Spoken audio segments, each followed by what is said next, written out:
Hey, what's up, everybody? This is Mumia Obsidian Ali. You know who I am. I need no introduction, right? And you're listening to the Grown Man Hour with my man Bernard Riley, heard weekdays right here on YouTube. What do you think about that? How about that? Now let's get back on with the show. Thank you.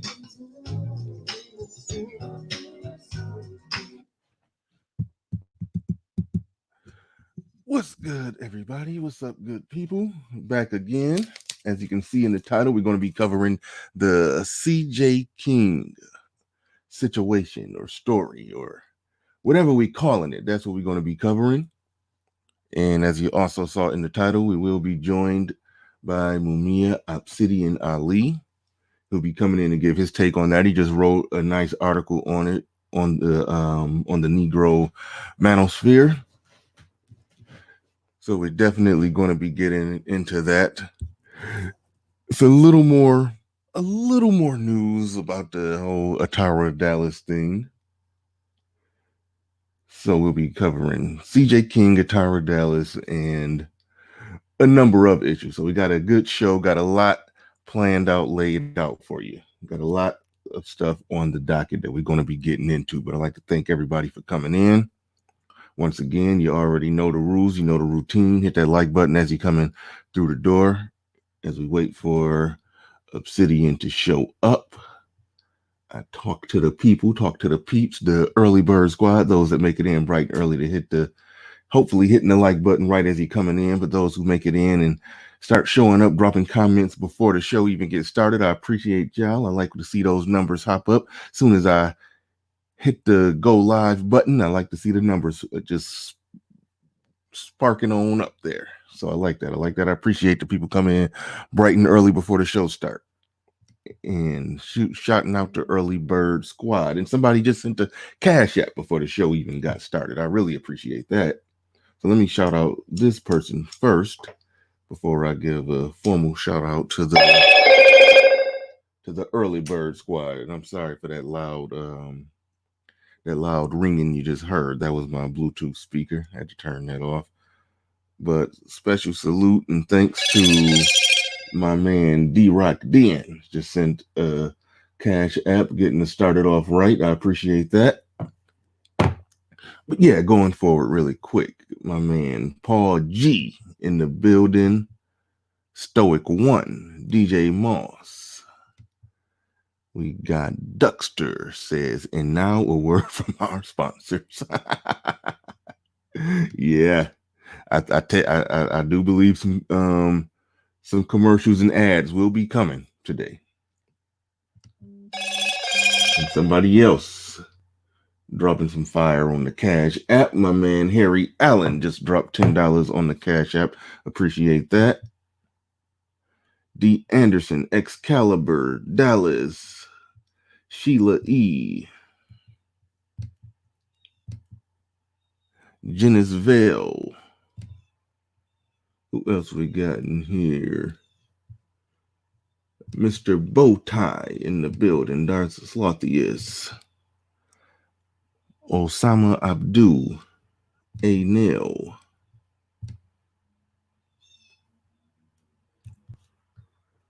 Third Ward Colombian. Washed Gamer.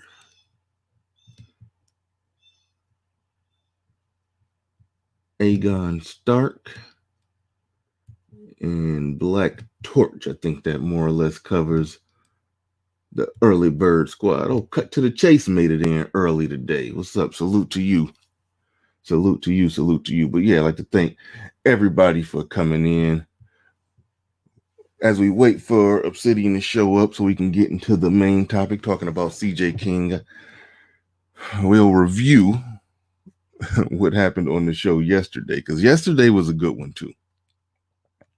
Yesterday was a good one. Always love when ARC come up on the panel and him and Ed was going back and forth. And yeah, I know Ed speak about 50 miles a minute.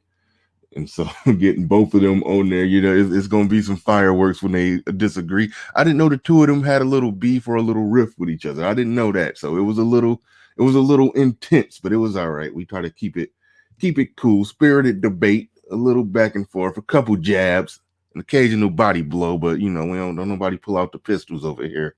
Ain't nobody threatening to catch no flights over it. Well, can't say that because Angry Man was. I ain't getting into that one. Typically, people ain't trying to catch flights over here. Typically, we keep it cool, but but a little spirited debate ain't nothing wrong with that. So yeah, I definitely like the show. Something came up during that spirited back and forth between ARC and Edward Anderson. Something that I want to touch on because ARC was talking about Ed's motives, so to speak. And I think a lot of people got different motives in doing this, but Ed, in many ways, mentioned that he was pro-black. And I understood where he was coming from, but ARC didn't. And I think a lot of people take ARC position that, hey, if you're pro-black, it means that you are full-blown, as David Carroll says, one of them full-blown back to Africa, what do Obsidian call them, the patchouli smokers, the incense burning, dashiki wearing, black power fist in the air, African medallion, fucking Kwanzaa celebrating. You got to be full blown that, and I understand that because that's more or less how I stereotype the pro blacks too. I stereotype them that way, so I definitely know where ARC was coming from. But one thing that, if I could raise people's thought process on one thing when it comes to being pro-black, the best way to describe it is I'm technically pro-black in the sense that I would like to see black people progress. But all that other shit, I ain't with that shit. Like I'm not with them niggas. Because all pro-blacks do in my eyes, I know it's some more that they do, but all I can see them doing on the outside is complaining or talking about oppression of the past and extrapolating that to today. And I'll just go ahead and shorthand it: bitching and complaining about white people and spraying cologne over all the shit that's in the black community, caping for a lot of fuckery, and bitching and complaining about white people. That's what a lot of pro-blacks do. That's what they're seen most publicly doing. Now, if they're donating to charities and great, I love it. A lot of people know who Q Butter is. If you got a school, if they donating to schools like Q Butter School, great, I love it.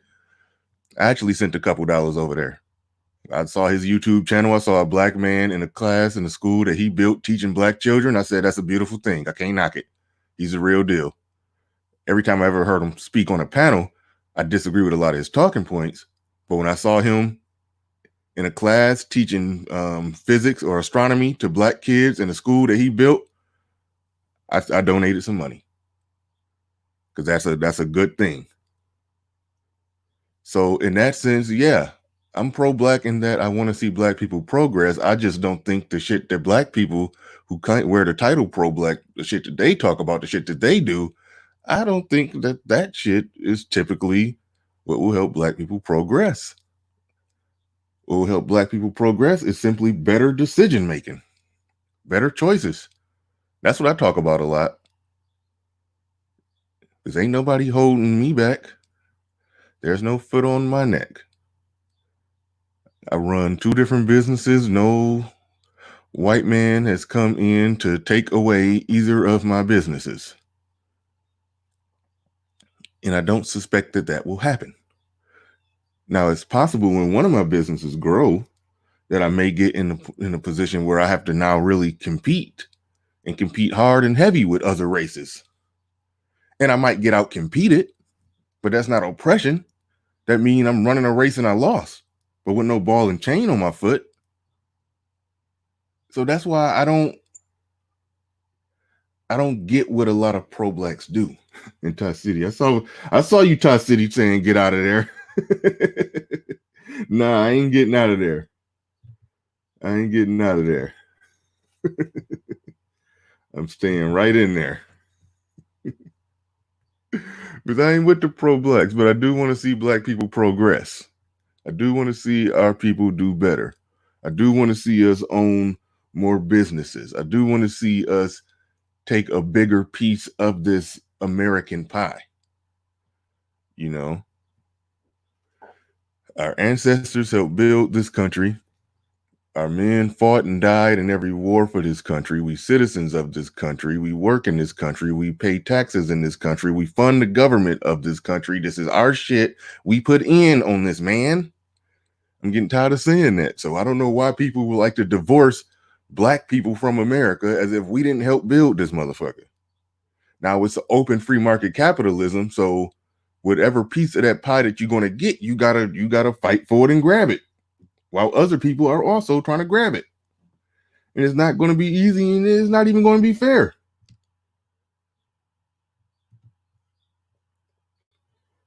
But you got to make that shit happen.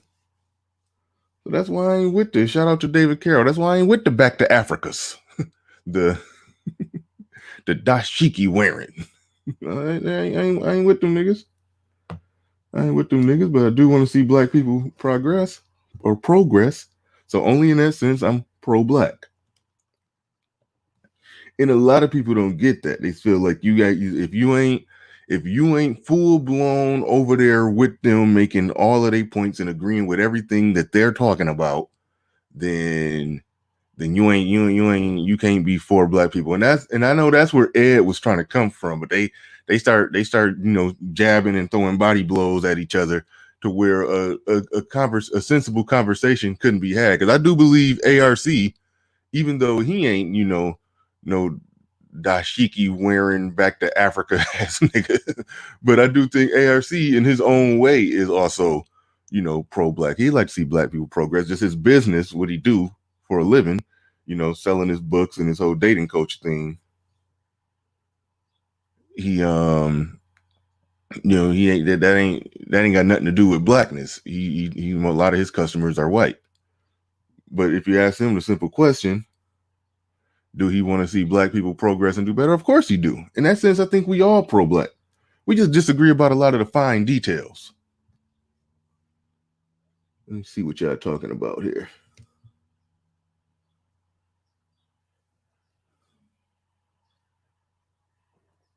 God, like you made it. Now put on these wigs and we will show you to Barack's Omega Dreads. The hell you talking about?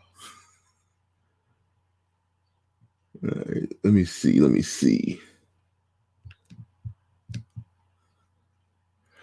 Old School Slim says, I'm pro-truth.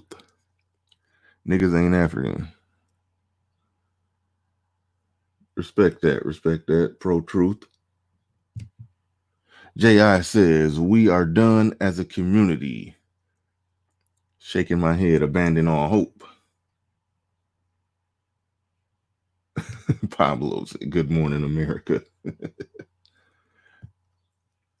Yeah, let me double check and make sure I did, in fact, to send Obsidian the link.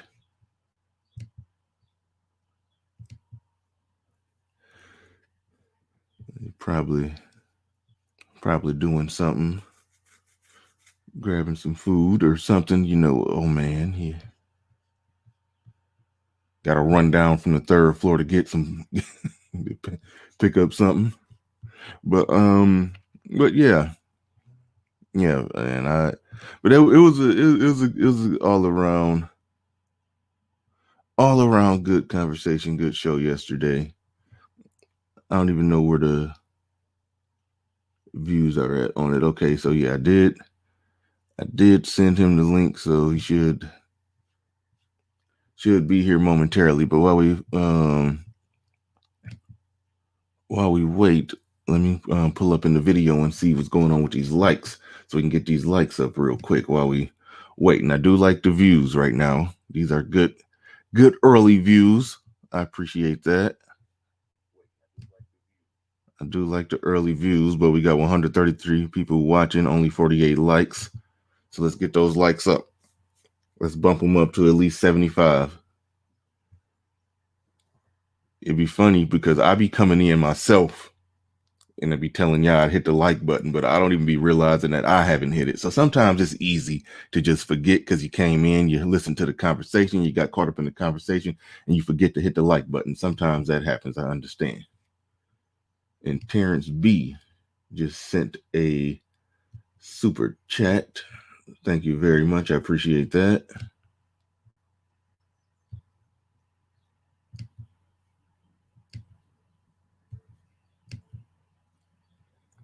Appreciate you, Terrence B. SKC in the building. I'm still waiting on that promo trailer, SKC. What's up with that? You got to bring it on that. They can say it, but when their actions say otherwise, we need to call out bullshit. That's what Watch Gamer Channel says. Don't know exactly what y'all talking about or where y'all at on that.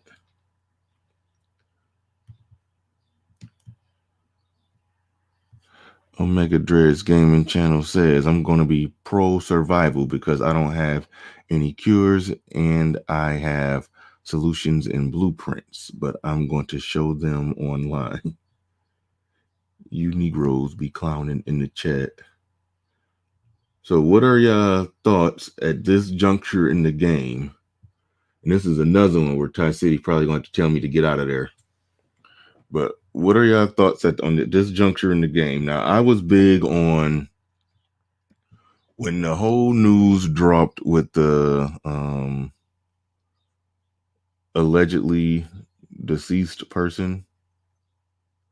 I was big on, hey, we don't kick dirt. We don't, be talking trash about somebody who's deceased. The body ain't even cold yet. Yeah, pull back. Then time is going by, and a lot of people have released a lot of compelling evidence that that story is not true. And I've made it a point not to touch that. And I probably need to get out of there right now.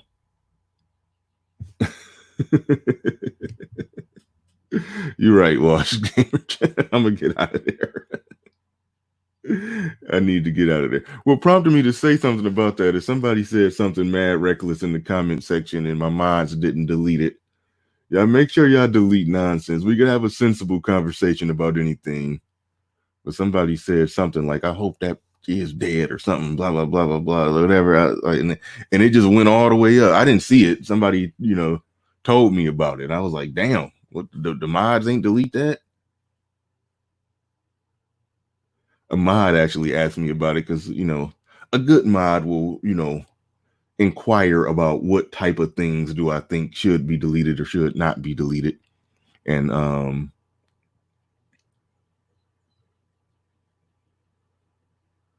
okay, and that's why I needed to get out of there. Somebody delete that because he's using YouTube trigger words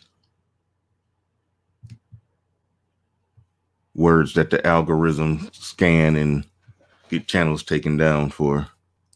SKC says, Bernard Riley, is it cool for people to say they are pro-black while engaging in behavior that helps the dysfunction within it? That's part of the reason why I'm not with a lot of the people that say they are pro-black. That's literally, yeah. Hold on, absolutely, Pablo, absolutely. So yeah, make sure we following those rules and guidelines. But SKC, that is the crux of why I disagree with pro-blacks. It's so many pro-blacks who will talk about building and uplifting the community, but then will turn around and provide cover for the drug dealer. When the drug dealer is criticized, that you'll hear them make arguments that imply that where, like we've heard arguments in these spaces where someone has said, the drug game, that fueled the economy in the black community. The things like that. Or you don't know his struggle or what he been to, or he had to do it. He was in such a depraved situation that he just had to sell all them drugs to get some 24-inch gold spinning rims. What? I mean, if he sold some drugs to put some food in the refrigerator, I mean, I'm sure the guy that got gold Dayton's and spinning 24-inch rims, I'm quite sure he got food in the refrigerator too. But I'm just saying, if I can follow the logic of that argument, if somebody just did it, was discreet about it, and just make sure his mama's light bill ain't get cut off, I could follow the logic of that argument. But that's not what's going on. When people break into people's houses and stuff, they're not doing that to they're not breaking in people's houses to steal bread. It's like a lot of these crimes are not being committed out of starvation. They're not doing it just for the sake of getting food in their kid's stomach. I can follow the logic if that's what it was looking like. SKC says, Bernard Riley, in many conversations, people ask, why do you care? Then talk about their work. But they gloss over all the BS they did to add to the black dysfunction. It happened yesterday. Get out of there, SKC. Oh, man. Get out of there.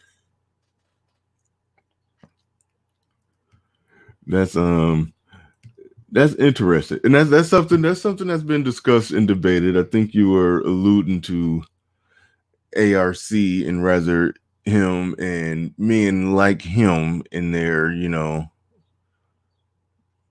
whether or not they've spent their life, contributing to a part of the dysfunction. I'm divided on, if a man don't got a bunch of kids, I can say he ain't really contributing to the dysfunction with, just sleeping around with a lot of women. But then there's the factor of sleeping around with married and or engaged women. So he potentially, could have contributed to some families being broken up, even though he said he personally don't know of any. But still, men who typically get involved in that, they are contributing to some of the problem. So I mean, it's a tough one, and I understand where you're coming from. But I typically focus on those who are going around serial impregnating. I typically don't tell a guy he's wrong if he's just sleeping around, just having some casual sex. In a free country, that's going to happen. People are going to do that. It's too much. We're not going to get the toothpaste back into the tube. So I don't know on that one. But yeah, when you can say that you've slept with over 40 married women, I mean, yeah, that's you. Yeah, you potentially broke up some happy homes. Well, but then he would argue, how happy were they? Or he would argue that women or people having the ability to cheat is what keeps the home together when they get to step out. And and that's one area where I will say he does. I like what ARC do when he's trying to get people to just be honest and bold and upfront about what it is that they want, because there's some guys who they do want a family, but they don't want to only be with one woman. Well, it's a woman out there who's willing to get on that program. Just got to be upfront and talk to her about it. You're going to limit your pool, but you will be able to find one who's down to share you. You will be able to find one. So in that sense, there's a, silver lining of good that comes out of, what ARC talks about. But yeah, he definitely but yeah, I mean, I understand the point that you're making. If you're sleeping around with married women, well, used to sleep around with married women, let me make sure I properly represent him before he show up on my ass. He show up, want to make sure I properly represent him. He said he used to do that in 20s and stopped right just before 40. So there's that. Harry Allen saying, why can't we just say it? In Black America, evil is celebrated and good is ostracized. There it is. There it is. Obsidian need to come on and get in here, and we need to talk about the topic before I get called a liar and clickbaiting. Because I got 170 people in here.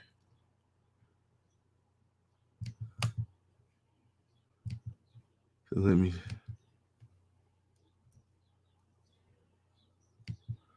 send it out again and see what happens or how it happens. Because I didn't want to give my take or opinion or in perspective on the main topic until Obsidian got here. Because I was going to essentially be host and let him go in on that because he's written an article on it. So, I just talked to him. I just talked to him. He's not sleeping. We almost 30 minutes in already. So I think I will. It's funny, right? When I was clicking the link to drop the link, somebody said, Pump and Dump said, drop the link. So I think I'm going to drop the link, and then whenever Obsidian come up, we'll drop people down and we'll get on with the regularly scheduled program. So yes, I'll drop the link and we can chop it up. Y'all can give y'all take an opinion on whatever I was just talking about, or y'all can give y'all take an opinion on the main topic that's in the title that I've been holding back on. SKC, you can come up and make some of the points that you were alluding to. Yeah, I could come up, we could chop it up, we can chill, we can hang, and then when Obsidian come, we'll get back to the regularly scheduled program. But right now, in the meantime, let's just chop it up.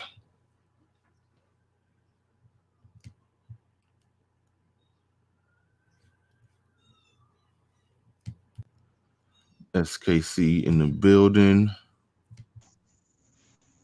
Dollar Washer says Black men need to work on mental toughness when it comes to Black women.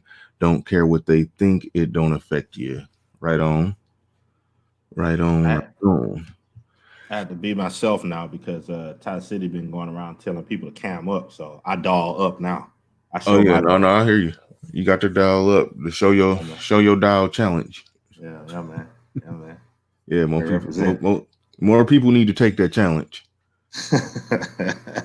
No, man. Earlier, I was I wasn't trying to invoke the name, and you don't have people going and send the messages over to the 3-named one and all this stuff. I wasn't just talking about him. I was just talking about people in general, how they'll say all this stuff about, why are you here? Why do you care?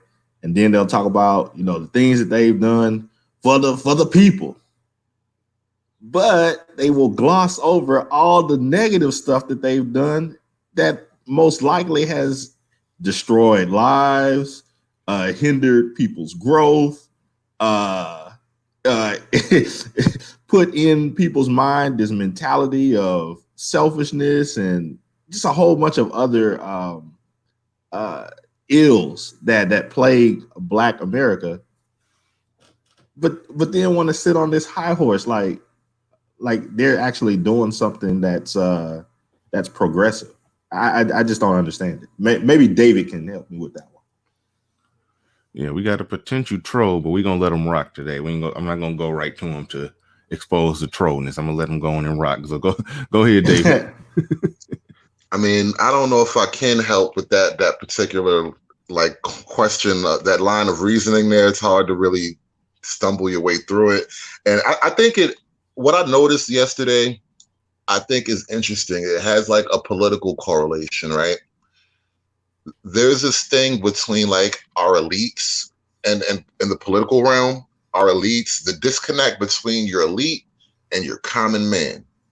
And I see all kinds of echoes of that when someone and I don't want to pick on them, ARC, because I really don't have a gripe against them. It's not personal or anything. It's just I get that you could care less about what the average man suffers through. And in fact, you capitalize on his suffering. See, David, I just don't get it, man.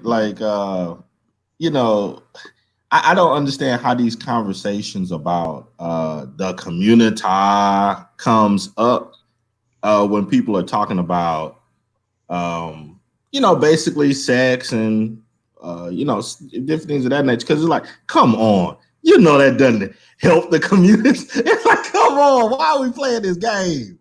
Well, why are we playing this game? People don't care about no building up of no community. Come on now. Well, to the person in question, what we're talking about, that ain't really what he about. I mean, no, not at all. Yeah, he came at there you go. I was just about to say that ain't what he about. He came at Ed about that because Ed was talking. Community stuff, but ARC. You probably care about it, but that ain't his thing that he speaks on. But he can speak for himself right now. I'm sorry, ARC, you came up today. What's going on? It don't surprise me. I mean, I expected it after what happened yesterday, but as I always said, see, I'll just listen. I don't mind people talking about me, even in a negative way, if they speaking on me factually. But I just heard this brother David Monroe say that Alan Roger Curry doesn't care about the struggles of men. And that's bullshit. That's bullshit. I was a mentor for young black men and young Hispanic men in my last 9-to-5 job. So he don't know what the fuck he talking about. And see, this is the type of shit that gets me irritated, is when people speak on me in an erroneous, invalid, non-factual manner. If you speak on me factually, even if it's critical, I don't have a problem. But when you speak on me in a non-factual manner, I have a serious issue with that. And I do care about not only young black men, I care because I have a lot of white clients in my role as a book author and dating coach. So I care about a lot of men. Like I care about men in other countries and the challenges they go through with women.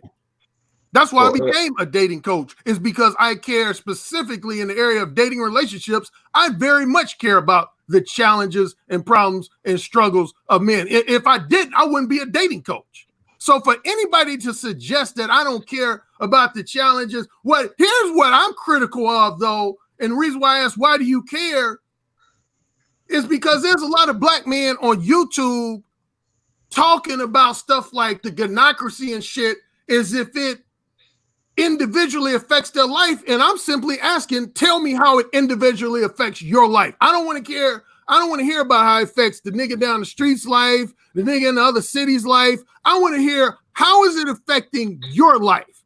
This supposed gynocracy. How is it, like, for example, is it preventing you from getting the jobs you want? Is it preventing you from making the money you want? Is it preventing you from raising the families you want to raise? Because it's not that I'm ignorant to there's gynocratic elements in society. I realize that. But I guess my personal argument is the shit ain't in a real major way negatively affecting my life. It ain't preventing me from doing what I want to do as a book author. It ain't preventing me from doing what I want to do as a dating coach. It ain't preventing me from making the money I want to make. So in that essence, I don't feel like it really negatively affects my life other than just say irritate me at times.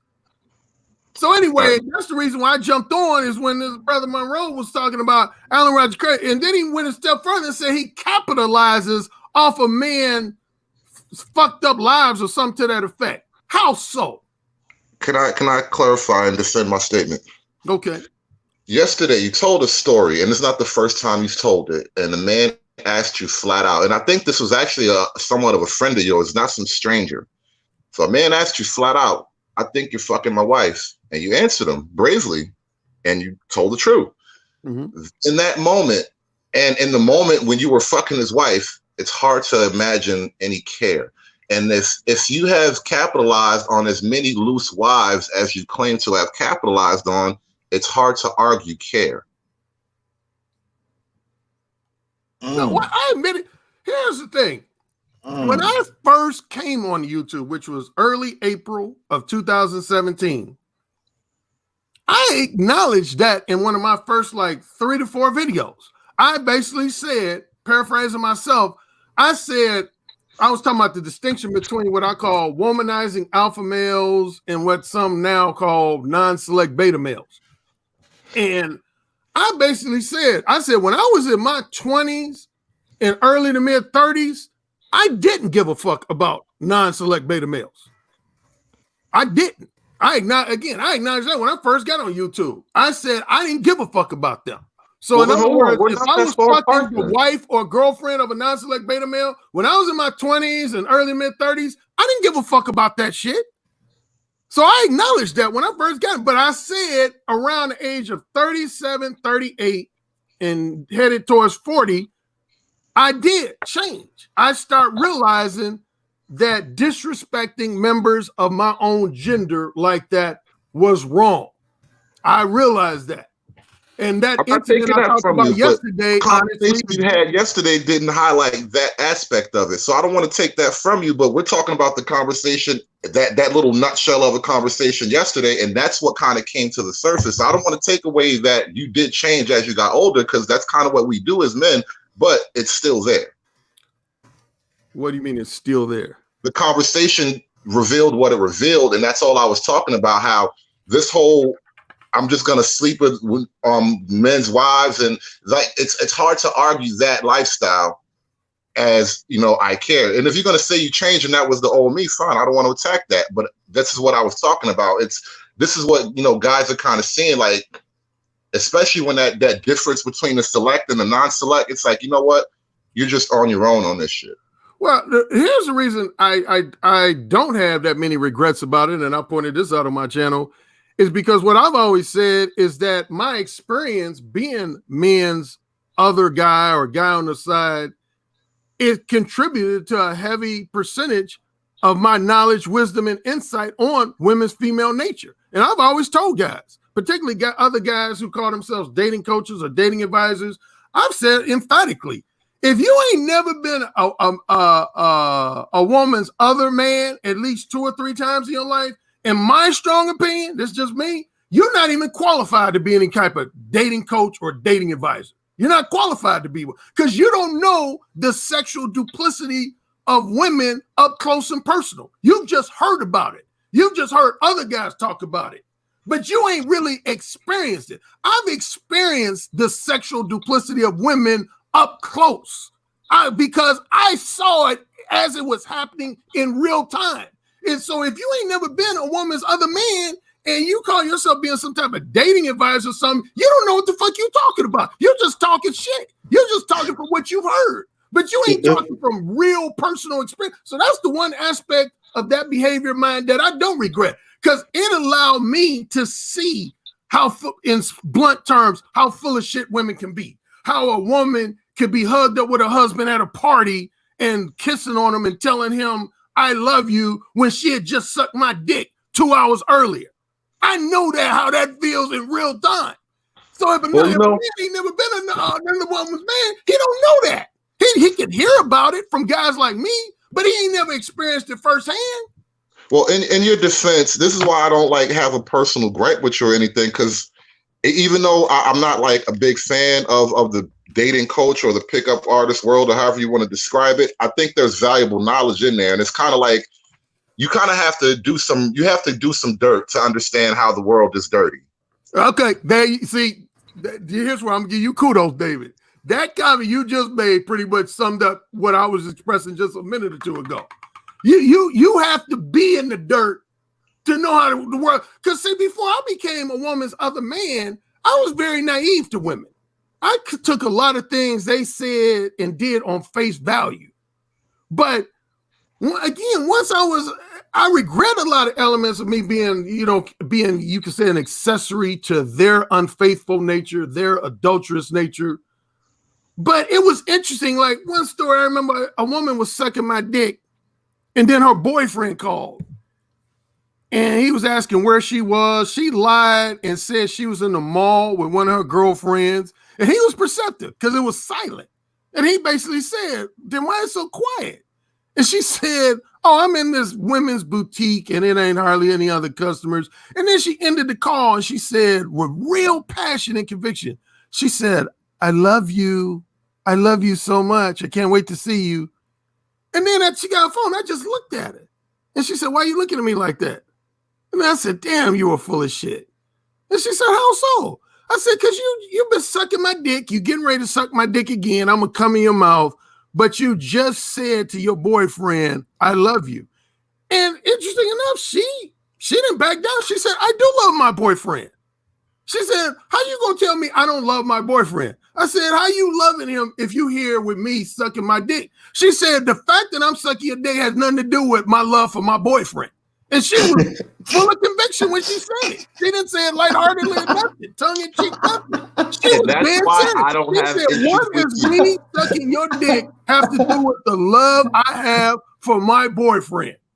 No, it's absolutely right. And as much as we get caught up in this whole like the beta alpha thing and educated thing versus the select guys and all that, it's really not a beef between. It shouldn't be a beef between the men, because in the middle of that beef is a woman who decides.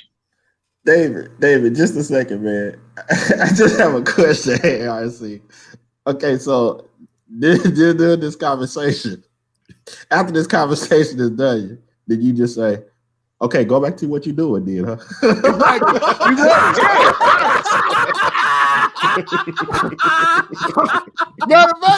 lie, it was more blunt than that, SKC. I called her bitch, as I do most women in that situation. I said, put my dick back in your mouth and suck my dick. And she said, yes, sir. And I, sure enough, as I told her I was gonna do, I came all in her mouth. And I said, after she sucked my dick and I came out of my mouth, I said, now go home to your boyfriend and tell him how much you love him. So ARC, and I'm just, like I said, I'm not fighting against you, man. I'm just asking questions. Oh, I don't mind you asking questions. Can you understand then why some guys in the background could say, dude, how can you say that you care about other men? You had a intimate conversation with this chick, knew that she was wrong, and then after you had this conversation with her and knew that she was wrong, you still follow through. But how can you say that you care about the other man? I made up for it with books like my book, specifically the possibility of sex. That's what I'm talking about right now. Is over half the reason why I wrote the possibility of sex. I say even more specifically, the chapter 9. That's probably the most profound chapter in part 2 of my book, the possibility of sex. Because chapter 9 is the book I talk about. That's when I first made it publicly known that I had been multiple women's other men. It was in chapter 9 of the possibility of sex. And that's the chapter that, based on feedback I got from men when my book first came out, really left some guys shaking. Because a lot of guys, and this is why you have blue pill guys who are kind of naive to women's true nature. There were a lot of guys, honestly, man, who really had no idea women could be as scandalous as I described them to be in chapter 9 of the possibility. So guys would write me within that first 6 months after I came out with my book. They was like, damn, Alan, man, you got my head spin over here. I didn't know women were this disingenuous, particularly as it relates to interacting with their own husbands and fiancés and boyfriends. I had no idea women could be like telling me on a Friday morning, I love you, and Friday afternoon, they sucking some other dude's dick. They was like, I had no idea before I read this book.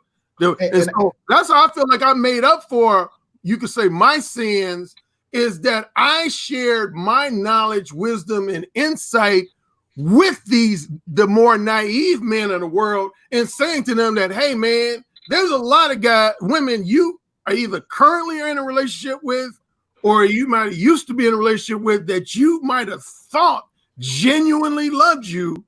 But the reality is there's a good percentage of those women that was fucking another dude like me behind your back, and you had no clue, because I said that a lot. When women cheat, I'm going to tell you this, comparatively speaking, men are sloppy cheaters.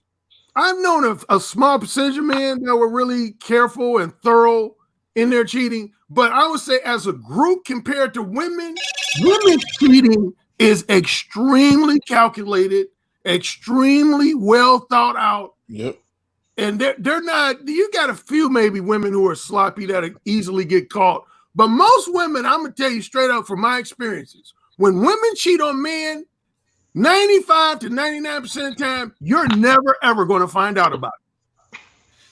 Unless it becomes a full-blown, like, emotional affair where they're basically getting ready to leave you. That's when you usually find out with a woman. But if a woman is just, say, occasionally or semi-regularly having a one-night stand with another guy, something like that, I guarantee you they're going to take every precaution possible that you as a man will never, like I would say probably 19 out of every 20 women that I had sex with that were married, engaged to be married, or had a boyfriend, I would say that there's a 99.9% chance that that guy never, ever, ever found out about me. Because I know if they would have, someone would have confronted me about it.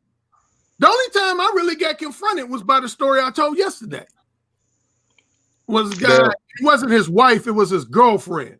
But that was one of only, like, I think 2 situations I had where a guy actually did, and he didn't truly find out about it, although I felt like he was at some point. So that's why I went ahead and told him the truth. Because I had a gut instinct. I said, I think she's probably on the verge of confessing to this nigga that she had sex with me.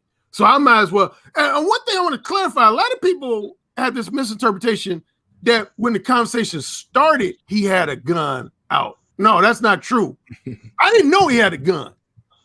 So at the time he first asked me, when he said, I have this impression that you're sleeping with my girlfriend, and I said, yes, I am. The gun wasn't out at that point. And I saw some people in the chat room thinking that the gun was out at that point. No, it was after I said, yes, I am. And then he said, I dare you to say that again.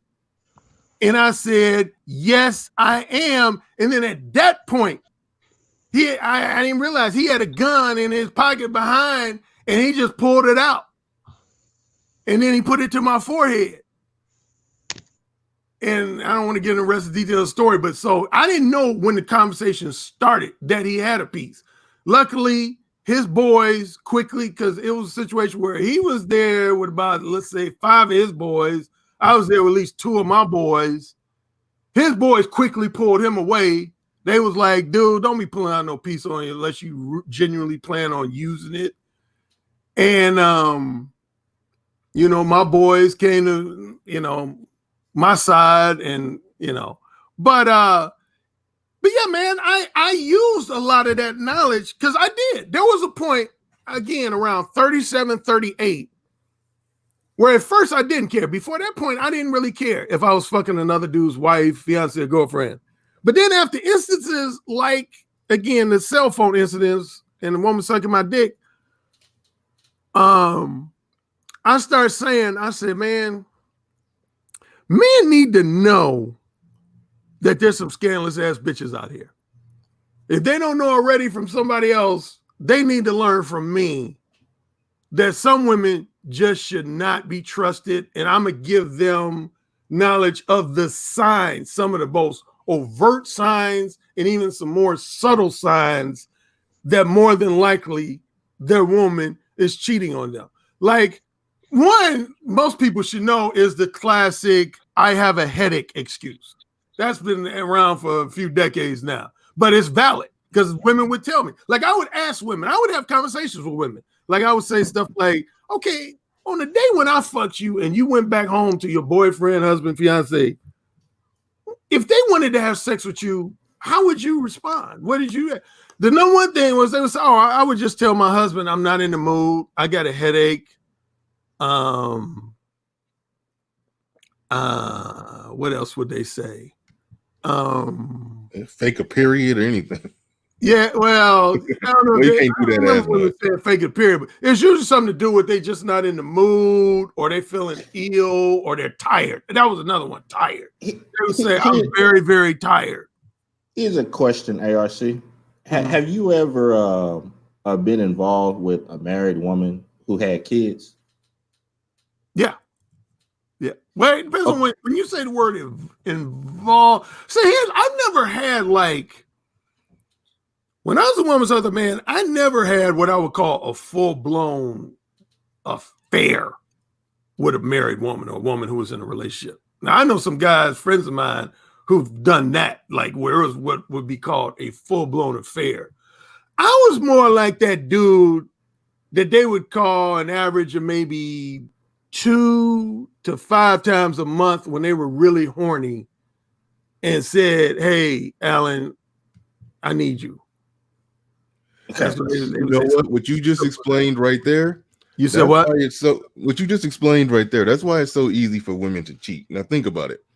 Even for most guys, even if they're single and don't even got a woman, in order for them to get a woman in their bed, for most guys, it's gonna take a considerable amount of text messages, probably some phone calls. Might have to meet them in public a couple times. That's a long ass paper trail.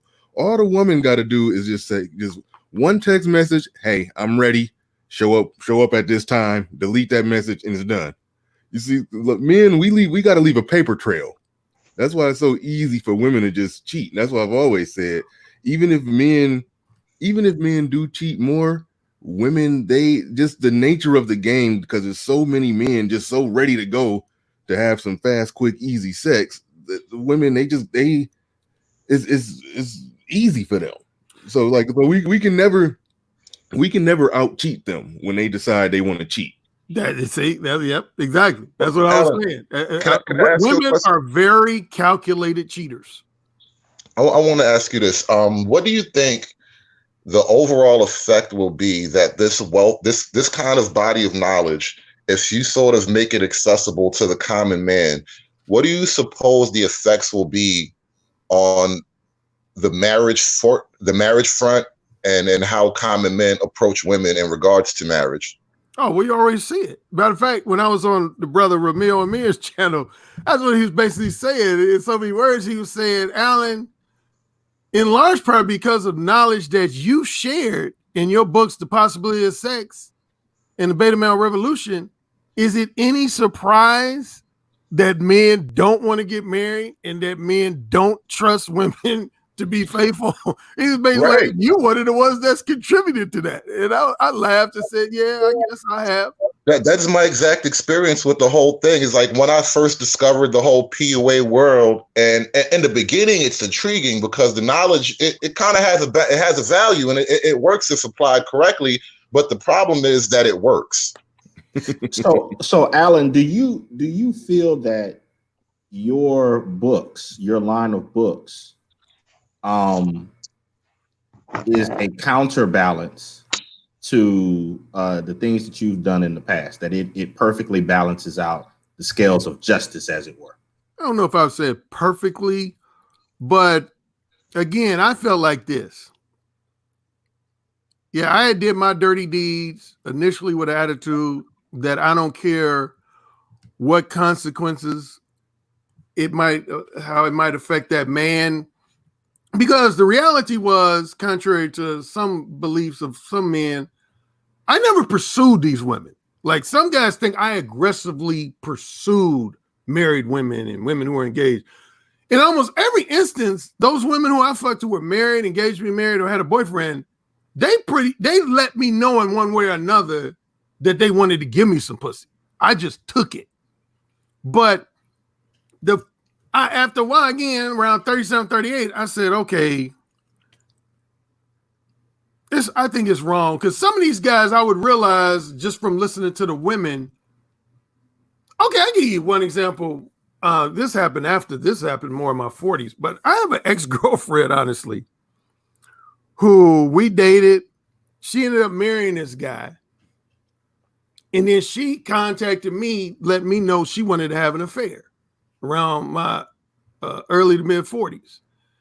And see, this shows you how I was a changed man. Because if that would happen in my younger years, 99% chance I would have said, yeah, let's do it.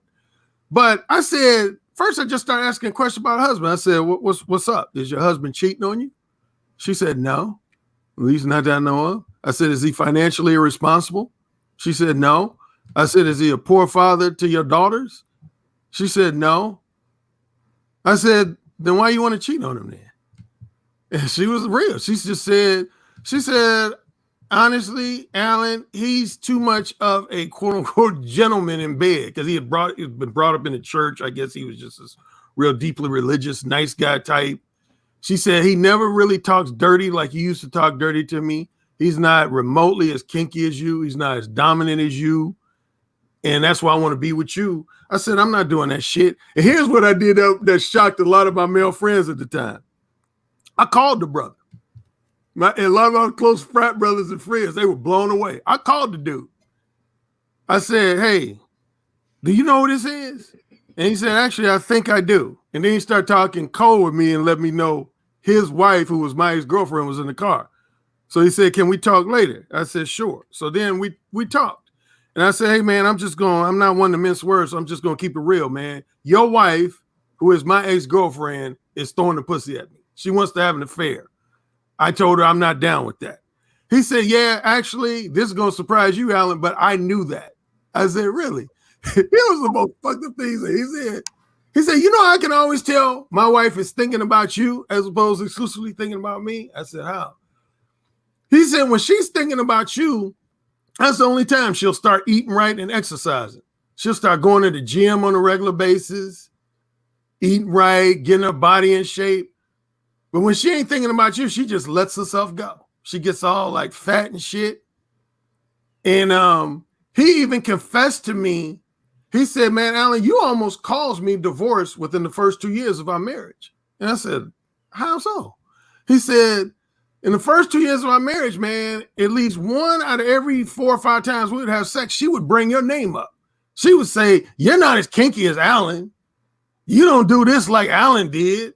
You know, that brings up a question then, because if she said something that was not factual, did you call and say, hey, whoa, y'all, you need to get stuff for my name right, ho? I didn't say that. Wait, say that again now? I mean, because I'm just going by the standard, ARC. If she said something that was incorrect, that put words in your mouth, did you call and correct her? What do you mean? I'm not. He referred to how whenever somebody says something not factual about you, no, I understand that. But who said? What woman said something non-factual about me? Never mind, man. You lost the translation. Keep with your story, bro. No, I mean, I understand spirit what you're saying, but if you were trying to suggest that, say, my ex-girlfriend was saying non-factual shit, no, everything she was saying was factual. Yeah, it was just a momentary joke, man. Oh, okay, I got you. Okay. All right. I'm slow, but anyway, yeah. So, he said, yeah, man. He said, I was about to divorce her. I threatened her with divorce, and then she stopped. And anyway, we ended up becoming cool. Matter of fact, to be truthful, he's a Facebook friend of mine to this day. Unfortunately, she passed away about 5 years ago. But me and him actually became cool. We used to talk all the time. And how did that affect their relationship, though? How did bringing that truth to the marriage? How did that actually play out? Well, they ended up having some tension, and what was interesting, he told me about at least one other story. It wasn't just me.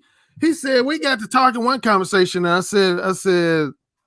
He said, man, Alan, actually, you aren't the only person who negatively affected our relationship. He said, one time I had this younger personal trainer call me, and he said, hey, man, if you could come to the gym, I don't want to talk about this shit over the phone. I would like to talk to you man to man in person. So I was wondering what was up. So he said, man, I came to the gym, and this guy, he's about 26, 27. And he said, hey, man, I don't mean to offend you, sir. He called him sir because he was older. He said, I don't mean to offend you, sir, but man, I just got to be real with you, man. Your wife is like throwing the pussy at me like left and right and shit. She leaving voicemails on my phone. And he said, he was all naive. And in the day, he's like, are you sure? My wife? He said, man, let me play these voicemail messages for you. He said, man, the personal trainer played these voicemails of his wife, who was my ex-girlfriend, saying, I know you got other women you fucking. I just want to be in your rotation. I just want to be in your rotation. I know you got other women you fucking, but just put me in your rotation. Man, this dude, my ex-girlfriend's wife, man, he said, man, he was traumatized. But he stayed with her, though. No, he did at that moment. He said he kicked her out for about a month, but he did let her come back. But he said he kicked her out. So he heard that at that meeting with that guy. He kicked her out, and he said she came crying back about 3 or 4 times, and like the 4th time, she begged him to come back, which was about 4 or 5 weeks later. He let her come back, and but yeah, man. So anyway, that was a situation where I just shared with him, but it wasn't really me. And again, enlightening him because he said he already knew he was so in tune with her that he knew when she was thinking about me. And like I said, he says mainly when she would start going to the gym and eating right. He said that was always my sign that she was thinking about you and wanting to hook up with you. But here's where where he gave me credit. Wait a minute, he'll never know all the trainers she did sleep with, though. Say that again. He will never know all the trainers she actually did sleep with. Yeah, well, yeah, you're right. Well, on a quick side note, I remember reading when I was living in Los Angeles, there was this article in this magazine about women who cheat by career. They had it listed by career. Guess what career was number 1? This should be an easy guess. School teachers? No, personal trainers. Oh, shit. They listed about 8 to 10 careers. Number 1 was actually health and fitness trainer. They said that's by career, that's the number 1 guy that most women will cheat on their boyfriend or husband with. Yeah, I thought you were saying that the career field of the woman. Yeah. Oh, no, the career of the man that she's cheating with. Oh, no, that makes too much sense. Was personal trainer, male OB, what do you call it? OB-GYN was in the list. What was another one on the list? Believe it or not, this sounds like a joke because it's always been kind of a running joke, but it was actually included in the list. The pool boy. Oh, yeah. Because that was always a running joke of who your wife is going to cheat with is the guy who comes and cleans. But that was literally in the list. It said swimming pool guys and just generally guys who come and help a woman's house. Like it could be somebody painting their house or help renovating the house. It said women would cheat with that guy. J3, hold on, y'all, real quick. J3, thank you for the super chat. Says ARC for President Platinum as his running mate. Free Coronas for everybody. Caesar D sent a super chat. Thank you very much. Says ARC, hearing you talk about your past sex life, particularly with married women, I'm shocked you chose to get married. I asked ARC about that the other day. Karma is undefeated. I'm just saying. And your wife is much, much younger. I don't know what that part got to do with it, but the last part. And somebody else in the super chat that I missed, it was William H or something. I forgot the name. And it's all going off the screen. I can't find it, so I apologize for that. I don't think you had a comment with it, but thank you for that super chat. Sorry, I forgot didn't see the name, but go ahead, whoever was Well, I was just saying to ARC, man, like and I get what he's saying so far as like with his books and whatnot, but I'm just asking again, do you not see that this could kind of be, I would say, akin to or equal to like a Nino Brown saying, I've repented for my sins. I give free turkeys out every Thanksgiving. Turkeys. Actually, no, it's not that. No. It's more like Nino Brown writing how-to books to be Nino Brown. Yeah, I mean, it's like, do you not see that, Alan? No, well, I kind of get where you're coming from, but it's like this, man. We all have to evolve at some point. Like, I give you one analogy. I don't know if it's the most accurate or valid analogy, but do you know most guys who are hired as security consultants for I get that. are former thieves? Yeah, I get that. So, who better to share with men knowledge, wisdom, and insight on the likelihood of their women cheating on them than a man who, because I use myself. If I was reading a book from a guy and say his message was, hey, there's women that will cheat on you behind your back, and so you need to be careful, and say I was to contact this author and say, hey, How many times were you a woman's other man? And he said, never ever. He would lose credibility with me. I would be like, okay. The only way that, and I've heard this type of comparison before, but the only difference, Alan, is this: a lot of the times the ex-hackers, they were given a deal to stay out of prison, and the other ones that get hired on by private places and so forth, they usually have to take some of them have to take pay cuts in order not to be turned in. So I'm just asking, like, to make that analogy akin to yours, what sacrifices have you made for said quote unquote community that you care so much about? What do you mean sacrifices for the community? I don't know. What have been your losses? What have been my losses? Yeah, kind of like the hacker would have lost time in prison or lost the ability to work freely in another field because they don't want to get turned in by the company that basically has them on digital fetters. Well, what is your sacrifice? Had any losses related to the Black community, but here's a simple way I would say I've paid for it, if no other way, is related to one of those comments that came up on the screen. And I've admitted this before on my channel. The one way it negatively affected me, I've always said there's two guys that are generally going to have what's known as trust issues with women. And that is simply guys who've had a number of women cheat on them. And number two is guys who have cheated, who've had women cheat with them. Those are two general guys that are always going to have trust issues. And the major way it affected me negatively for a large number of years is, if nothing else, I was distrustful of women. I would treat all women like, you gonna cheat on me, bitch. You gonna cheat on me. So I ain't gonna be serious with you because you gonna cheat on me. And so that was more to my negative. And I had to realize over time that I can't put all women, I can't generalize all women in the same pool because not all women are alike. But initially, that's how I was. I was basically like, when any woman say that I was messing around with who wanted to get real serious, I'd be like, I ain't getting serious with you. You gonna cheat. You gonna cheat. I ain't gonna be with your cheating ass. And they'd be like, why are you saying that? I haven't cheated on anybody before. Why are you coming? I'd be like, don't try to fool me. You gonna cheat. And I probably fucked up some potential quality relationships by having that attitude. Oh, bitch, you gonna cheat. You know, that's a good place to jump in. What's going on, everybody? My apologies for my tardiness. I was taking care of something else that came up, and I'm glad that we're here. And so that's a really good segue, because the question, Supreme King Coon's questions aren't illegitimate. I think that they're aimed in the wrong direction. I don't think the person that asked these questions is Alan Roger Curry.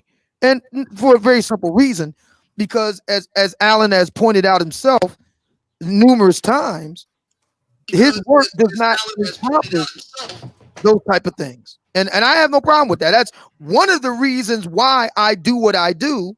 And everybody knows by now I'm a writer myself and writing several books at this point, is because it didn't make sense to be a vegan and go to the steakhouse and then complain about why they got to serve steak. How come they can't give me tofu? If you want to eat tofu, then you need to go and find places that make tofu. And if there ain't no places that make tofu, then you make your own place and make tofu. So that's what I'm doing. So my position, let me answer your question this way, Supreme King Coon. I'll start out with this.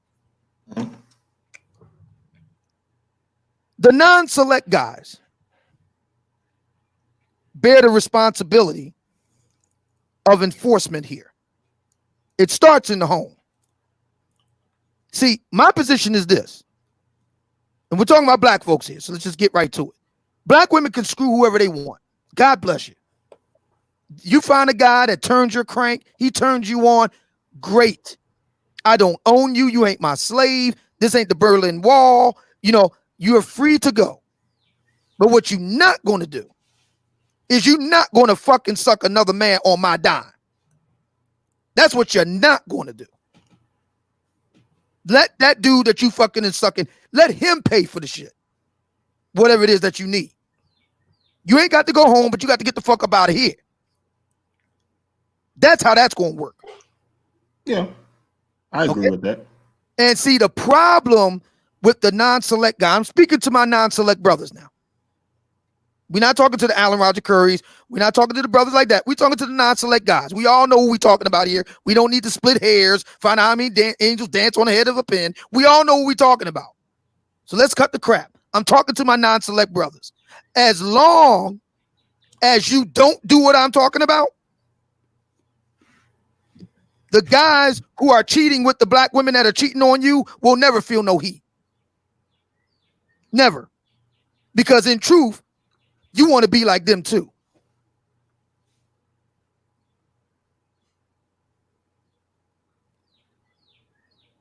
Interesting. All right. Well, with all of that said, we're gonna get on to the main topic that we came in here to talk about. That we set the show up. Or ARC just dipped out. Peace to ARC. Thanks for coming up. If you can hear me, thanks for coming up. Always glad to have you here. And yeah, so we're about to get on with the main topic of the show. Starting it late, but that's cool. We got a big audience for the main course, for the main event. So the story, the news, and I'm gonna more or less be handing it to Obsidian on this one. Well, no, first let me say to Caesar D, sent a super chat, says, let me be clear, I'm not judging ARC, salute to him. Yeah, and I didn't gather that you was judging him from what you said, that from when you said your first comment, but good. Yeah, I feel the same way. It's like I'm not judging ARC. I'm looking at the I would say I'm just a little confused on the ideals, because I know a lot of people hate the whole moral thing and so forth, which I'm not pushing, but this is a question. Isn't the center of Mode 1 based on a moralistic viewpoint, that of honesty? I don't think the honesty is out of morals. I think the honesty is more so just I don't know. And it's more like this. The best way to break through a woman's duplicitous nature is to be bluntly honest and stand on your ground. And I think that's what Mode 1 kind of helps that. Yeah, he's not saying be honest for the sake of honesty or be good for the sake of being good. I don't think that's what he's preaching. I think David Monroe got it more closer to what it actually is. So and it's to that point, and this is why I think it's weird when guys kind of take issue with a guy like ARC, because he's kind of showing he's really a light in the dark at this point. He's showing you things that are the missing elements to your equations. It's like, why aren't things going the way they were intended to go? Well, because only one of you is working off. Well, because you're working off one script and she's working off of another, and so you get a guy like ARC to come highlight the female script. So love him or hate him, you have to accept that the knowledge is valuable and do with it what you will, but it's useful to know these things. Thanks for that super chat. Ramil says pump and dump for life. Appreciate that. But so going forward here with the show, I'm about to pass the mic to Obsidian and let Obsidian set the table on the whole CJ King thing. He already wrote a really good article on it that I read this morning. So we're about to pass the mic to Obsidian. You saw the title. I let's have a back and forth on it. I don't want to necessarily do a lecture per se, and we can. So okay. Just So right now everybody knows about the brother CJ King. He's a late 20-something, early 30-something brother. Just graduated out of law school earlier this year. Did take the bar exam. He failed it. His twin brother passed first time around. He made a lengthy Instagram post earlier this year where he essentially just told the ladies, I am who you're looking for. Black women now. I am who you're looking for. I'm the prize. And if you want me, you will have to compete, and we're off. You know, the world has never been the same since. And my column, and it will be included in the Book of Obsidian, Volume 2. I found there was nothing objectionable factually that he said. Everything he said, and you've read my column by now, Bernie, so you know what I'm talking about. I quote CJ King in full in my column. I quote him in full. Every major point that he made there is a point that if you're a black man, and he's a millennial, so if you're a black man that's a millennial, that's a Gen Xer, Alan Roger Curry is a late baby boomer, you've heard those exact same talking points coming from black women for decades. Mm-hmm. The exact same thing. Now, CJ King is only telling black women what they've been saying themselves. He's only giving black women what they claim to want. And now it's a problem. Now we got to move, you got to shift the goalposts. Now, one thing that I didn't see, because I read your article, I haven't heard all the backlash. So what have black women been saying in response to it? Well, you may not be very active on Twitter, but my understanding of it is that the at present, that this could change, but at present, the major backlash was on Twitter. Mm-hmm. And this is according to the Griot and Madame Noir, both of whom I've linked to in my column, and I cite in my column. That's what they're citing. So it could pick up, you know, even more on Facebook, on Instagram, you know, the usual suspects. But at present, this has been primarily focused on what's known as Black Twitter. Mm-hmm.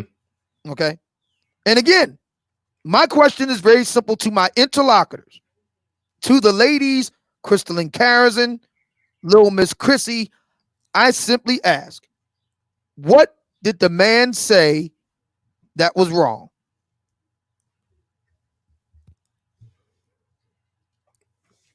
Well, what did they say in response to what he said? That's what I'm trying to get. That's it. He's not. They're not actually addressing what he said. Do they are they upset? Do they say They're upset about him saying he's the prize. Okay, so what factually did he say that was wrong? I just want to know what factually. That's an opinion. Me being the prize, or okay, fine. We can disagree with that. What factually did he say, ladies, that was wrong? I need somebody to answer that question. What did the man say that was wrong? That was just flat out inaccurate. Well, this is a side note, because the women aren't going to bring this up, but the number of black men that are in prison, he did put that number too high, but there are a considerable amount of black men who do have a criminal record. So I mean, I knew where he was going, but he did put that number too high. All right. So that number's too high. Okay. So if that number was too high, then can we also say that the number cited by black women and their advocates in the academy, in the entertainment, in media is also too high? Could we agree with that? Right. No, we can agree with that 100%. And what we also can add to that, because he mentioned the number of black men that are gay. He was more or less repeating their talking points. They all gay, they all in jail, they all this, they all that. I'm the opposite of that. That makes me the prize, right? And then now the women don't want to concede that point. I haven't heard exactly what they've been saying, but I'm not hearing them concede that point. Black Wolf Inc., thank you for the super chat. He says, here's a usual donation, my brother. Peace to the panel, aka the Legion of Zoom.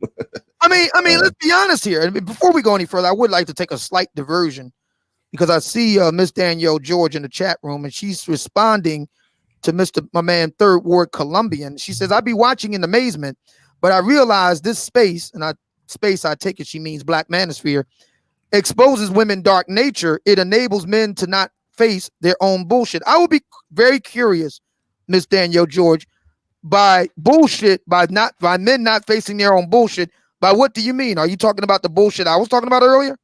About the reason why brothers really don't go too hard in the paint on black women's co-conspirators, which 9 times out of 10 are other black men when they cheat, is because a lot of guys really want to be that guy that's cheating.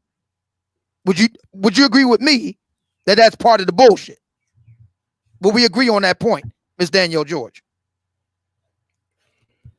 I find it odd that she would come here with that statement. Or one, you're always here and listen to the things that I say. We always going after the guys who out there reckless, serial impregnating women. Like, it's funny that they bring all that heat here, but they don't take it where it need to be. I find that fascinating. Laro, thank you for that super chat. Said he's loving the chick free zone today. No, Sister George might hop on the panel, so don't get too happy about the chick free zone. I might let Sister George up if she want to come up. Complex Design, what's up? Salute to you. Yeah, and that's going to be important for later on in the discussion if we're going to do what I think we're going to do, what we talked about earlier. We don't need to go into that right now. But what I just got finished saying, the question that I asked Sister George, and she did respond and she agreed that yes, that's part of the bullshit. That's a very important question. So everybody just put a pin in it right there, because we're going to come back round robin to that later on in the day's show. So get your favorite beverage and settle in. It's going to be pretty good. And I'm glad that my man Dave and Supreme King Kun are on board for the ride, so we can all have a nice conversation here. We can all chop it up. Now, getting back to this CK King piece. Now, I said in my column that I had predicted that the day would come when black women would no longer be able to say that there ain't no black men on my level, that there ain't black men that ain't got it going on in terms of success in life, that there ain't black men who ain't well dressed and well groomed, that there ain't black men who aren't well spoken and cultured and worldly and urbane and sophisticated. I predicted the day would come when black men would get their act together and black women will not be able to handle it. And that day has arrived with brother CJ King. Boom.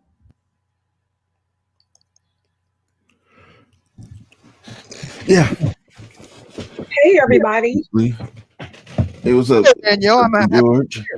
David Monroe, thank you for that Cash App. And also, let's see, Donnell's says salute Bernard. Shout out to the brothers. Thank you for that super chat. I appreciate that. Bernard, I wasn't referring to your channel.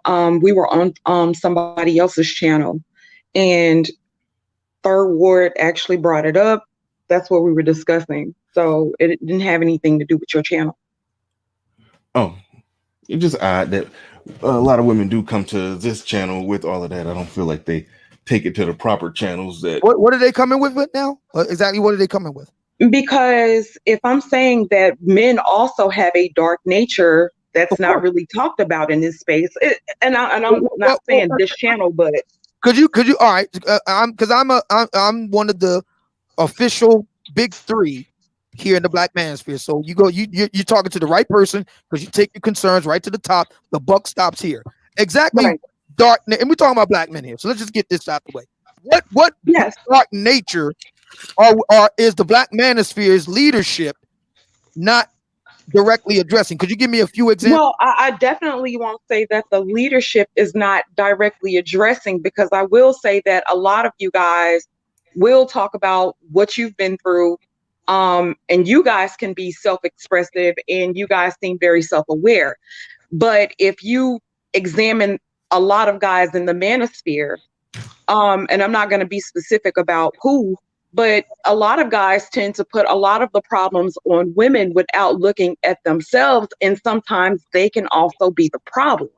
Okay, well, Fox Soul put all the problems on men. So what's wrong with us putting the problems on women? We can highlight. Well, I don't think that whoever Soul is isn't right either. Whoa, dang, what are you doing?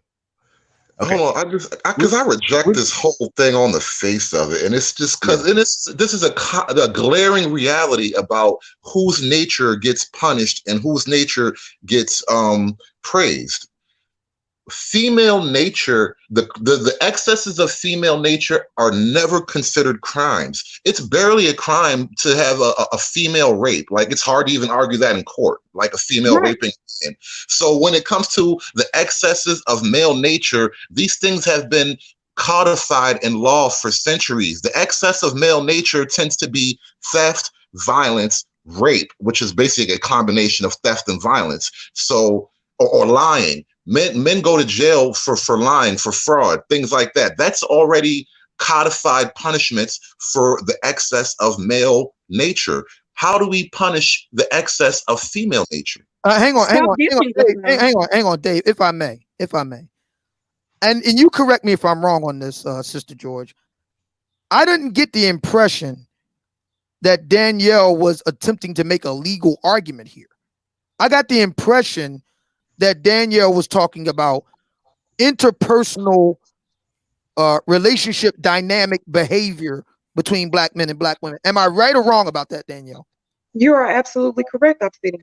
Okay. So within that context, please, could you, Danielle, give us, I'm not saying you got to give us the college thesis here. Just give us a couple of brief, specific examples. You got to understand something about this thing's black women in general. I'm not going to lay this at the feet of black women alone. Women in general don't understand this. The male mind works best with precision in mind.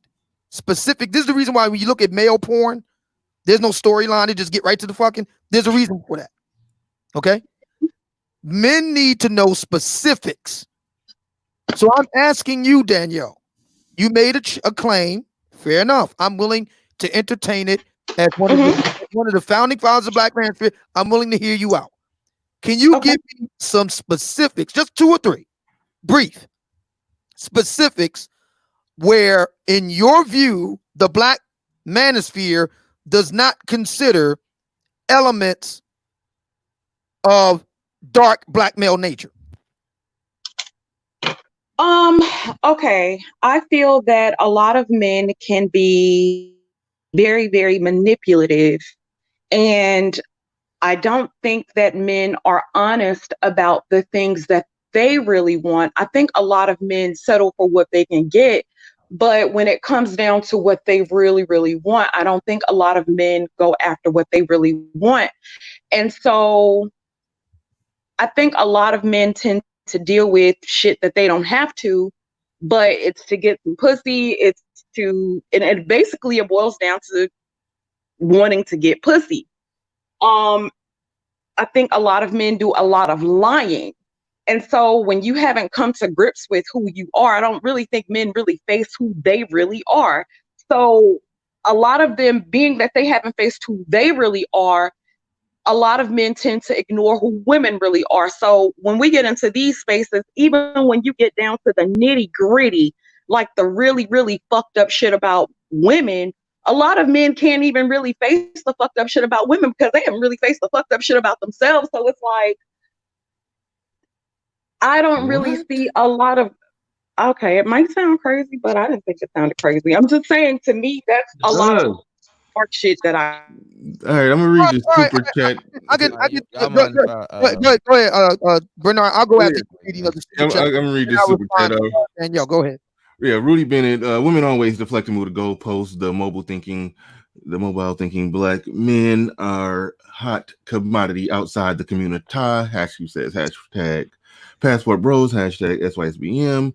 Black cannot handle black men. I think he means black women cannot handle black men's success and try to sabotage them. And I think somebody else sent something. Hold on, right there. Oh, that was Rudy Bennett coming back again.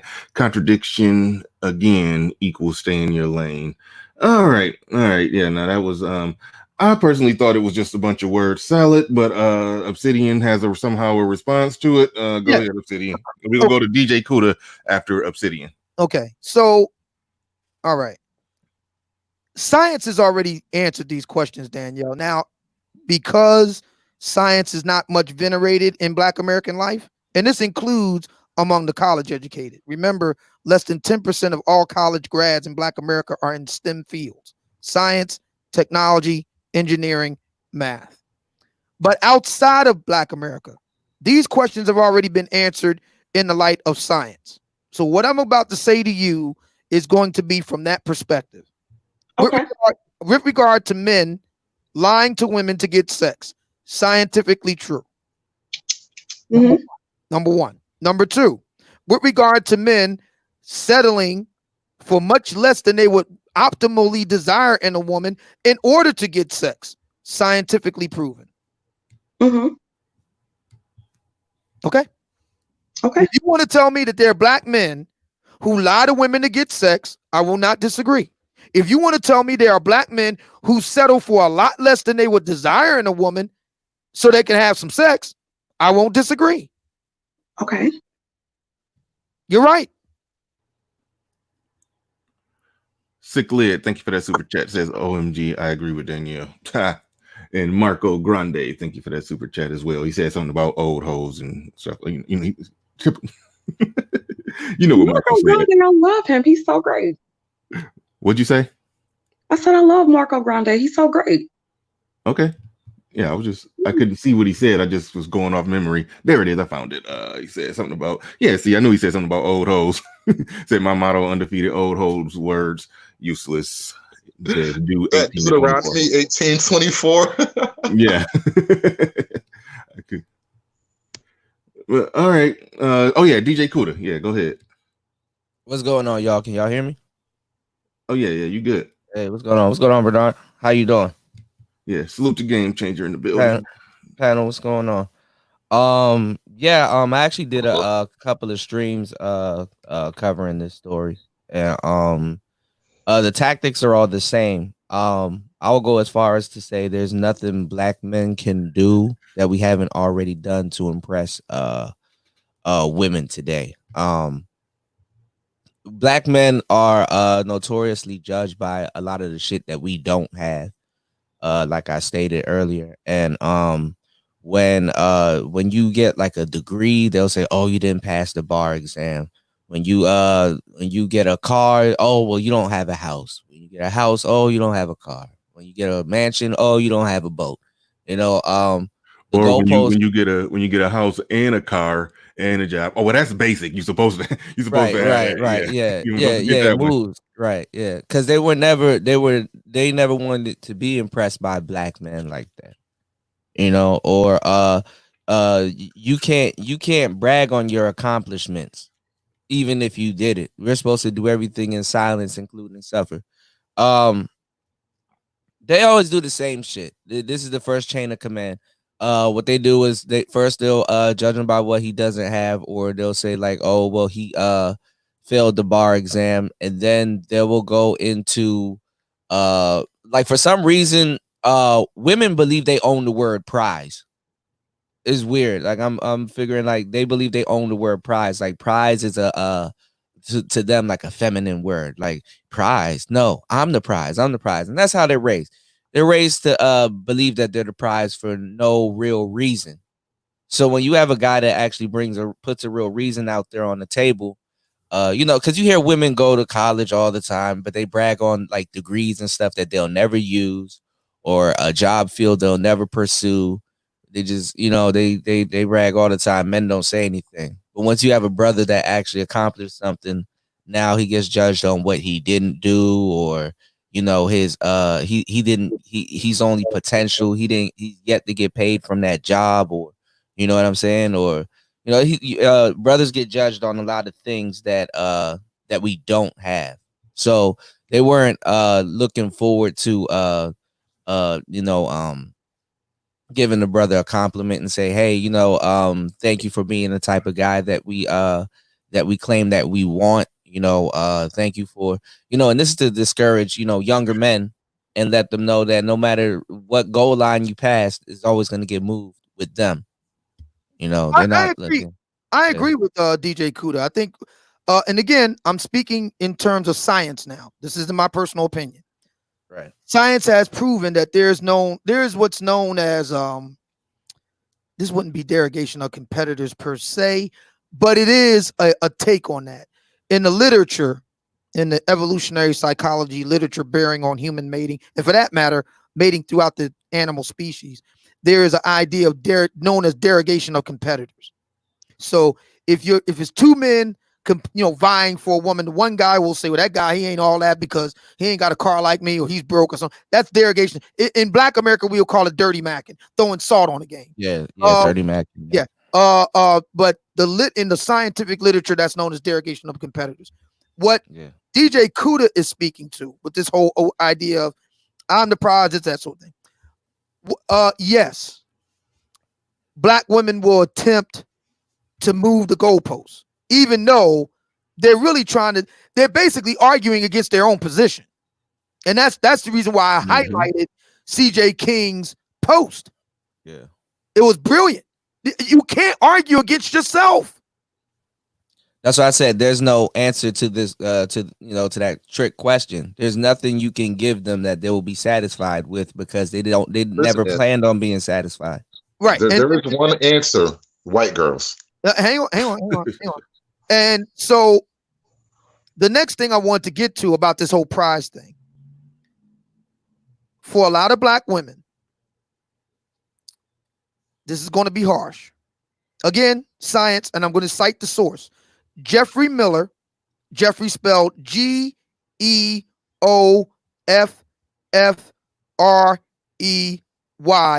Alan Roger Curry will be familiar with that name. Jeffrey Miller, some years back, wrote a very good book. He's an evolutionary psychologist at the University of New Mexico. Wrote an excellent book called The Mating Mind. In that book, he cites all kinds of research throughout the various species on planet Earth that while, yes, it is true that males compete for female mates. No argument there. We all agree males must compete. But what's left out is that, and this is why the male mating mind is so important. The mating mind, that's the name of the book, is so important, is because females must compete for mates too. And they do. And this includes humans. Mm-hmm. The put down, the derogation, the slur. And now, if I may, Bernard. Wait, hold on. Offer evidence. Hold on, before you do that, I got 3 super chats. Let me read these super chats real quick. Rudy Bennett says, Danielle, a lot of Black women or men demand for, I think he means non-select, to stay in your lane. I agree. Edward SKC, let's community burn. Black women want bottom Brad. Thank you for that super chat. And TD Hutch says, or they are condescending his little car house. And also ARC came back with another super chat, and oh shit, dim the lights and light the candles, because ARC apparently will be getting interviewed by Sister George. Gonna be some ill-timed giggles going on in that one. But he says, shameless plug, Sister George will be interviewing yours truly Wednesday, 6 p.m. Eastern time on the breakdown from a woman's perspective. Only my second YouTube interview with a woman ever. The first was Irene. I do remember that one that you did with Irene. I do want to go to Game Changer, Obsidian, because Game Changer been waiting patiently there. So I know you had something. You said you was about to show some stats, some data, or some evidence of something. But I do want to see what Game Changer had to bring to the table in this discussion, and then we're going to go to evidence. Go ahead, Game Changer. You got the mic. Okay, I look forward to seeing your evidence, Obsidian. I want to see that portion of it, but I do believe that it'll be very, very poignant to what we're talking about. So as far as the relationship aspect goes, what these women are doing, what they have been doing for the past couple of generations now, is look for a way to seduce men without competing directly with other groups of women. Now, that's a very difficult thing to do. Most women have a way of seduction that involves submission. Theirs is interesting because their method or their seduction technique, one of many, each of which involves manipulation. This technique requires omission. Basically, they omit the actual value of the man with hopes that he don't really realize his true value. Until that realization is made, he can sell himself to women at a discount. Now, really, it's not a big deal for Black women if a man was to see himself as individually valuable, meaning, he is, he is valuable and he's with a Black woman. that works to their favor. They can say that this man who is of this said value is worthy of this Black woman simply for being a woman. Now, what's going on here is that, and why he's getting so much pushback is because he advertised his value before actually being with a Black woman. And then, so now other Black men can say, oh, this is what I have to do to become valuable. Once that happens, then they would have to, once a man realizes his value, then they will have to actually compete for this man of value. Think of it like somebody releasing their pay. You know, a lot of brothers are truck drivers. I don't really know how much they make, but, you know, I know that they make a lot. So, you know, but however, there may be a group of people that may not be fully aware of how much they are being made, and they may be getting gypped. They may have companies that pay them half what, you know, they're actually worth. So if a truck driver was to, you know, get on a public platform of any type and say, I make X amount, then all of the people who have been selling their services for less than X, let's just say half of X, will start to realize that they're being gypped and demand more. So that's the situation that they want to maintain. Black men have been selling themselves short for so many years. If you look at most Black couples, it consists of a woman who is less pretty than the man is handsome. And this man may or may not be of means, but he obviously don't know his worth. Now, the whole, you know, less pretty than he is handsome phenomenon is, you know, prevalent. It's commonplace in the Black community, where you see an overweight woman with a guy who actually goes to the gym regularly, where you see women with children dealing with childless men, many of whom, you know, have money in the bank. Men have been selling themselves for short for so long that Black women have come to the point that this is their price. Now, here we have, in this Mr. King situation, a person who says, look, I know what I'm worth because I worked hard to become worth this. I'm not going to sell myself short. And the only way that you can get this value from me is to compete. And not just compete with yourselves, as Rashida Strober would say, that's the only thing dark-skinned women will have to do. You have to compete with every ethnic demographic of women that exists. And to the winner goes the spoils, and he understands that he himself is a spoil. So I'm saying, yeah, I'm sorry, I agree with everything Game Changer said. First of all, okay, let's just get this out of the way. I mentioned Jeffrey Miller, The Mating Mind. His fiance, soon-to-be wife, Dr. Diana Fleischman, she's originally born in Brazil, raised here in the United States, currently teaching in the UK, has a new book coming out called How to Train Your Boyfriend. It talks about how women have evolved to psychologically manipulate men. What am I saying here? Yes, women in general, and for purposes of our discussion, Black women are very skilled at psychologically and emotionally manipulating Black men into getting them to do what they want them to do. This goes to Game Changer's earlier point. That's science, not my point. Science. Yeah, go ahead. So Jedi Max said, Game Changer, it's not that complicated. Either women find you sexually attractive or you're, while you are, a lick. Okay. Yeah. The issue for me, I don't know what your response is to that, and I would like to get to this evidence, but I don't know what your response or anybody else's on the panel is to that statement. Mm-hmm. My response is, okay, I have no control over how women see me. That's their right. But I do have control over how I respond. See, just because she sees me as a lick doesn't mean I have to be a lick. She's free to see me as a lick if she wants, but that doesn't mean I have to comply. Well, I guess if he's well-to-do, then she should be licking him. Anyway, I just want to say to Jedi Mac that you spelled, you used the wrong your. It's Y-O-U apostrophe R-E. Yeah. This whole thing is easily debunked. If you were to sit down and get a man and you get a woman, a black man and black woman, and let's say McDonald's, you give her the job at McDonald's, then go check her social media, she gonna be like, new job, who's this? Oh, making it in the world, coming up. Oh, you know what I'm saying? New money on the block or whatever stupid shit she's gonna say. You give that man that same job, they're gonna be like, oh, well, he's only making $10 an hour.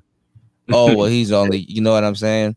But her, it's like, oh, congratulations, good job, sis. Oh yeah, you on the way up. Oh, you doing big things. I see you. Blah blah blah. You give that man that same job, all you gonna hear is, oh, he's only making $10. Oh, really? You're flipping burgers? Oh, Yes. his uniform looks funny. Yes, and that's exactly, and that goes right to my point again. Diana Fleischman, How to Train Your Boyfriend, fiance to Jeffrey Miller, The Mating Mind. Yes, women in general, black women in particular, have evolved to use psychological and emotional manipulation, and you just cited it, DJ Kuda. There you go, very good. Yes. So this goes to a statement that Dina Forbes made, and now I want to get to this evidence. She says, if CJ King had just made a simple graduation post, he would not have gotten that response. It came off as arrogant more than anything. And this is a point that little Miss Chrissy made on her video as well. Ladies, you're right. I agree. If CJ King had just did a little simple thing, and it would have been just that. But see, in Black America, successful men are arrogant. And if you want a successful black man, arrogance comes with it's a package deal, ladies. That's how it works. Successful men are arrogant. You know me? I'm an arrogant SOB. I brag all the time about my success. I can't wait to talk about it. I'm very proud of it. I work very hard for it. And I want you ladies to know my worth. You will do what I want you to do if you want to be with me up in Fogo de Chao.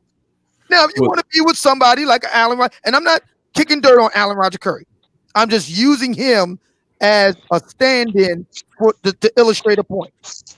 If you want to be with him and you get some great dick, great. Enjoy.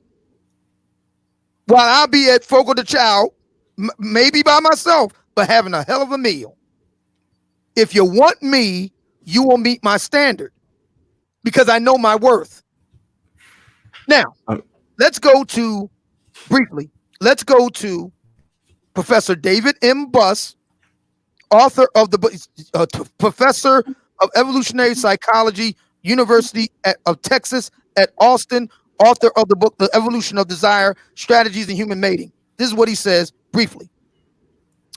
The fact that female promiscuity is abhorred by men and committed mates and is exploited by women to undermine rivals. Note what I just said there. Rivals. Women must compete for mates, ladies. There's no escaping it. You must compete for mates. You must compete for mates. Let me say that one more again. Ladies, you must compete for mates. And if you want a mate worth something, you will compete. Or you will get nothing. Or you'll get a lot less than you would have desired. Let me continue. Is reinforced by the prevalence of derogatory terms for this activity in the language. Although there are words for men who are promiscuous, shout out to Alan Roger Curry again, such as Lothario and Don Juan, or as we would say in the hood, players, Max, pimps, right? They are fewer in number and less derogatory than the words for women. Indeed, such terms applied to men are sometimes not intended to be derogatory at all, but are said with admiration or envy. In contrast, John Barth's The Sotweed Factor illustrates the range of insults hurled by women on other women. An English woman competes against a French woman by using these labels to cast aspersions on her character. Here we go. Take notes.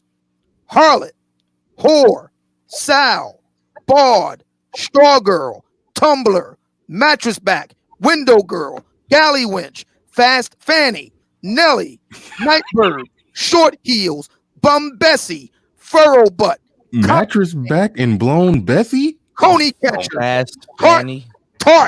arse bender, canvas back, hip flipper, hard tonguer, bed bug, breech dropper, gift box, crater butt, piss pallet, nary cherry, pox box, flap gap, cod hopper, belly lass, trollop, joy girl, bump bacon, strumpet, slattern, chippy, pipe cleaner, hot pot, back bender, lease piece, spread eagle, sausage grinder, corner girl, cod winker, nutcracker, hedge whore, flesh pot, cot woman, husky, upper. The French woman uses a comparatively long list of counter derogations in her native language. In literature, as in life, denigrating a competitor's promiscuity decreases her attractiveness to a man in the marital market. QED. Any questions? You forgot harlot and Jezebel. We did say harlot. Jezebel was not in the list. Oh shit. That was a fucking list right there. All right, I gotta read these super chats, and we gotta go to Mr. Fantastic. Black Wolf Inc. says, Wait, was Chippy on there? Backlash. Chippy was indeed part of the list. Yes. I already know how to get a man's check. A young girl saying to her elder women who all nodded in agreement. What else did I see? It was, I missed a few super chats. I think they be coming up and then disappearing. Okay, here's one. No, he says Obsidian passed the mic. Harumba, he said, but he's already done that. TD Dutch says, oh, they condescending. I already read that one. It was somebody's super chat I missed. I do apologize because I don't like to miss super chats. I appreciate everybody who support the show financially, but I missed somebody and it disappeared. But hopefully everybody saw it and read it. I apologize for that. But we got to go to Mr. Fantastic. Go ahead. Yo, what up, man? What's going on? Shout out to everybody. What up? Yeah, man. I just think the only thing I see wrong with what the brother did, man, is like, man, he was the prize before he even made the accomplishment, just in him being in the realm and being the guy he was. Only thing he did was add to his value that he already had. And I think we have to, as black men, stop saying, bro, you gotta be like, the 1% in order to be valuable. That's the only thing I think. Because now I agree.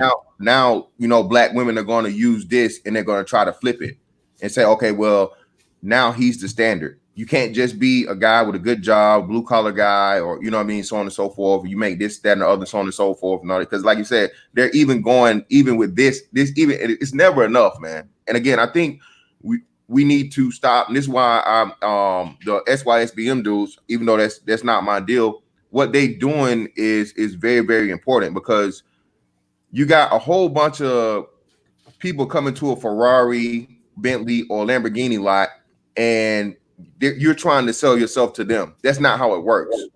That the black man should see yourself as that brand already. When you've made the right decisions in your life, you've never been locked up, you've never been in jail, you go to college, you not go to college, you get a trade skill, or you make yourself successful, you're a homeowner, you got your shit together, and you have a path to go, own business, all these other things, man. Stop trying to convince someone that can't afford you. And like you said, unfortunately, he went real light in going to the point of black women, highest STD rates, highest single mother rates, lowest income of any demographic in the country, least sought after woman, pretty much of any other demographic on the planet, all these other things. And why are you making this statement to black women? It should have just been in general, hey, women, I'm here. I just fucking finished my my Juris Doctorate, doctor. I'm successful. I have this. I have that. Who wants it? Yeah, because technically a lawyer is rare for all men of any race. So that is a real good point. I'm about to drop down. SKC said he wanted to back up something that Fantastic just said about SYSBM. So I'm about to drop down and bring SKC up. When SKC come up, he got the mic, and then we got to go to David Monroe. He ain't said nothing in a while. Yeah, I was thinking the same thing. Fantastic. With the whole thought of he was a prize way before the accomplishment. just being on that road and having that line of thought. But again, my question is prize to whom? And you alluded to it by saying, to women in general. I like what he did, because I'm like, hey, I'm like, with any black man that's doing something, yeah, you have your voice, you can talk whatever you want to talk, man. You're doing your thing. But to direct it in such a way to where you're saying, and I hope he's not saying that, he's a prize to just two black women. It's like, nah, man, you don't sell yourself short like that. You got the whole globe, in your palm. So that's something that I think should be acknowledged. Now, for the whole thing with black women in general, it's like, if you, and I hope, like I said, I hope that he didn't do it to where it's like, just pointing towards them. It's like, oh, I just want black women, blah, blah, blah. Now the prize, give me your best. It's like, dude, when you list all those things, you show that they're not even worth it. Exactly. So, and I hate to be just raw like that, but no, SKC, that's the crazy thing, bro. He went, he had to be soft about it, because I mean, it's apparent that he's interested in black women, because he made the message to black women. He put the advertisement out to black women, so he couldn't go as raw as he should have went. You know what I'm saying? How did he put it out to black women? Because all the stats were to and about black women. So he's basically saying, hey, black women, this is what you're looking for. A black woman requires this, a black woman requires it. He didn't say women in general. So that means I agree with Fantastic, Mr. Fantastic. Not to cut you off, Mr. Fantastic, but I agree with you. And my problem with Little Miss Chrissy was how she completely, distorted what CJ King was clearly conveying. She posted a picture on, I take it you all seen her video by now. She put a slideshow of his images from Instagram, I presume. And one of the pictures were with a clearly non-black woman. I don't know. Yeah, he had a white woman. Specifically what her ethnicity is, but she clearly isn't black. And she was trying to suggest that his true desires lay with that. I said, well, if that was true, why even bother making the post? He could have did it to the women that he truly desired, or he could have did it to women in general. He specifically singled out black women. That tells me he had to have some degree of regard. Well, the thing is that I dropped a show earlier this morning covering that whole show. What she was saying, they're also trying to label him as a colorist. They're trying to say that he they're trying to say that he doesn't like dark-skinned black women. Even today on another podcast that I had this morning, Crystal and Karazin, she was saying that these brothers need to learn. That's not really success. They wouldn't go after. As if she's in the position to say, huh? As if she's listen. I pointed this out in my column. You brothers really need to read it if you haven't already. All these sisters, because the argument, Little Miss Chrissy made this argument too. Well, he just got out of law school. He hasn't passed the bar yet. And, well, he doesn't have a job yet. Well, he didn't have. Yeah. Listen, when black women are able to finish college as much as they attend, and there's some of the biggest dropouts in the country. 25% of all black women who go to college don't finish. Only 10% of black women have an associate's degree. Only 15% of black women have a bachelor's. Only 10% of black women have a graduate or professional degree. When black women start finishing college as much as they go to college, then we can talk. Oh, we're not allowed to keep score. That's why he's wrong, because he's keeping score. But this is the thing, though.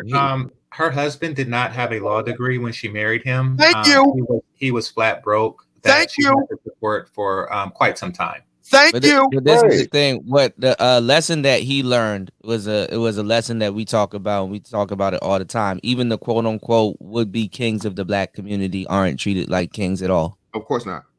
There is no such thing as a king. The word king is very condescending, coming from sister's mouths.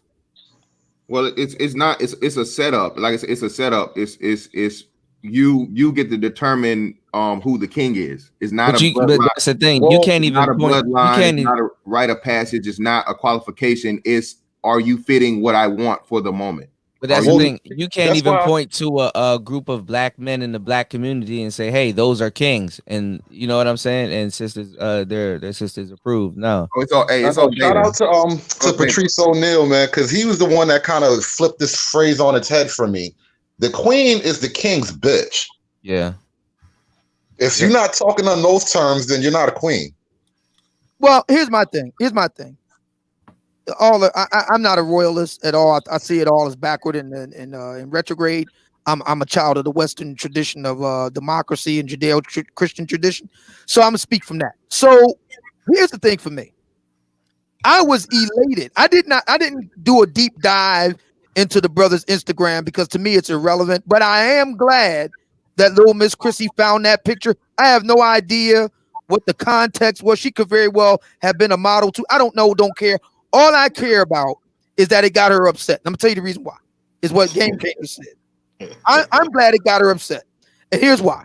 And she's got a big audience. Here's why. Because he is showing you, ladies, you got, as Game Changer rightly pointed out, you got to compete with everybody. May the odds forever be in your favor, ladies.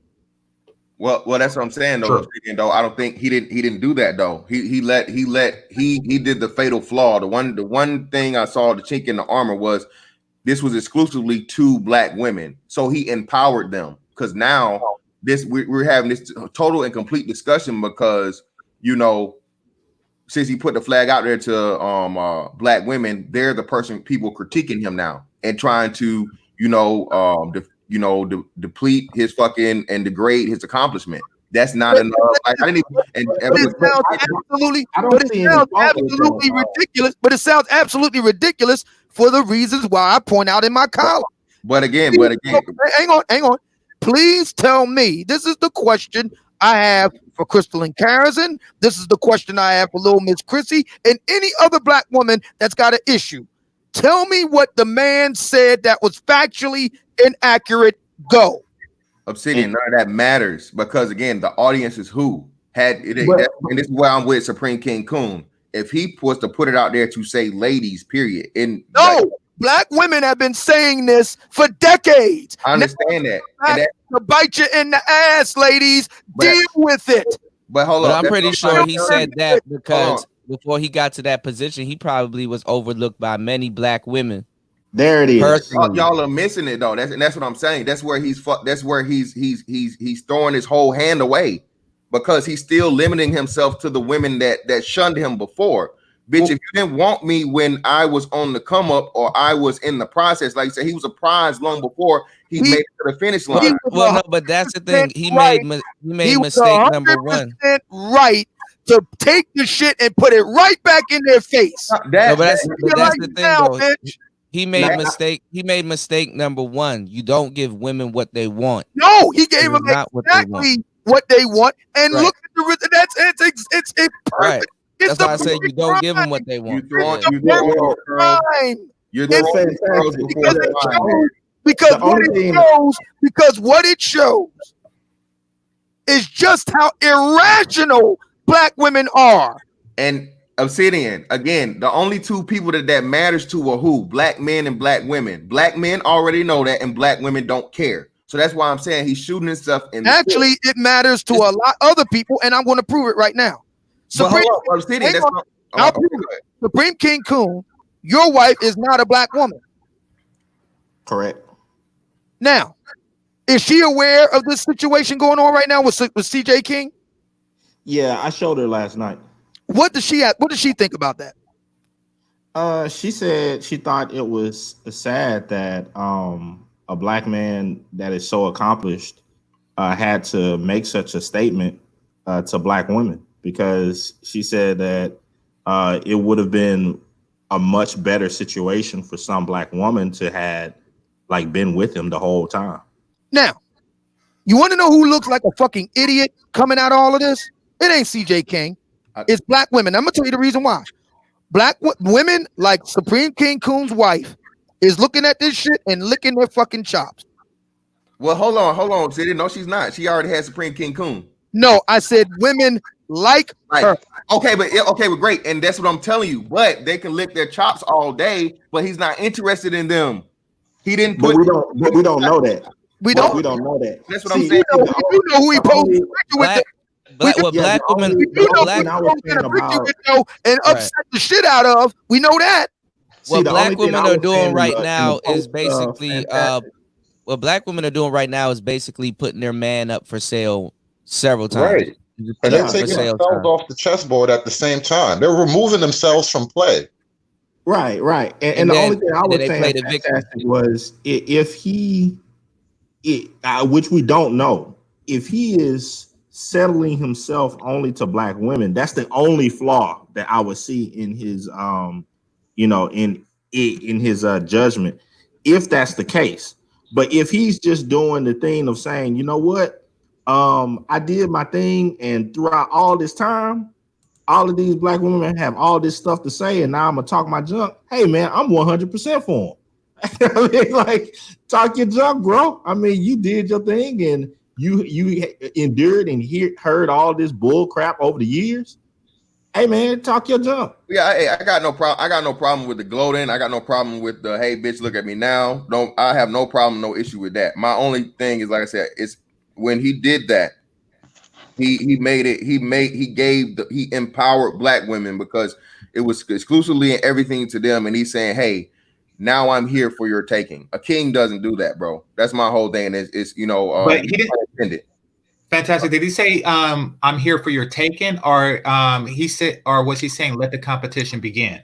Because he's not really there for their taking, just for the sake of again. But I mean, what I'm saying, fantastic is, I mean, if he was with, like, say, a 300-pound black woman, with 4 kids and a weave, or a wig or something like that, then he'll be like, yes, I'm here available for any black woman's taken. Now, far too many successful black men have taken that deal.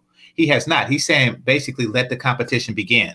Okay, and unfortunately, like I said, we know the numbers that are there, and we've seen the proof. We're having this conversation because black women are trying to belittle his accomplishment. That's still not enough.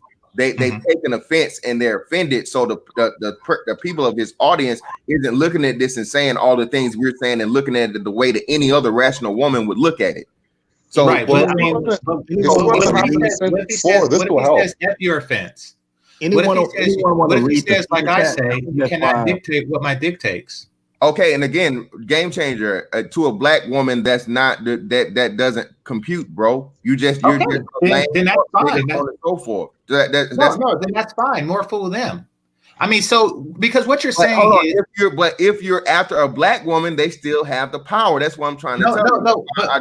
What you're saying is, prior to this, they've been shifting the goalposts. And you're saying that because of this, now they have the power to shift the goalposts. They believe that they have the power to shift the goalposts in spite of it. And the never enough. That's what I'm telling you. No, but fantastic. What I'm saying is the only thing you can do about this goalpost shifting that they're doing to enable it is to meet their new standards or meet their new criteria. Now, if they say that a in-shape lawyer, or new graduate of law school is worth the equivalent of, say, some very unappealing woman, then the only person that can co-sign that is the in-shape lawyer who is with a very unappealing woman. Okay. Just for a moment, and that would be one who realizes that, or don't realize that he is the prize. But now I want us to read the super chats. I think we have one from Slick, $5. Don't say anything bad about black women's. Shout out to David Carroll. When he puts them up, I'll just read them. All right. Rowdy Benoit had a $20 joint. Any black man with standard and requirements, femininity, fit body, cooperation, childless, is colorist. But black women have long list requirement for black men. Remember Linda Pope, and no requirement for bottom Brad. It is. This reminds me of a conversation I was having the other day, and it's like I was talking to a guy, and it's like, you got this really rigid view of what black men are supposed to do in order to be deemed the quote unquote good man. But then what does he get for the reward? Because when it comes to the other side of the equation, it's all fuzzy math. It's like there's nothing solid you're supposed to expect from being this good man, or at least on paper anyway. She thinks she's the reward. Women nowadays hang out at the finish line. And even then then the fucking line gets moved down the line. Right. That's how they know. Because as soon as you're tired and you get to the finish line, that's when they move it again. Shout out to Roddy Benoit with the Canadian 5. Like Edward Anderson said, the power of men is the power of choice. Vote with your feet, wallet, and passport. Black Wolf 8, Mr. Fantastic. The V only has power when the D is present, never when it's not in play. Okay. Ty City had a. Oh, go ahead.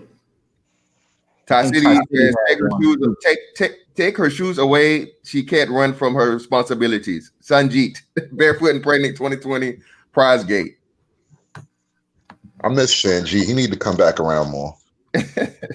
But yeah, the sad part about this is that like as men, we can lose everything we own almost damn near if people knew about this space publicly like that. And the sad thing is that you have a group of women that can talk cash shit and real greasy about black men in public, and have magazine publications and stuff writing on a brother that is just basically happy that he's reached a certain pinnacle in his education and his career field. And articles like this could literally set him up for failure again. Like, well, and that's what I'm saying. That's what I'm saying, man. I understand what you guys are saying as far as like, hey, gloat and do all these things and so on and so forth, which is cool, right? But again, when you're dealing in the black community, unfortunately, until we do this thing where we flip the shit where the man is in his fucking proper place, you know what I mean, and the man actually fucking rules and commands the community, the race, then the women have the fucking power and they can literally stop this man's opportunity. You see what I'm saying? That's why I say it was. I understand him doing it and for the reason he was doing it. But had he just put out generally just women and made this fucking advertisement to, hey, I'm available, I'm out here, so on and so forth. Black women didn't appreciate me for this, that, and the other, whatever. But now all women are fucking are welcome. Then that put fear in their hearts. But no, that would have made it worse, because then they would have deemed him. He would have got a code award. Yeah, they would have said they would have said that he's going after white women directly. Listen, but he's a cool now. Bernard, he's a colorist.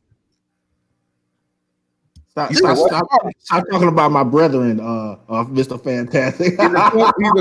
He's a coon and he's a colorist now. David Johnson. I got a question for Obsidian real quick though. Yeah, this is bizarre because I don't see how black women can prevent him from getting a job. Go ahead, Supreme King Coon. So my question to you, Obsidian, is since CJ King has done his thing now and so forth, does he equal a whole nickel now? That's a very good question. We have to ask Mr. Atara Dallas. Does one CJ King equal 3 whole nickels to make up 1 whole nickel? That's a good question. I don't know. The reason why I say he probably can't get a job is if they look his name up and stuff, and all of these articles and stuff start popping up, because these are like whole publications.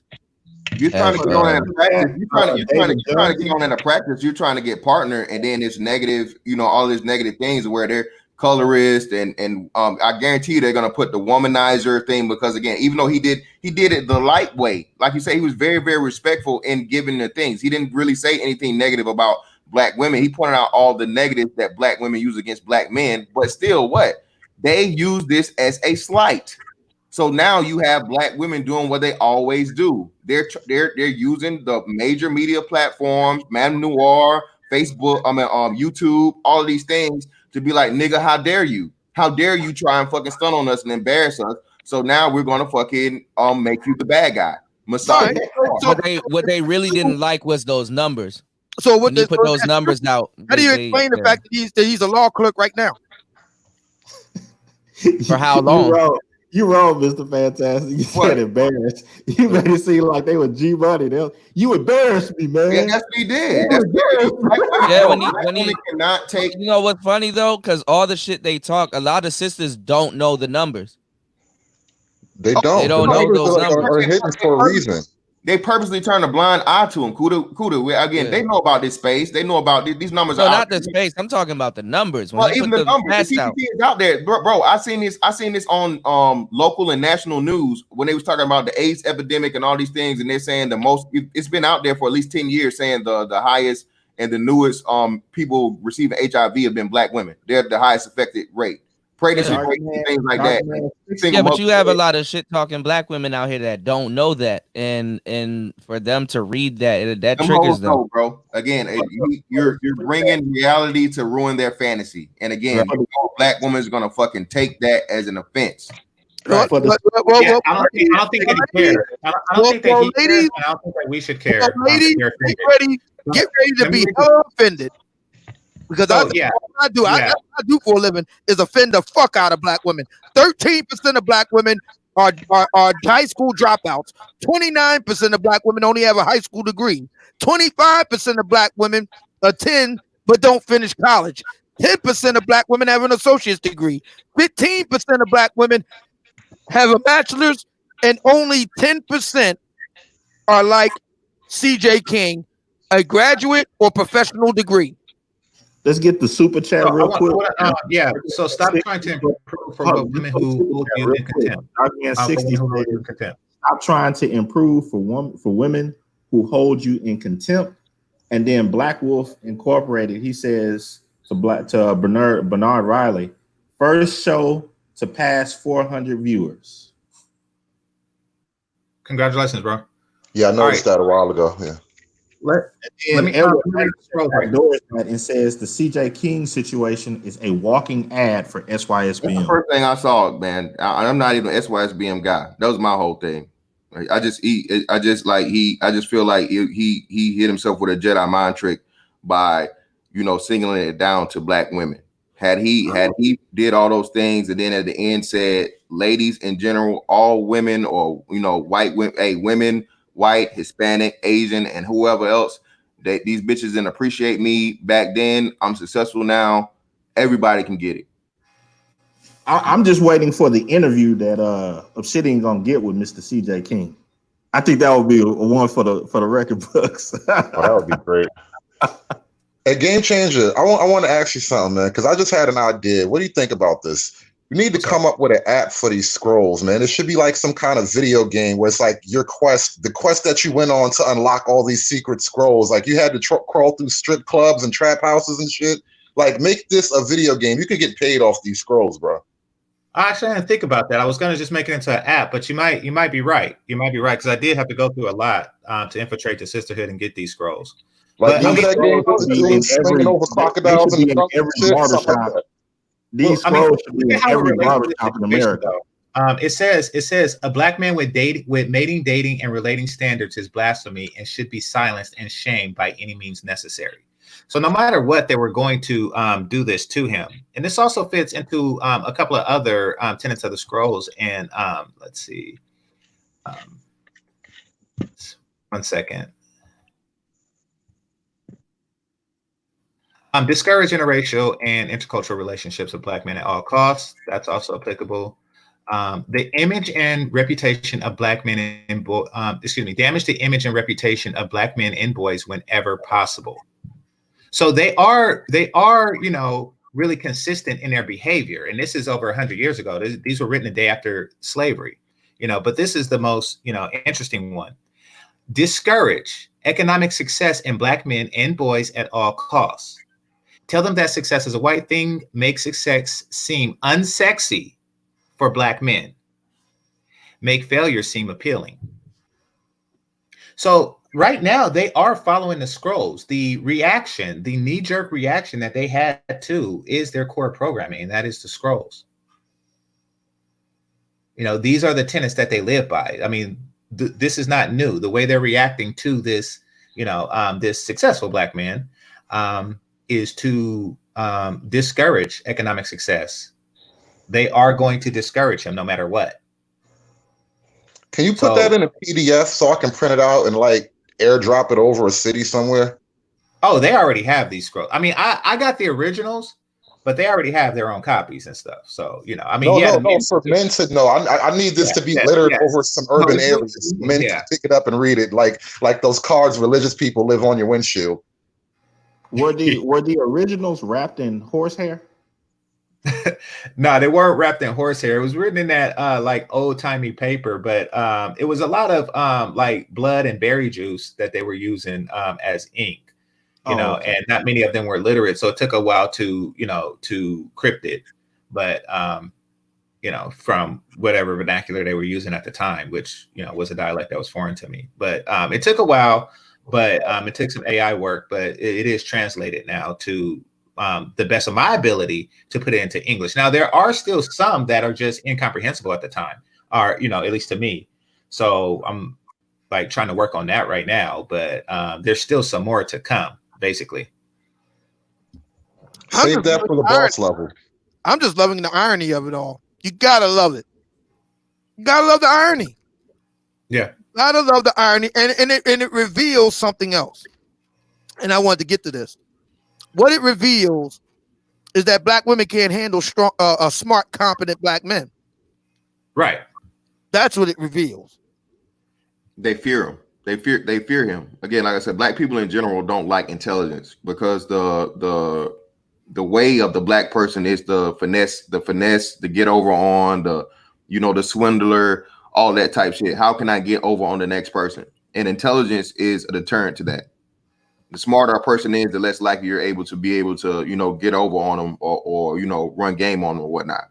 So in black women, it's 10 times it's even more of a deterrent because that's a woman's nature. A woman's whole nature is to seduce a man and use her attractiveness, her sexuality, and all these things to think, to get this man to believe that he's going to have access to it to be able to manipulate him to do what she wants him to actually do. So when a man is intelligent and he's transcended he knows how to control his dick, you know what I mean? And he transcends that primal sexual impulse with intelligence. That's why they really steer away from those men. Uh-oh. You're not supposed to transcend that. Yeah, they don't. That's why the black women don't think, oh, nigga, you gay. Oh, excuse me, if you're homosexual, you know what I mean? You gotta use the proper terms. I'm sorry, excuse me. Or you must, you know what I'm saying? You must like men or some shit like that because like, whoa, ma'am. Now you say this fantastic, but you know that there are clips right here on YouTube of a guy interviewing black women, asking them what would they do if a dude turned down sex from them, and they went down the line and said, yeah, he had to be gay. Yeah, I got clips of them saying he will get raped by them. Yeah. So wow. I just want to read the super chat. Written in menstrual blood. I actually didn't know that. I thought this was standard blood. Now I'm concerned. But yeah. But black women well, hold on. This kind of doubles back. They don't go after guys that they have to upgrade themselves to be with. Black women are their dating habits are very lazy. They don't go after guys that will say, hey, this person will make me a better woman. They don't go after guys where they don't think their input is involved. They have no filter to even seep out guys like that. If they want a guy that they always have to have some type of input. So that's how they get reliability. Man in a relationship, bro. They want to be able to. Again, that's why they go after dumb dudes too to seem to give off the appearance of being smart. Yeah, the homosexuals, the fucking the pseudo intellectuals, all of that shit. Black women are the ultimate fucking narcissists, and just it's unbelievable. It's crazy. Now, it pushed me to the point. I think another benefit of him, making this two black women, is, because they did just goalpost shift, but because the previous goalpost was written, it's well documented that this is what they claim to be looking for. Now, basically, he's saying, put up or shut up, or put out or shut up. Is basically what he's saying. He's like, okay, on the previous goalpost requirement, it was this. Now that I have this, let's see if you all put up. And they didn't. And they did. They attacked. So what he's doing, he's actually creating, a evidence trail. Yep. Of goalpost shifting. Yep. All this stuff has to come into the light. The biggest disadvantage men have had in this arena is that we just did not know that women were essentially dealing from the bottom of the deck. And so we need to put all this shit in the light, and now we can play on even terms. Exactly. They've been preaching. But they have gone on record saying that this is what they wanted. We have records, we have documents, we have movies, we have this, and this. We have gone on record. And we also have on record that once these guys get on, they only go for white women. So he's basically saying, like, look, I am that dude that we have on record that you say that you want. I am making this exclusively to Black women. Now let's see y'all compete. And they do. So he called out their hypocrisy. He called their bluff. The game changer is 100% correct. He called their bluff and they folded. Exactly. Right.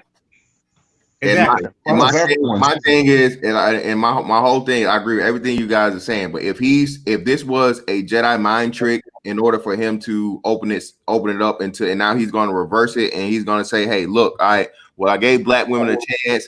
Black women still turned me down after they said I checked every fucking wicked, every fucking check in the box, and they still said it's not enough. Now, white women, Asian women, Hispanic women, I'm yours. That's a win.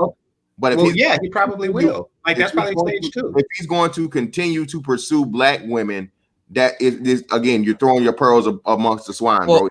Once he put out those numbers, with this, he can either get a choice Black woman and say, okay, she has won the competition, but she did have to compete. If he gets himself an Aisha Curry with a old school Megan Good look, then he can say that, look, this, you have competed to my satisfaction. You got to pull your scroll back up, bro. You got to pull back up your scroll, game changer. Because man, listen. Or if he's a non-Black woman, he can say, unlike anybody else that they critique for being with a non-Black woman, unlike anybody else that they critique, like Michael B. Jordan or anything like that, he has documented proof that he tried first. You see, whenever they look at a Supreme King Coon or something like that, they just think that he just goes around smacking Black women in the face, beautiful Black women in the face, stomping on their head just to get to the Asian woman. That's what they would have you believe. He is now on record saying, Black women, come and get it. Here's the challenge. And now that he said that, they don't really have a leg to stand on when, and here's the other thing. Is my question, because Supreme King Coon, as far as I know, is the only brother on the panel with a non-Black wife. So I want to ask him this question. Supreme King Coon, in your estimation, you've been to a pretty good school yourself, HBCU in the house. Let me ask you this. If indeed the scenario unfolds the way the brothers have just said, okay, CJ King said, I tried to give the sisters a fair shot. They couldn't make it happen. So now I'm going out on the open mating market. Ladies, the line forms to the left. How long do you think it would be before, an Asian lady, a Hispanic lady, a white lady would step up to the mic? And the choice is his, man. I mean, as soon as he went into his graduate anything, according to what circles that he rolls in, I mean, it was a done deal from that point. I would say if he just wanted to, easily 3-6 months, easy. My thing is, why are our sisters running with this narrative, knowing damn well we're in a quarantine? This should be the last thing on their mind. This is successful Black men. I want to give an example of his strategy and calling their bluff, as Obsidian rightly said, what he did. So I have this person who comes to my panel named Jessica N, not to be confused with Jessica X. She comes in to troll and make the complaints that they always make, that there aren't any qualified Black men. I made the challenge because she lives out here in Northern California, and I'm a member of NSBE and things like that. So I do have connection to educated Black engineers and crap like that. I said, okay, well, email me, and I will personally, from my own circle of penises, find you one. I called her bluff. But she wasn't really looking for a Black man. She was just looking to complain about Black men. or else she would have taken me up on our offer. I think that he is also calling her bluff. And again, the only and my only thing is, if this he has to come along within these next week or month or so on and so forth, and then now say, hey, look, you guys talked all this shit because and he was nice about it. I mean, this is something that even his boasting, that most people would say, hey, nigga, you definitely went too soft in stating your accomplishment on these hoes, right, in these spaces. So even with him doing everything he did, he only talked negatively about black men for the most part, and saying, hey, I'm the opposite of that. What's good? Then what do? They use it to fucking, hey, and Kuda, to your question, the reason is it's simple, bro. No disrespect can go unchecked to black women's, bro. You're not gonna be disrespecting me. I'll fight you, nigga. All right. So now in this fucking platform where you have social media, this is a fight. And as we know with niggas, it's like they said in the Boondocks episode, we use mass force and aggression by multiple fucking individuals. Ain't no one-on-ones, nigga. Ain't no one-on-one. So now it's the entire sisterhood, like you said, game changer. Back to my point, what I was saying with the scrolls, brother. You know why a good black scrolls him now? The good black woman can't choose him now because she'd be going against the sisterhood. And what's the number one rule? You do not go against the sisterhood. Even if you select this nigga right now, because he done dissed us. Now you a lame. Now we gonna fucking cut you off. Now we gonna come out to YouTube. We gonna dox you. We gonna talk shit about you. We gonna tell about all the niggas you used to fuck. We gonna destroy your life. So that's why I'm trying to tell y'all. If he's keeping this in the realm of black women, they have all the control. He has to. So basically, what men like him are saying, fantastic, is that my penis is more valuable than a sisterhood. Either you accept this premise or get the fuck out. Yes, you will have to, like I say on my channel, if you ain't fucking pick-me's, you ain't fucking shit. In order to receive a certain level of penis, mine, for example, you must renounce the sisterhood. There's no way around it. You can't receive this receive a certain level of penis and be a part of the sisterhood. It doesn't work that way. Got a super chat real quick, GC. Counselor Murray, 499. He says there are plenty of productive black men.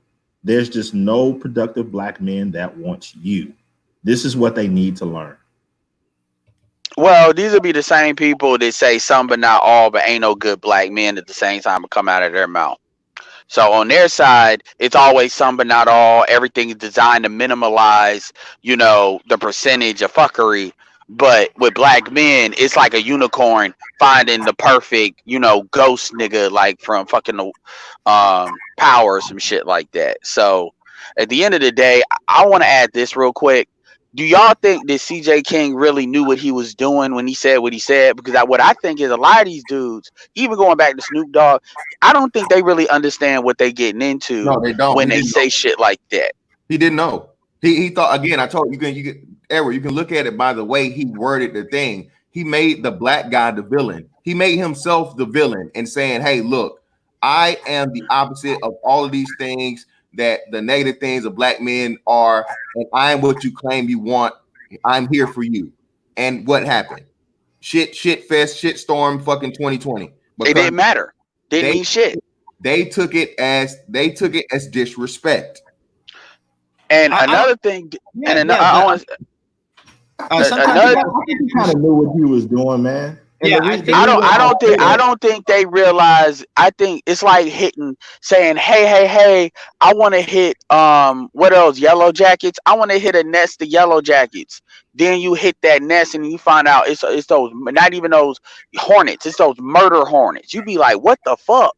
And then you hear all these nests from like 5 trees down.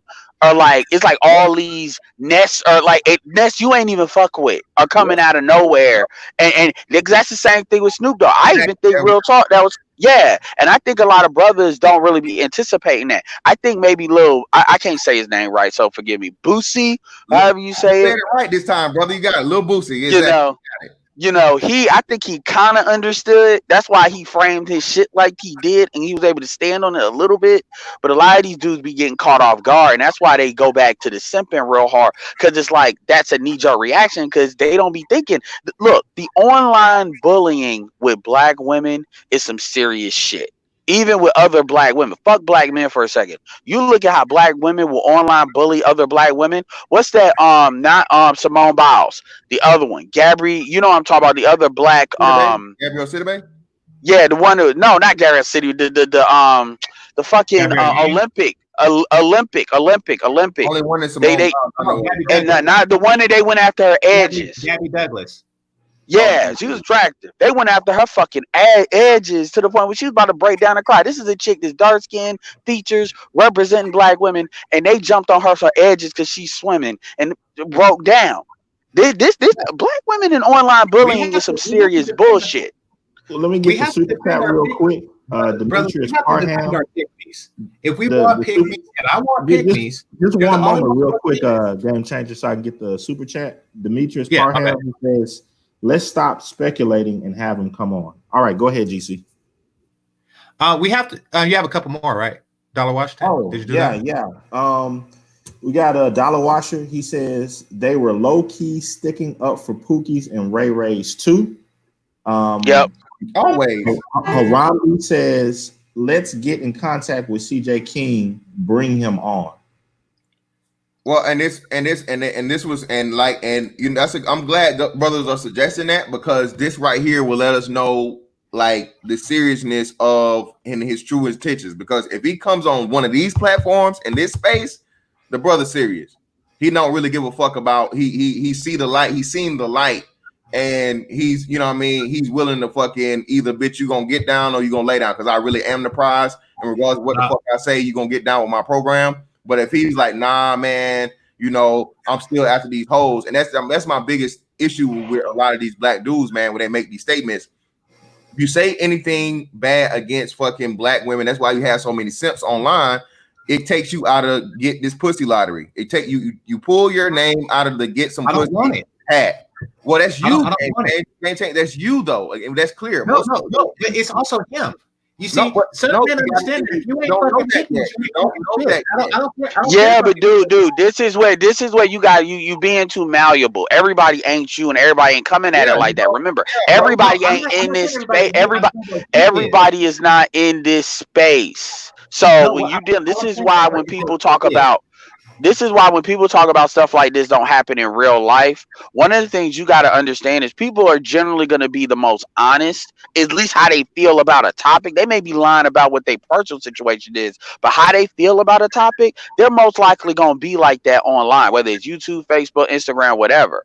When you get in real life, you got to see somebody. There's like social consequences that have to do with being in proximity to other people. This is why black men that like to talk all that shit online, they're not necessarily going to say that in real life. Same thing with women. There's social. So my point is, if you're dealing with somebody that's not really online like that, which, he's an attorney, maybe he is, maybe he isn't. At the same time, he's thinking about it from a proximity of like real social consequences. Not no, I can say what the fuck I feel and then it is what it is. So when he put that out there, even though this was online, this was kind of like an offline act that he projected online. And then a lot of these dudes, again, they don't expect that backlash because they don't really, if they're not in the shit, they don't know what the shit is. And so we don't know what so when Fantastic's talking about that pussy control shit, he's talking about what this dude sees in his daily life, not some, YouTube shit. And so that's going to be a different calculation than what you would have, Game Changer. Nobody's saying that you're wrong. It's kind of like talking to you're a 3D character and you're talking to a 2D character. It's not the 2D character's fault that they can only look at left and right and they can't see depth. That's all that we're saying. Okay, so I'll read this for you, Bernard. He bought into the hype. He actually believed that Strags want a good man. He didn't realize you're not supposed to be an accomplished black man. Succeed. The spotlight cuts back on their BS. He may or may not have Angry Man. That's real true. Who said that? Oh, Angry Man said that. Okay, yeah. No, it is possible that he's just calling them on their bullshit and making it public. It's very possible. Like he's calling their bluff. Yeah, but dudes, I don't give dudes that much credit to think they think that far ahead, especially when it comes to women. They don't, because he has no other reason What he to did, play that calculation type of shit. what he did was fall for the old Well, I bait think and that lawyers switch. think He that far ahead. thought giving women what they want would have given him what he wanted, and Which is some and blue it pill didn't work. shit. Yeah, it didn't work. That's blue He pill. I mean, thought I'm not trying to play the dude, but that's he blue thought pill logic.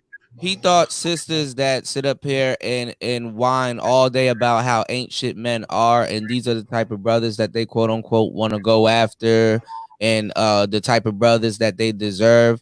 He thought that he would have their backing, and he didn't. Yeah, And I think at I'm the not same and I'm time gonna tell too, you, and I'm I'm gonna tell not you another putting thing. Yeah, go ahead. I I'm think at not the same putting time any too, his dad owns a law firm. So if anything, he might get a job with his father. And the funny thing about that is that those same black women that's talking shit about him, they actually would have rather dated his dad. This He's nigga is more Lawrence. accomplished. This Yeah. nigga is Lawrence. I'm not Go going to ahead. put any motives on what the Right. brother said, because what he said stands on its own. His personal example, put together with what black women themselves have been said, as Game Changer rightly pointed out. Man, you do not have to be a research assistant to find the evidence of what the brother posted on Instagram. Black women can't argue against themselves. Yeah. I love And it. by the way, Love it. go ahead.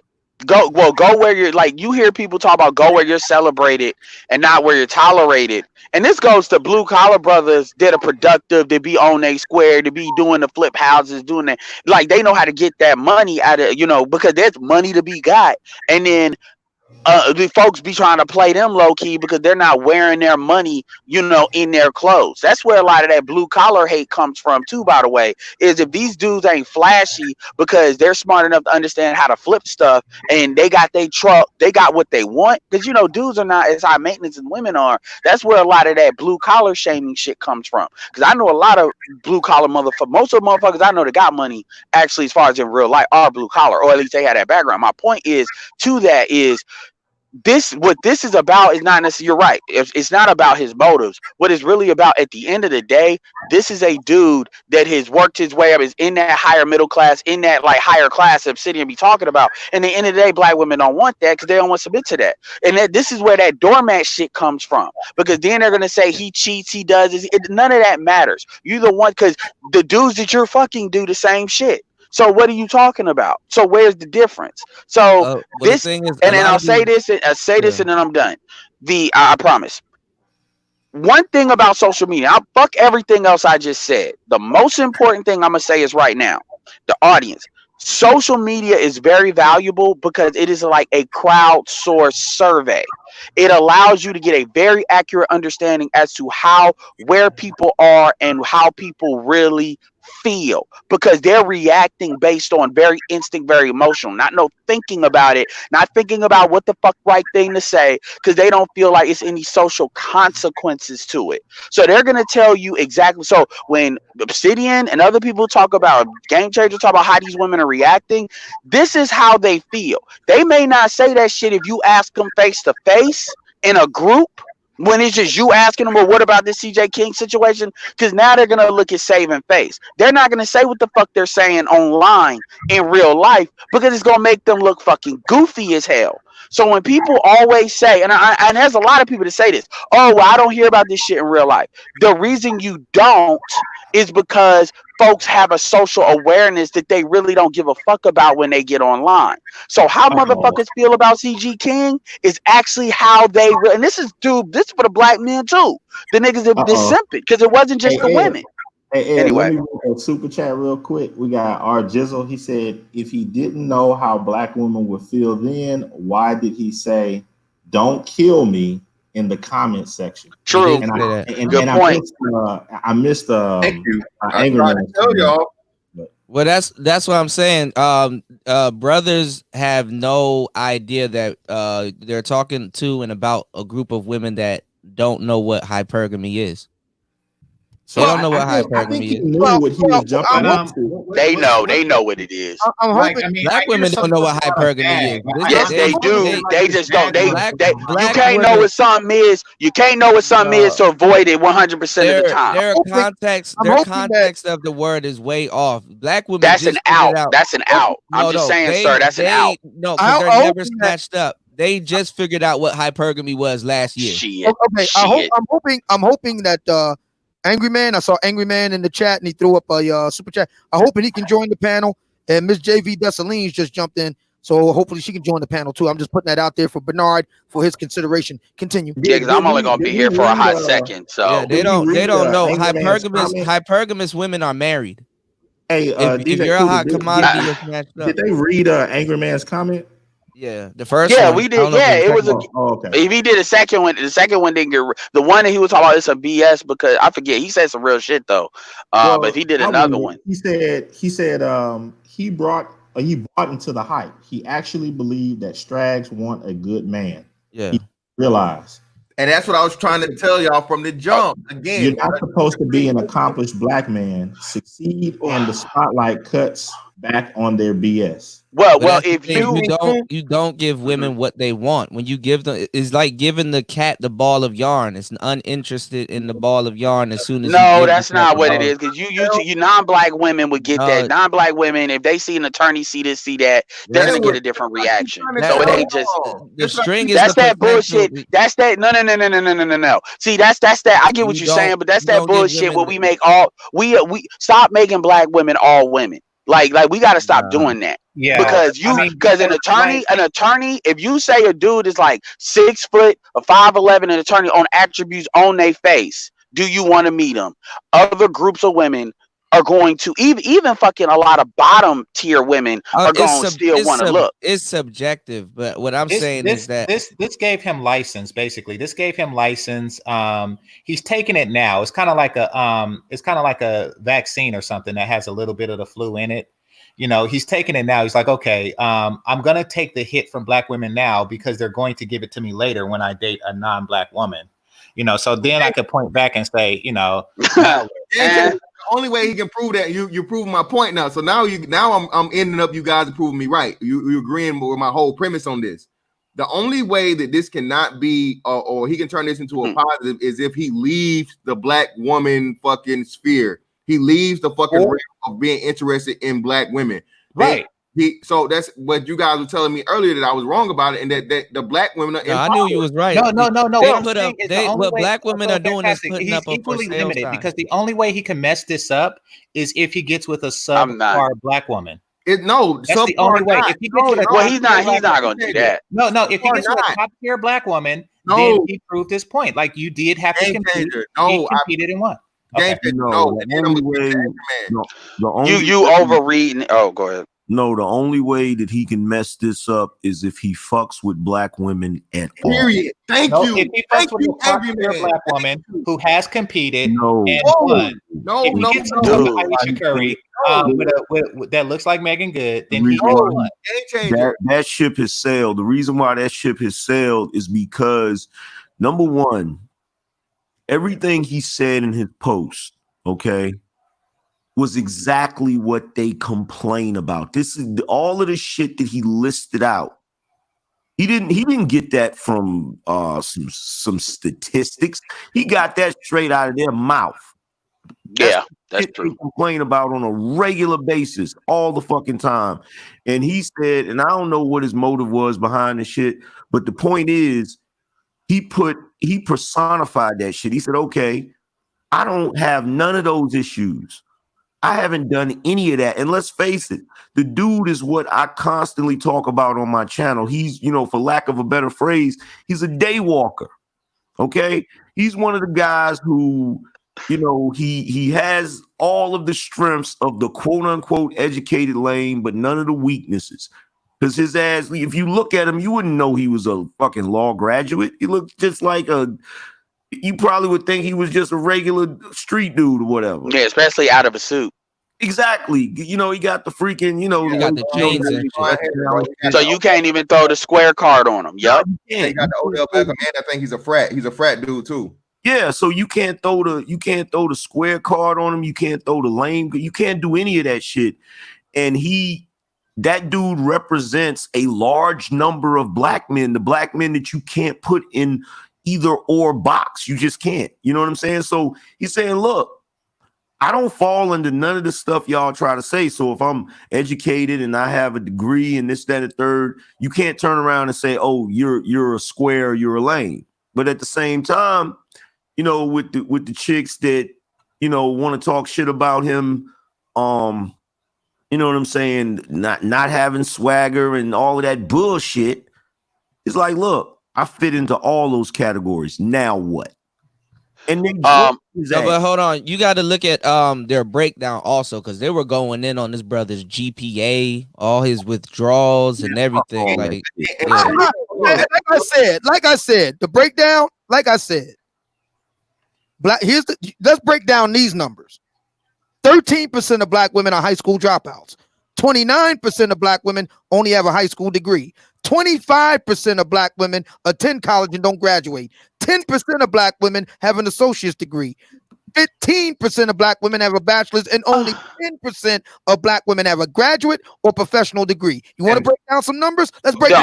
The only thing I care. Hold on. The only thing I care about is, did he graduate? Did he pass the bar? And then as a bonus, the fact that his dad is an attorney. That's like talking to a dude that ain't made it to the NBA yet when their dad was in the NBA. Look, here's the thing. None of that matters.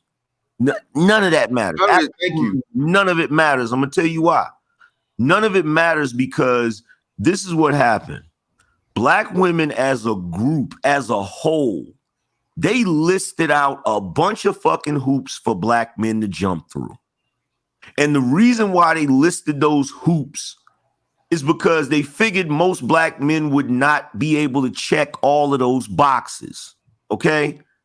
And the reason why they did that, the reason why they set out to put black men on that fool's errand, is so that the focus is always on black men. So that when they get into these relationships and the relationships fail, they can go down the list and say, oh, well, you didn't check this box. Exactly.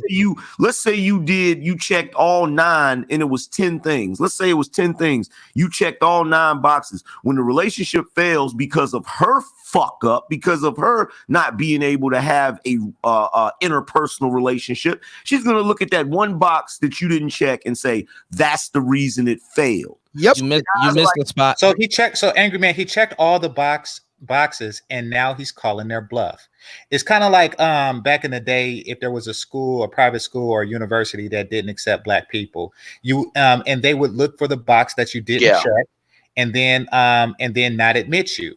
But if you get that one that checked all the boxes, make it public that he did apply to this university, and they still deny him at that point. No. Then he had definitive. No. I gotta say this real quick. Now they playing what they do is they bias. So now they trying to play you over. Now they trying to. Right. Well, here's the thing. Check this out. And he made it publicly known that, look, I am open to dating black women. And if y'all don't flock, that's not what he's saying. Listen. That's not what he. You gotta realize. Listen. Angry Man's got it. His analysis is spot on. I want to hear some more. Go ahead, Angry Man. You got it. But listen, this is what you can't look. Here's the problem. When they put all of those hoops out there for you to jump through like you're some sort of fucking prize poodle and shit, right? And you're a black man who actually sets out to jump through those hoops, not because you want to accomplish those things for yourself, but just because you want to fucking, get a pat on the head from the gynocracy. Well, if you jump through all of those hoops, the gynocracy doesn't get to turn around and say, oh shit, he actually jumped through all of the hoop. Well, you know what? We actually had an extra hoop back here that we forgot about. But they listed all of their hoops publicly. So or they'll do what those folks did back in the day. What they do is their game plan. Because Bernard isn't here, on Bernard's behalf, thank you, Antonio Keys, for the $10. Well, what they trying to pull now is they trying to pull that you overqualified. That's the bullshit. No, not even that. They don't even give him the. They don't even give him the. That's what white people did at once you jump through all them hoops. Now you're overqualified. What they're doing is what black women do is they never answered the question. What if all of those boxes were checked? What's your job? They never been asked. It was never meant to be answered. Hold on, it wasn't never meant to be answered. Their thing is they want to keep you so preoccupied with trying to check those boxes that they get away with their bullshit on the back end. They never thought all of those boxes would be checked because they don't know what to do with a accomplished guy. And another thing I'm gonna say too. Oh, you go. All right. Jugger talk. Let me hear Jugger talk. Goddamn. All right. I've been waiting, nigga. Anyway, listen. I ain't the only one. This is the thing. I ain't said shit in like 5 minutes, bro. At least since Anchorman got this motherfucker. Listen, you right. You guys were saying the ultimate thing and calling the bluff, right? Do you Game Change? You actually play poker? No, I don't. Obsidian, you play poker? You play poker?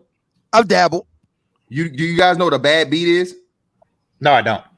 Okay, a bad beat is where you have a phenomenal hand, right? Like a 1% chance hand, something like quad aces, or some shit like that, where you go all in, and there's no way anybody can ever fucking beat your hand. Understand that black women always have they have the bigger hand, bro. You're setting yourself up for a bad beat whenever you're catering and you're seeing everything out. I don't think they have a bigger hand. Fantastic. I think they have bigger bodies. They got a poker face. They're bluffing. They have bigger thighs. I think that they have bigger mouths. I don't think they have bigger hands. You asked the question, answer it. Angry Man came in and said everything I said and confirmed it, bro. As long as his ultimate goal is a black woman, they have the bigger hand. We don't know what's his ultimate goal. We don't know what that is. We're speculating that that's his ultimate goal. And he does show a history of dating non-black women. He's actually Bro Speak says, wait a minute, very quick, Angry. I'll read two of these. Or actually, could somebody else take it? Bro Speak. The nullify black women's argument, and that's why they are mad. They are mad at black women. Don't like you forcefully taking away their opportunities to moan. Yeah, there it is. There it is. I mean, Game Changer said it right. I don't know if you guys heard it earlier. Everybody knows Game Changer's STEM guy. Okay, in Silicon Valley, Bay Area, California, you get the idea.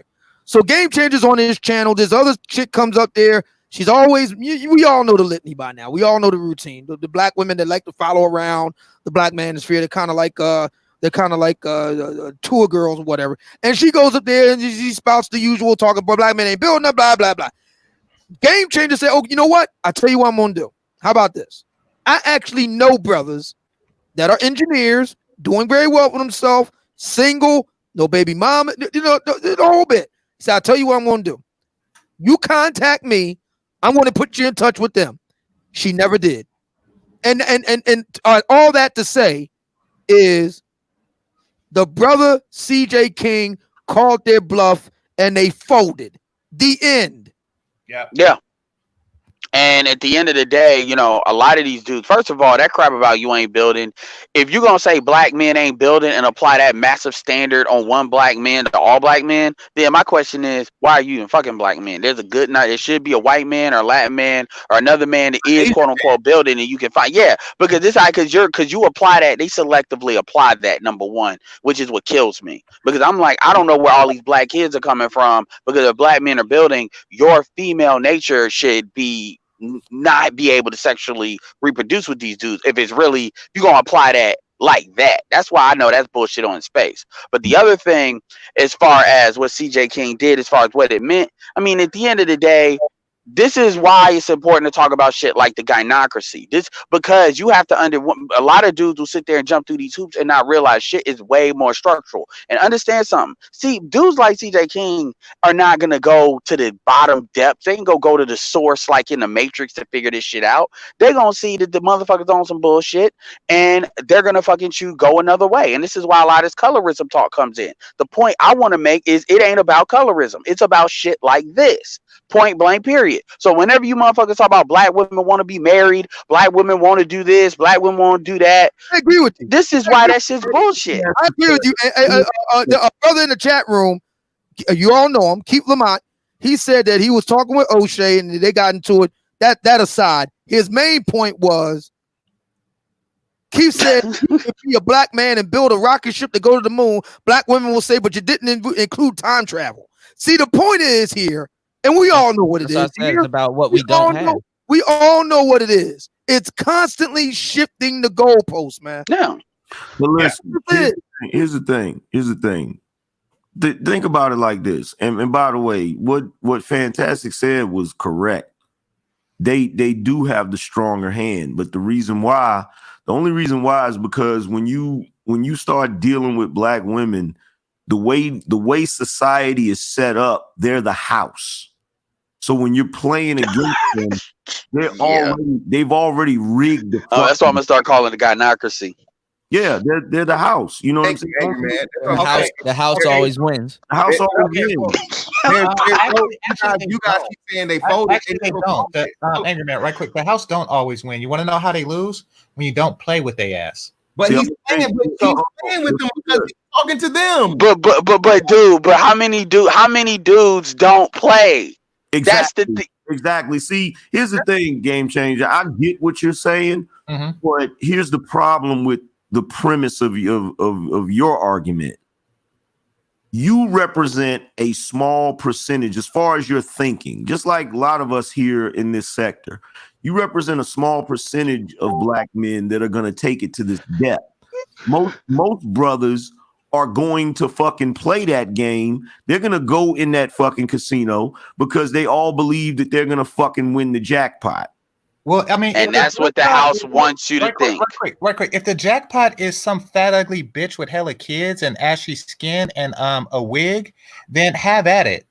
You know, that's what a lottery ticket is, and people still play. That's what it's your demographic, bro. Again, that's every race of man plays by that rule. So that's you're initially playing the game from your inception, bro. Unless you grow up outside of a black environment. That's what you're trying to tell you. Black environment. I don't fuck about it. See, look, here's the thing, and this is what Game Changer doesn't fucking realize. The chicks that you just described, that's the majority of them. Thank you. You're basically going into a casino thinking, oh shit, I'm gonna win. Like you can win a $30 million jackpot, but you don't realize they've rigged the fucking games and shit because they don't even have the money to pay out the $30 million jackpot. And on top of that, hey, real quick, and let me add on to what Angry Man says. You're at a lesser disadvantage than every other race of man. So the Asian man is not playing by your rules. He don't have as bad of odds as you have. The white man don't have as bad as odds as you have. The Hispanic man don't have the baddest odds as you have. You have the worst fucking odds of any man in the fucking casino, bro, just off of your demographic. So again, you have to fucking think about this shit more than and just, the dice are weighted and the cards are rigged. You could go to another casino, or you could just not play until the odds. That's the thing. That's me personally. That's what I was saying earlier. The only way this brother can win is if he walks the fuck out of Coach's casino across the shit to Maria's casino, nigga, or all right, fellas. I tell you what. Fair enough. I accept Mr. Fantastic. I accept Angry Man. Fine. Well, we have evidence, thanks to Miss Chrissy. We have evidence that the brother got one foot out the door. We saw the pictures of the chicks he with. Yeah, they're making it a colorism thing. He got Are they always gonna do that? He got 1 foot out the door. And hopefully this push the other foot out the door because a statement needs to be made. The fact that he met the criteria of the sisterhood and they still decided to drag him like that on social media should be met with swift punishment. Every dude that fits that criteria should fucking leave en masse, period. Now, as far as the power, and hold on now, that just might happen. Because it's already been happening. You let BGS say it. And I know. Bernard, can you make my screen bigger, please? And I know that Angry Man will appreciate this one. The great philosopher himself, Jay-Z, said it best. Streets is watching. Yeah. You don't think other brothers are seeing this shit? Yes. Because what good is it? Look, there she go right there. Aside from accomplishing the shit you know, fuck accomplishing the shit for the sake of what black women say they want. Let's just say, for argument's sake, that you're just a brother who wanted to do certain things. You wanted to have your own law firm, or you wanted to have your own medical practice or whatever, and you go and you do all of the shit that you're supposed to do and accomplish all of the shit that you're supposed to accomplish. And then you have black women as a whole telling you you don't have the right to brag about your accomplishments or to say that women should want to compete for you. That shit is like a new version of Jim Crow. Fuck that bullshit. I mean, the thing about it is, they don't think they should compete. Yo, you want to see an older version of this dude? Go to the channel. They don't value black men. That's why they don't think. Go to the channel Raw Unfiltered. I finally remember the fucking channel. Dude by the name of Dennis, an attorney.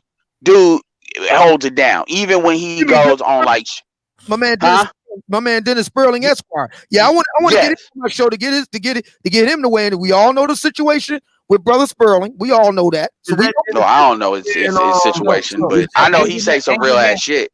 Angry Man Fantastic. Y'all both Angry Man Fantastic. Y'all both were there when Rashida Strober was when I was on Rashida Strober's panel, and you know, she was telling me to humble myself and stuff, and I showed her my penis behind a piece of black tape and said I ain't have to humble shit. So you gotta stop saying shit like that. I'm curious to know what was her reaction to that picture. Whoa. I'm not.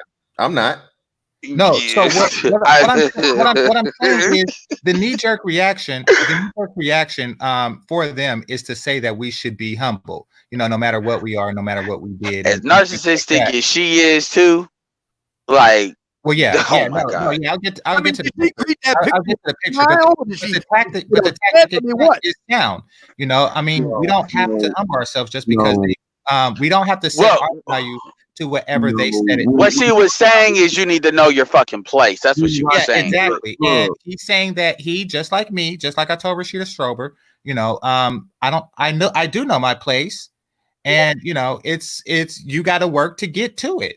No, look, no. When women, any woman, I don't give a fuck what she is. I don't care if she's white, black, Hispanic, purple, green, I don't care what she is. When they say shit like that, you need to be humble.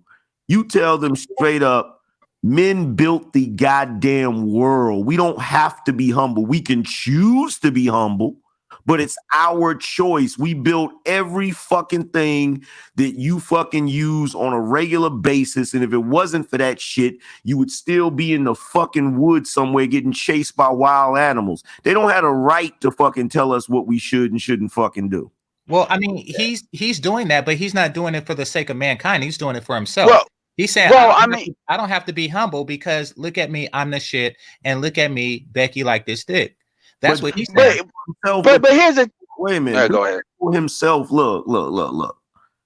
Doing that for himself is for mankind. If a man betters himself, the society he lives in is going to benefit from that. Okay, so, I agree. Kanye. But when you're talking about this situation, anytime you're dealing with black women, they have set everything up in a way where every single time you deal with them, they're putting you in a fucking trick bag. Also, that's that house thing too. Yeah, the game is rigged. It's them pretending to play. It's like when you play Monopoly with somebody, but they're the banker. You know they're sticking $500 bills under their fucking leg every time you look away and shit. That's black women. They're fucking rigging the game. Yeah. And then when you figure out a way to beat the game, even though they're cheating, they do what Obsidian said. They're gonna move the fucking goalpost again, or just flip the board over. Well, the reason why I quit playing. Yep. Yeah, exactly. Rage quit. I know why do that to me.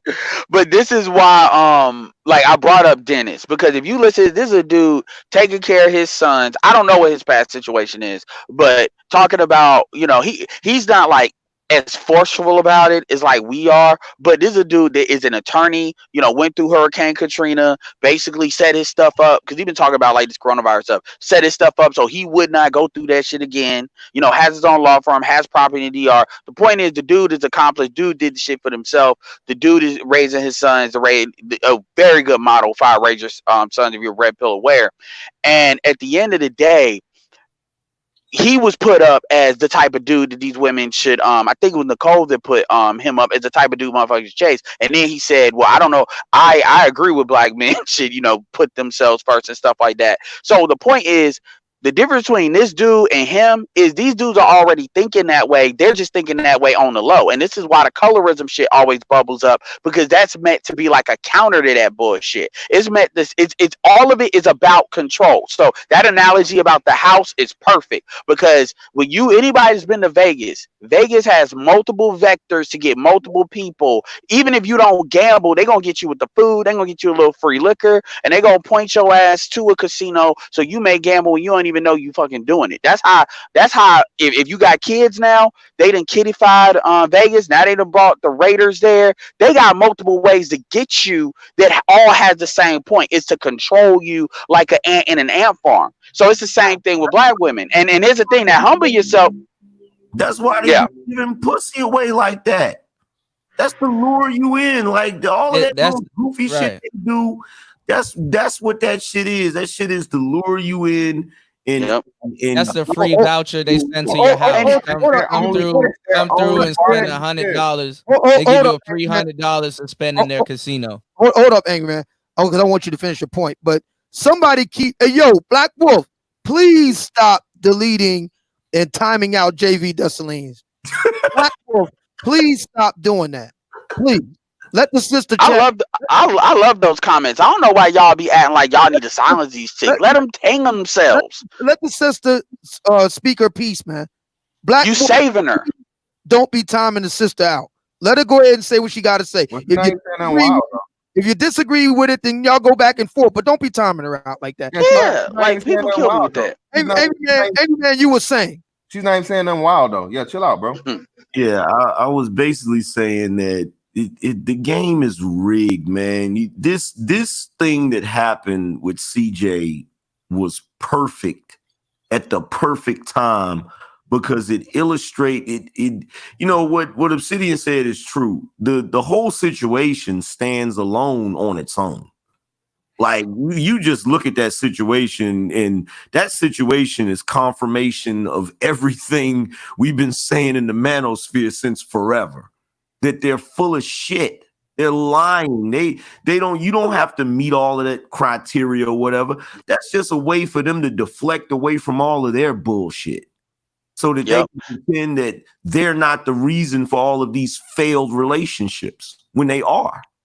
Somebody need to make a shirt called Karma. Somebody needs to make a shirt called Karma's Really a Man. And you know what I'm really waiting for, Angry Man. I'm going to go ahead because we know. All right, let's take it from the top.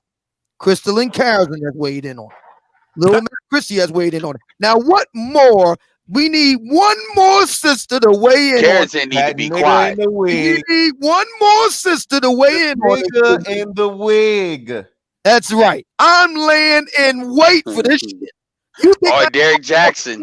You think I ain't gonna go ham when the bald eagle weighs in on this motherfucker? Are you kidding me? You already know that. Look, the handbook for the gynocracy states that when black women do some dumb shit, when in doubt, double down with some more dumb shit. You already Kuda, you gotta get that Boondocks episode where what was it? Hey, what was the name of the shit? The illegal interjection crew. I think I remember that episode. Over women force in mass numbers. We ain't no one-on-ones, nigga. Yeah. Yo, oh man, like I'm waiting for. I hope Derek Jackson make a video on this shit. I hope he. See, he's smart enough. He's smart enough to kind of not jump into stuff like that.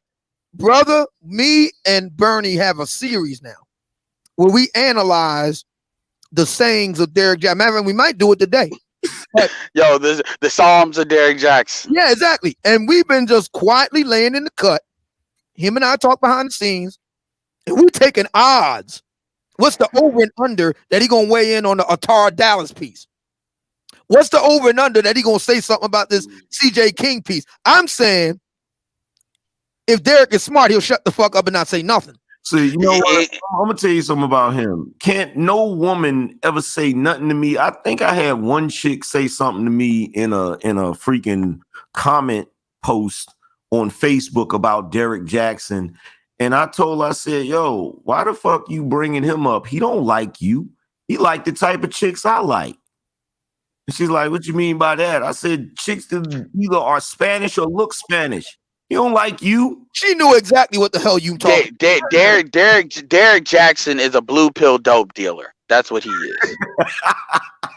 And I'm not mad at him. I'm come to a conclusion. If it wasn't him, it'd be a nigga like Farrah Gray, which does get on my nerves. So I'd rather be that nigga doing this. Yes. So yeah. So I'm like, I'd rather it be him than you start hacking. People are like, why don't you take down Derek Jackson?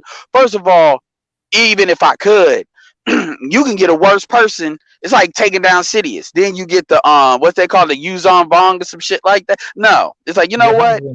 Yeah, let that motherfucker stay right there because it's gonna be somebody else doing the shit because they clearly want the shit. They clearly want the lies. So you know what? It's cool. Blue pill dope dealing. That's what he does. Yeah. You take down Sidious, then you get Thrawn, then you get Dala, and then you get the So you know what? He's right there hustling them. As long as he stay in his what did Candace Owens say one time that got her in trouble? She said Hitler was fine. This was he tried to take that shit worldwide. It was a problem. That's how I feel about that. As long as he got that market, they gonna be what they gonna be. It's just too many content creators they be following his ass. Like they all follow him. They all love his shit, you know. Anyway. Because he plays into the delusion. Brother, if he says a mumbling word about this CJ King piece, you thought Derek, the bald eagle was bad. I'm gonna be on that shit for the next 90 days straight. But that's part of the hustle. Cause guess what, Obsidian? All you doing is giving him for that's how he see it. It's like it's free promotion. So it's like, hey, y'all want to throw and it's cool. I'm not even mad at it. I'm not mad at it no more. You know what? Because it's 26 minutes past the hour, and we do have to take our break for sponsors. We have Angry Man. I don't know if you're aware of this, but me and Bernie, we were able to work out a deal with sponsors here on the Grown Man Hour with Bernard Riley, and we do have sponsors. And we've been rolling 3 hours straight, and we haven't taken one commercial break. These nigga commercials. Let's listen to this. Oh shit! And now I'm going to mute for this. A word from our sponsor. This exciting episode of the Obsidian Radio Zoomcast comes courtesy of the Derek Jackson Coronavirus Sale. Hello, ladies. For years, you've swooned to his message of inspiration, affirmation, and uplift. And that's saying quite a lot, since quite a few of you ladies are hefty. But now, while you're cooped up in the house, on quarantine alone and pathetic, you can get the one, the only self-love ambassador. All to yourself. Because now he's putting on the Derek Jackson Coronavirus Sale. That's right, ladies. If you buy one book, you get a whole trunk load of books free. But don't take my word for it. Listen to the man for all cuffing season himself hawk his best-selling book that appears on no list anyway for a whole minute yourself. Take it away, Derek. I go into full detail about that in my book, Don't Forget Your Crown. So if you want to know more about that, click the link in the caption. I just extended the 50% off sale. I go in full detail about that in my book, Don't Forget Your Crown, and that's at the link in the caption. So get it 50% off if you haven't yet, because that ends soon. Now that type of man and what he's attracted to, what he's looking for, what mentally piques his interest and stimulates him, if you want to know all about that, I go in full detail about it in my book, Don't Forget Your Crown. And the sale that I extended for 50% off is going on still, but it ends soon. So click the link in the caption if you haven't yet. Now that type of guy, I go in more detail about it. I call him Mr. Right in my book, Don't Forget Your Crown. crown. And I just extended the 50% off sale, so get it at the link in the caption if you haven't yet, so you can get full detail what that guy looks like and what he's attracted to. Comments, man. Again, don't forget your crown. 50% off sale just got extended at the link in the caption. That guy, what he looks like, what to look for in that type of man. I go in full detail about him in my book. Don't forget your crown. And I extended the 50% off sale at the link in the caption. So click it whenever you see it. 6 steps back and they just took 3 steps forward. You got to protect it. I say protect it with a relationship membrane. I explain that concept in one of my chapters of my book, Don't Forget Your Crown. And I just brought back the 50% off sale. So get it at the link in the caption if you haven't yet. Yes! What a minute, man. The Derek Jackson coronavirus sale. Now that's some self-love for your huge ass. Hey, Derek Jackson, you bastard. I read your book. Yes. And thank you. This squad don't come over here messing with y'all, man. You going straight to hell, man. I'm telling you, he need reaction videos to that shit. But no, I blame you, brother. What did you? I ain't had nothing to do with that shit. Oh, yes, you did. Oh, yes, you did. This nigga be going to sleep and waking up, say, I got a good one. Bernie got the idea because he was watching. He just low key observes Derek Jackson shit. So he had noticed that he would going back to March, he would constantly, plug his book with this idea of a special sale. It's limited time. You got to, jump on it. So he noticed that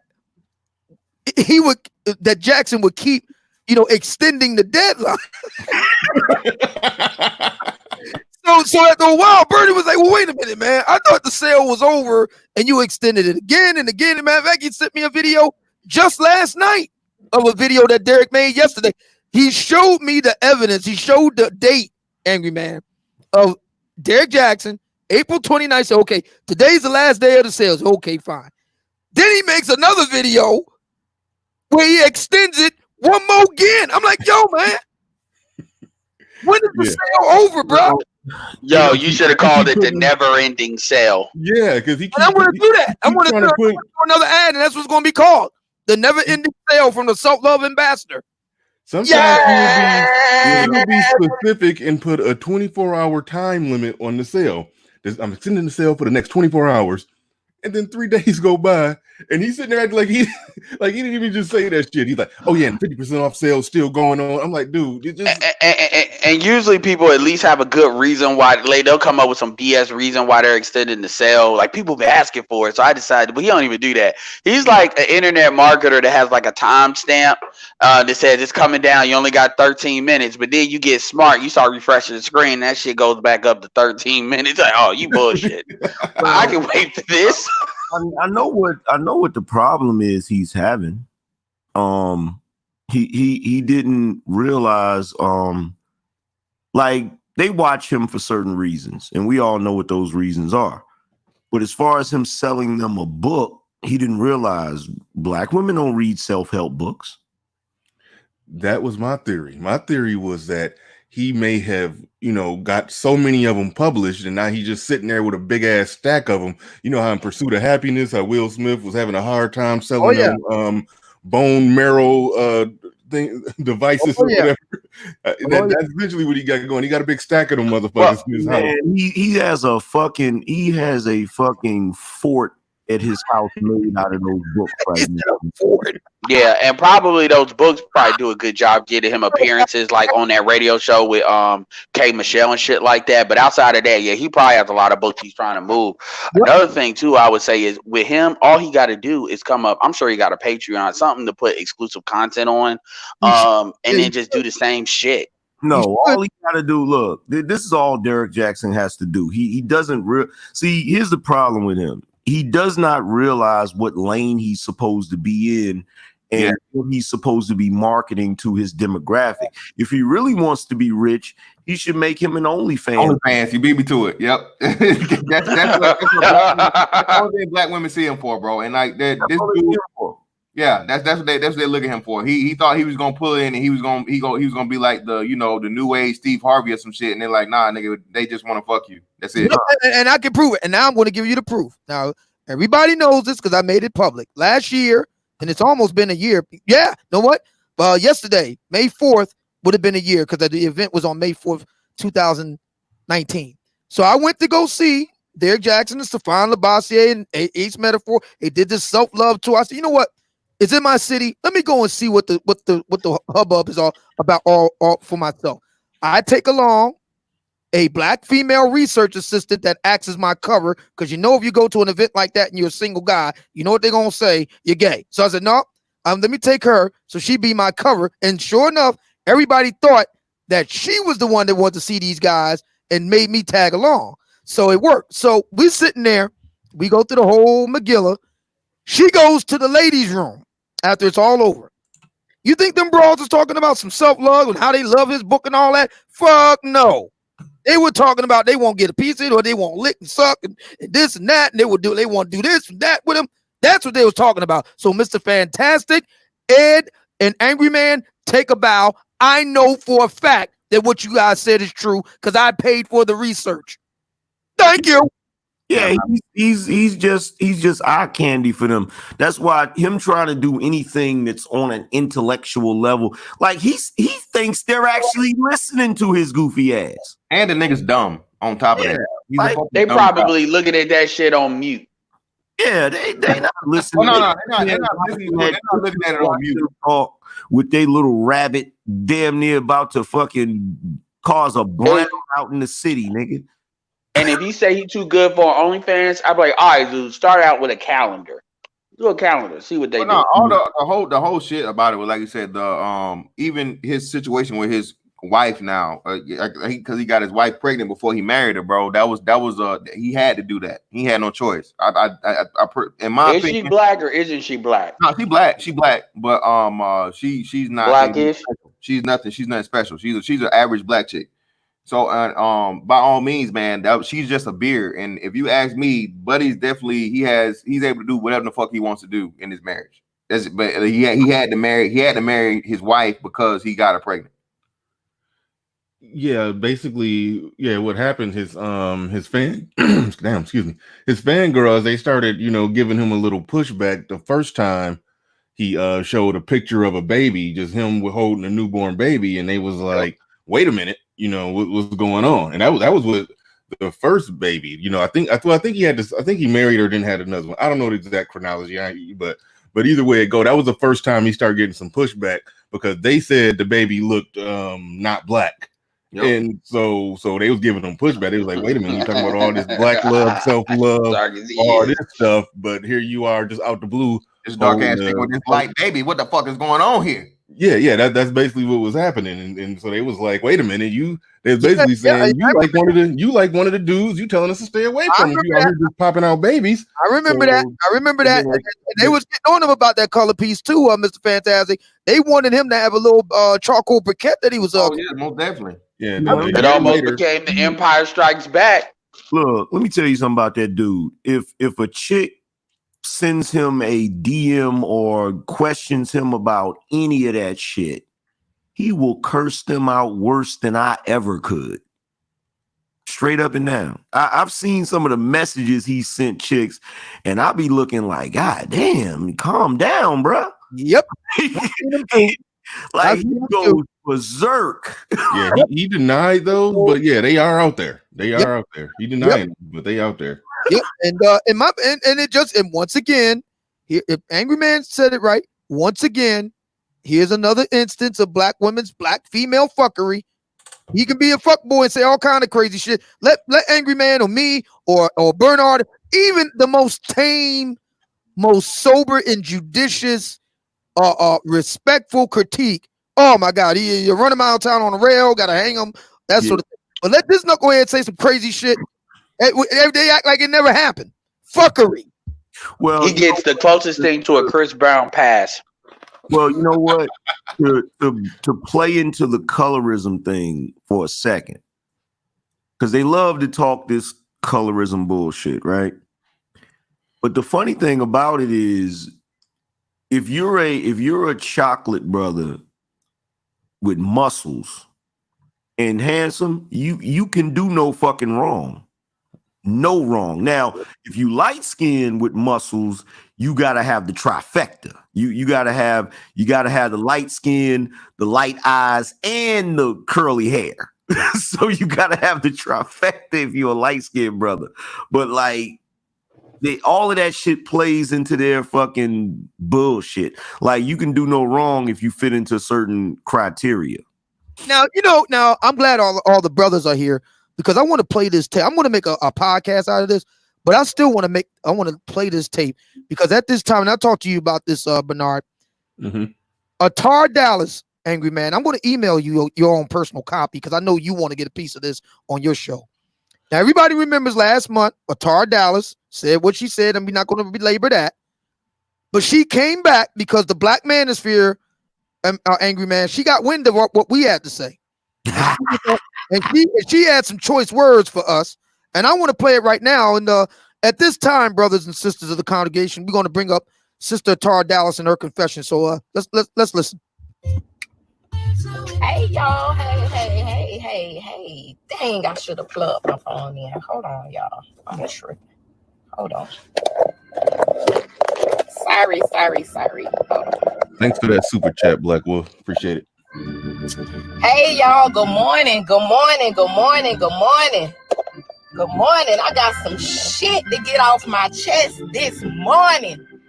Good morning. Come in.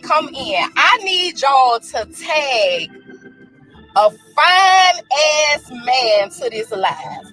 I need you to go tag. I need all my fine ass men to step to the motherfucking front of the congregation. Let's go. Bring your fine ass here. All my fine ass chocolate. Oh, Lord. Chocolate men. I need you to tag a fine ass man to this motherfucking video. I told you.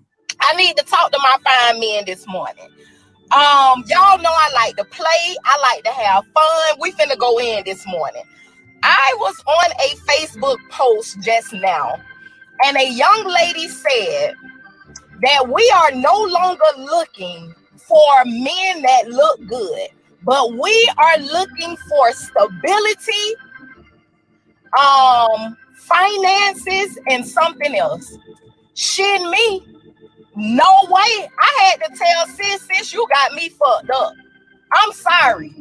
I ain't looking for that shit until I see first how a nigga looking. Come on, we finna get a laugh in today. We gonna get a motherfucking kiki in today. Listen. Fine ass men, bring y'all ass to the front of the congregation because we gotta have a talk. Y'all making this shit hard for me, okay? Y'all are literally making this shit hard for me. I try to take up for y'all. I try to be on y'all side. I try to say, no, they ain't that bad, sis. They ain't gonna cheat on you. They gonna come with finances. They gonna come with good sex. They gonna do you right. But y'all motherfuckers just ain't gonna motherfucking do right. I try to be peaceful. I try to be in y'all corner. I try to put up with y'all bullshit, but y'all fine motherfuckers just ain't gonna motherfucking do right. I just had a whole conversation with several women that have come to the conclusion that they just rather have an ugly nigga because the fine niggas ain't gonna motherfucking do right. The fine niggas gonna have 2 and 3 women on the side. The fine niggas ain't gonna come to the table with certain shit. I need the fine men to come to the front of the motherfucking congregation because I need to have a talk with y'all this morning as to why y'all make it such a struggle for a motherfucker like me that love y'all fine ass. Why y'all make it so hard for a motherfucker like me that just you my weakness? Everything about your fine ass I love. Everything about your chocolate sexy, when you put on your cologne, when you put on your clothes, it's just something about you that melts my little motherfucking heart. But I know that that some shit gonna come with your fine ass. I know that trouble is right behind your ass. I know after the first good 30 motherfucking days, I'm gonna be having to almost slap the shit out your ass, cause I'm gonna get a call, I'm gonna get a text, I'm gonna see some shit on Facebook. It's gonna be a motherfucking problem after the first 30 days fucking around with y'all niggas that's finer than a motherfucker. And you know something, it just really breaks my heart, because I just cannot see myself saying, I'm just fuck it. I'm gonna give up 5 niggas for the rest of my life. Fuck it. I'm just gonna settle for whatever come my way that's financially stable, I just can't get in that motherfucking lane. Maybe I need counseling, maybe I need help, maybe I need to seek a shrink, because I do not fucking see that life for me. Can I call a spade this morning? I don't see that life for me. I just don't. There is something, and maybe it go back to my childhood. Maybe because my daddy is a nice, handsome chocolate man. Maybe I want a nigga that look like my daddy. I don't motherfucking know. But all I do know is you fine motherfuckers come to the front of the congregation, because I got beef with y'all motherfuckers. I got beef. I am tired of being judged because I want y'all fine motherfuckers. They judging me like a motherfucker. The last video I did, when I said I want a nigga that's fine with a big dick, I got so much backlash off of that motherfucking video. I need every fine motherfucker on this video, I need y'all to stand behind me, because I was taking up for y'all motherfuckers. I need y'all to stand behind me and say, Atara, we support you. Atara, we love you. Atara, we thank you for that motherfucking video. Because y'all the motherfuckers that got me chewed out. It's you fine black niggas. I don't know where the fuck. Let me tell you something. God was so busy constructing y'all fine, sexy. Oh my Lord. He put everything into y'all that he forgot to put in faithful when he started making y'all. He just left the faithful. He didn't even dash a little bit of faithfulness on y'all ass. He was so busy constructing y'all to look good that he totally forgot. He just forgot. He forgot about faithfulness. He forgot about stability. He was so busy working on the physical part of y'all fine motherfuckers that all the other shit that we looking for, he just forgot to throw that in there. Y'all fine, Lord, I just don't know what to say. Some days I wake up and I be so mad at myself. Atara, why you like them? Why you want them like that? Some days I want to cry, be so fucking mad. Why I just can't like a regular, average looking man? What the fuck is wrong with me? You know what? I'm starting to really believe what y'all was saying. It's me. It's me. Lord, come fix my heart. It's me. I just can't want a regular motherfucker. I gotta want somebody that when the bitch walk in the room, every motherfucker head turn in the room. Why am I like that? I don't know, but I gotta just embrace who I am. It's time for me to fuck it. Embrace who you is. Embrace what you like. And bitch, just deal with it, I guess. I just gotta deal with it. There is something about a tall, black, fine, can dress, smell good motherfucker that I cannot get enough of. Listen, I just gotta call a motherfucker, and I know it's some women on here who can agree with me, who feel the same way that I feel. I don't give a fuck how y'all feel. Listen to what the fuck I'm finna say. I don't give a fuck how y'all feel, okay? I know them niggas come with extra shit on the side. But bitch, I guess I gotta put up with that shit. I guess I just gotta stand in the motherfucking paint and because I am not going to wake up every single day for the rest of my life. I probably got 40 or 50 more years on this earth. Y'all is not finna set me up talking about Atara. You need a man that's ugly, a man that don't look that good. He gonna treat you right. Well, what the fuck gonna happen when I wake up for the next 40 years and roll over and I'm looking at, I ain't finna do that shit. If I'm gonna put up with shit, I'm gonna put up with a fine motherfucker giving me shit. Ain't no way I'm gonna take the chance on the ugly motherfucker dragging me. Y'all got me fucked up.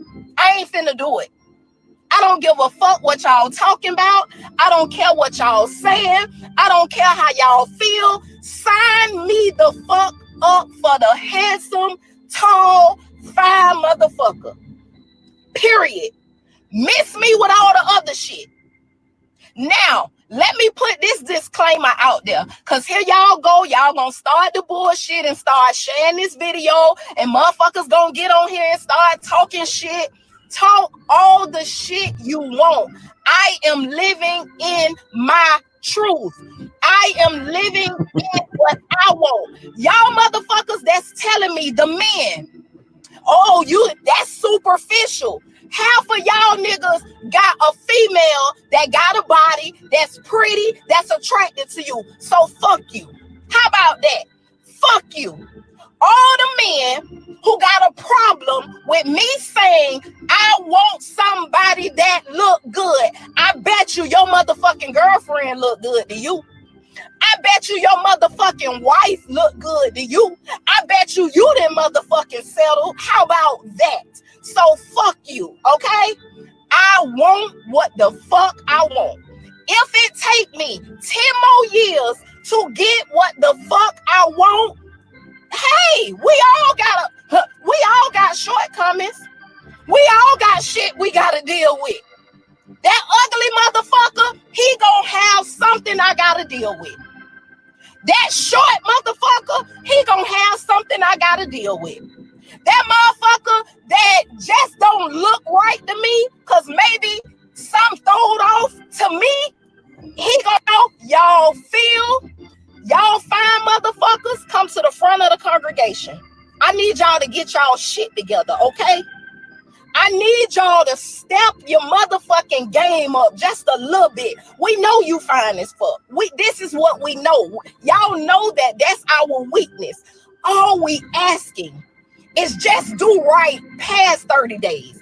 Give me at least 90 days. Give me 90 days of some motherfucking act right. Please. Half of y'all don't last past 30 days. All we asking, just give us, please. I'm begging, Jesus Lord.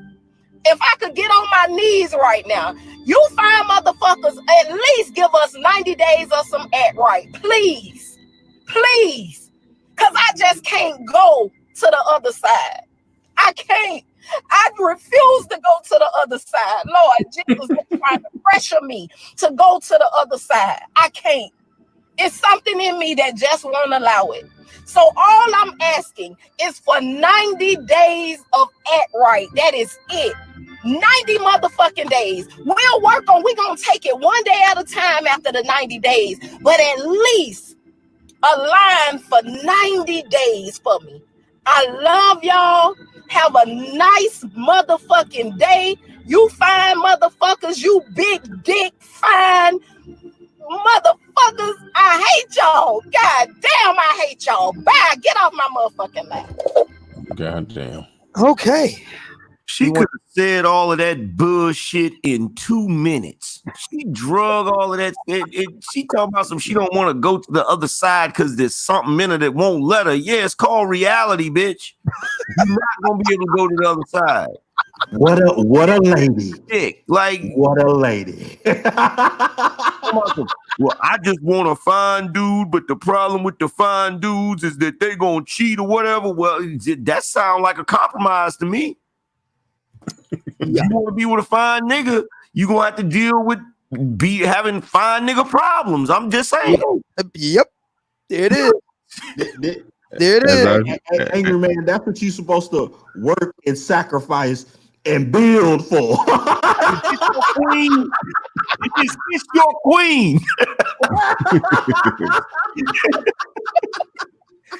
Brother, when I found out about this, one of my listeners, because they always keep an eye out on stuff like this for me, and they let me know that she got word of our handiwork, Angry Man, and in the black manosphere. She was none too pleased with that, and she decided to clap back. Oh, really? Is that right? This was last week. She did this. She did this a week ago, so this would have been late April.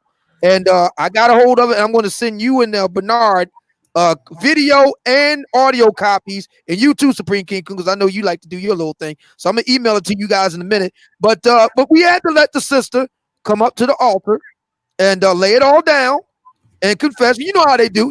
Listen, we all black folks here. No matter what our religious situation is today, we all grew up in the church. And you know how sisters are in the church. But it's come time to testify. They need a minute to stand in it and really explain it. So we had to let us, express herself. And she confessed. She confessed that she's addicted to the select fuck boys. She confessed. Now, Angry Man, were you aware that this chick's first, I guess, confession about all of this stuff got upwards of 700,000 views in less than 2 weeks? Nah, I didn't. But when I saw that video, when I saw that first video, the moment I saw it, in the words of David Carroll, I said, "I'm about to go ham." Off on that video. That shit was the goofiest shit I've ever seen in my life. This chick is ridiculous, man. I even found a video of her and her homegirl sitting in a freaking apartment or something. I don't know. Having one of their little sessions talking about what they like and what they don't like. This chick is goofy. What going on with chicks like that is they don't know how to make a distinction between, it's dudes who look good, who will give you some dick after midnight. Them ain't the dudes you can get commitment from. Now, there are some women who can get commitment from those dudes, but just not you. So she ain't understanding that. Women got two different lanes. They got a dick lane and a commitment lane. She's trying to get commitment from the dick lane. What I want to see, Bernard, is like when some of these ladies come on these panels and they talk their stuff. I just want a brother to bring out the Atara Dallas and just let her talk. Wait a minute. I gotta ask Bernard Riley something. So what you're saying is she's shopping in the dick aisle, but she's supposed to be in the commitment aisle. Yeah, she's trying to get commitment out of the dick aisle. They don't sell that over there. That's a whole other store. Yeah, she need to go to a different store. That's a whole nother store. Yeah, man. She's in the wrong aisle of the wrong store. Yeah, she all messed up. But she in Dollar General looking for Versace. I can't, man. That shit is ridiculous, man. And my biggest question is this: I want to know who the hell named her Atari. Atara, but they might as well be Atari. You know where her mama got that name from? She was built to be played. She was built to be played.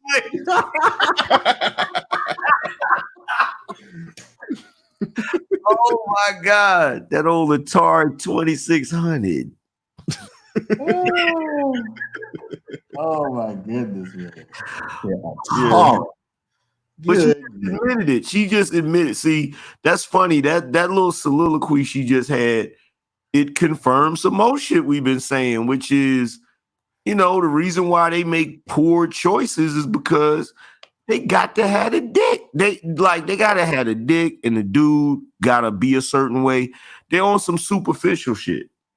Well, that's what she said herself. She wanted that. She didn't care about the consequences. She basically living up to her name. She is built to be played.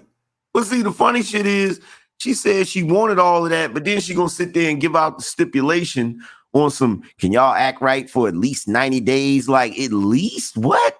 So look, if you can put a stipulation out there that the brother got to be faithful at least 90, if you're making statements like that at the negotiation table, you don't have no collateral. You have nothing to barter with. If you got to make like fucking statements like that, look, you might as well just go ahead. If you can get a brother that look that way, you might as well just go ahead and accept it and be just like one of these rich white guys that get a fine ass young Playboy bunny. He know she gonna fuck somebody else. He know that shit. But he like, fuck it. That's what he signed up for. So well, I mean, she knew it. She knew what she was supposed to be doing. I mean, 90 days. Before 90 days go in, the old Atari cartridge, you got to bring it out. You got to blow it. It ain't gonna work the same.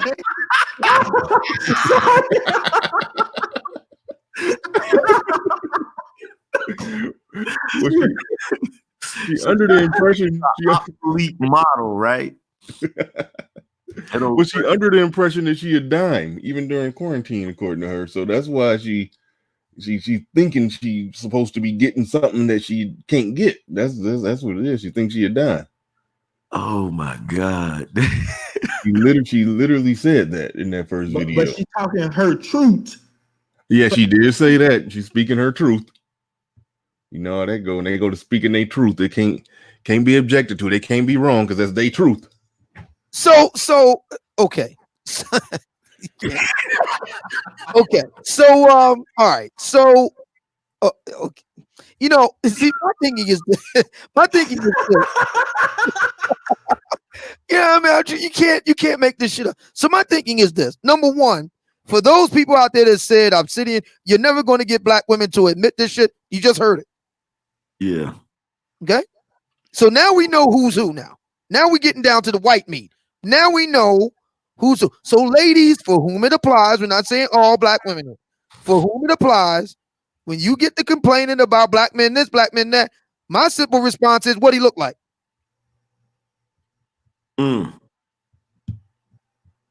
As soon as you give the physical description, but that ain't me. So I don't know. You need to go over there with those fine ass niggas, you know, and pick it up with them. What she said, she gonna stay on that side. Yeah. He ain't got no act right, all that. She said she gonna bow down and get on her knees and pray to the Lord. She gonna pray to the shrine of Cockerus. Oh yeah. She gonna get Jesus on the main line and tell her what she want. So yeah, she can get ping pong for the next 10 years.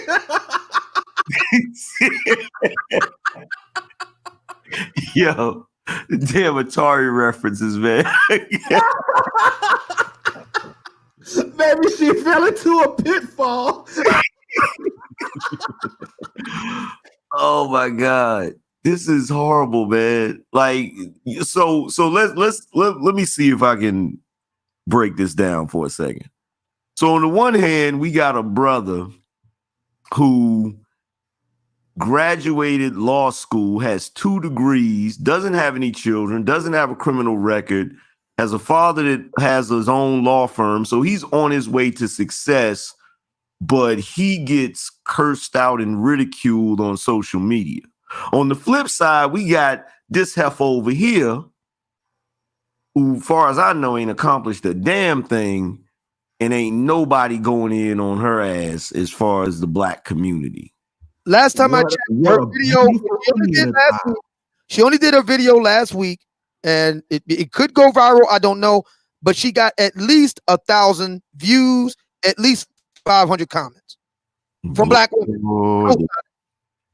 The community is backwards as hell, man. The juxtaposition that you just did. I mean, I have to put this in video format because you can't pay for entertainment like that. Man, you can't.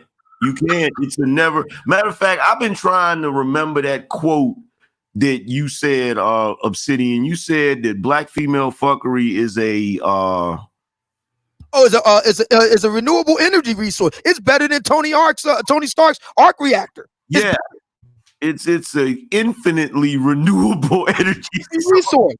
I'll never, it's funny, Angry Man. People always, and then, I understand. People say, well, damn, and it's not just black women, black men. They say, damn, Obsidian, how come you always talking about black female fuckery? Bro, have you been on social media lately?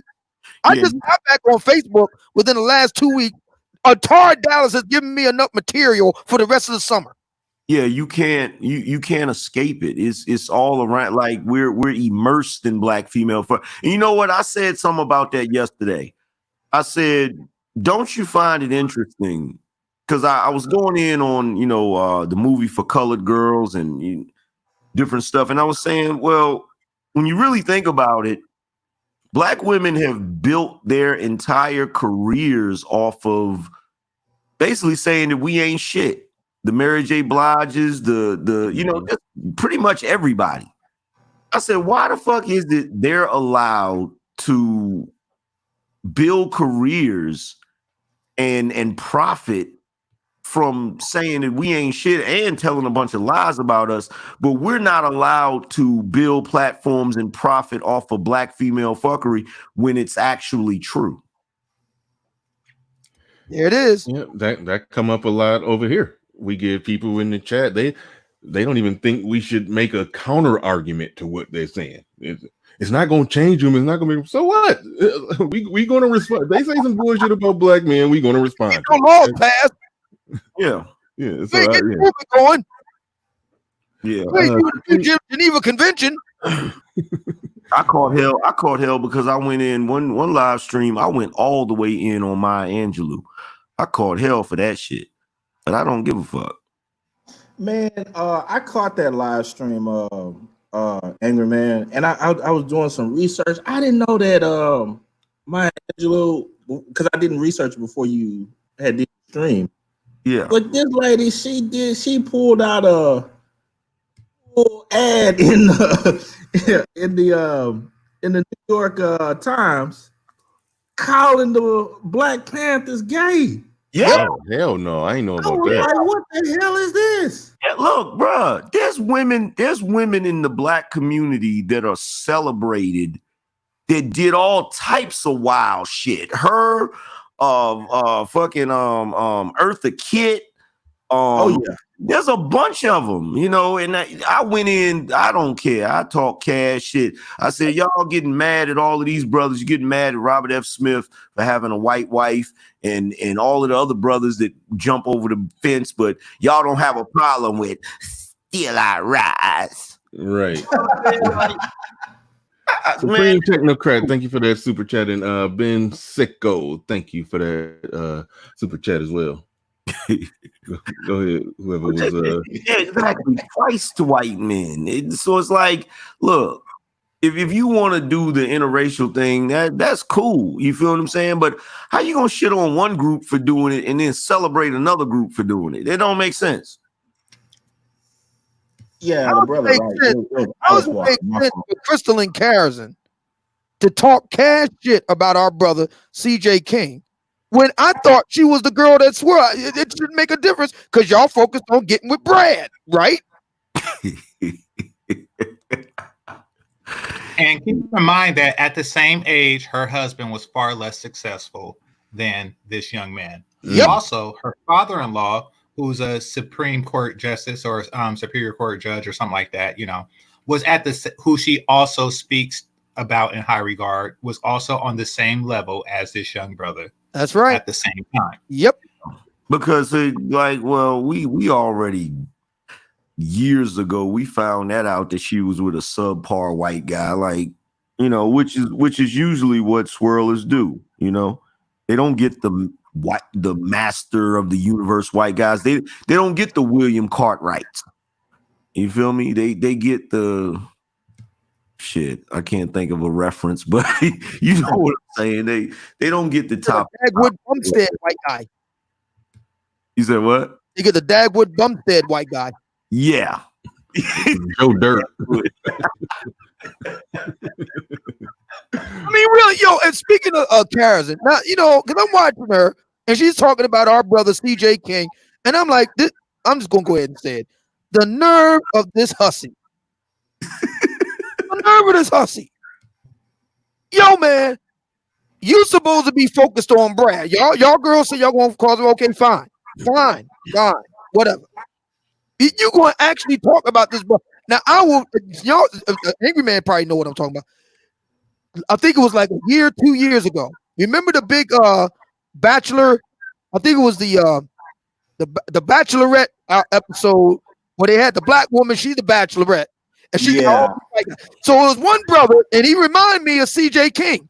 The one brother, he too was a lawyer.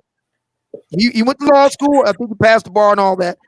Had on a sharp Brioni suit, right? Yeah. The white guy next to him dressed up like a goddamn penguin. You know who the black woman got? She went and chose the white guy in the penguin suit. Yeah. I'm done. Yeah, Done. I remember that. Done. And Chris McCann up there saying, "Oh yes, that's right, character over color." Bitch, the motherfucker got a goddamn penguin suit on. but look, and Laura, hold on real quick. Wise Will, I think that was the last person that was on there. Thank you for the super chat. And Lyro, thank you for that $50 super chat. Says no more manosphere beefs. Do it all behind scenes. Thank you very much for that super chat. And I think I just wrenched you up real quick.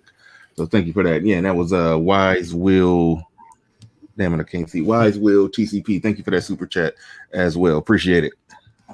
But you already know, like, look, the most masterful video I've ever freaking heard on this particular subject, and I can't find that video to this day. I've been looking for that fucking video. David Carroll did a video a while back where he talks about how the white guy is the Ark of the Covenant. Yep. Yo. Yeah, I remember that. Man, that damn video, I was sitting there listening to that damn video in just amazement. Like, holy shit, he is right. He said, in order for them to go behind that veil, they have to purify themselves before they deal with that white guy.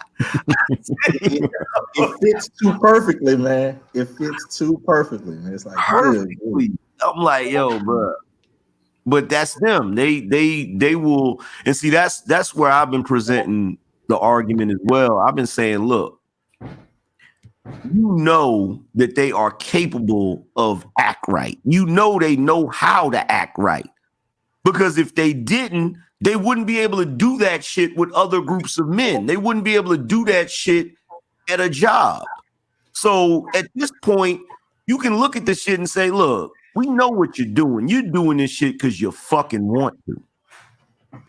It's just like the character from The Family That Prays Together.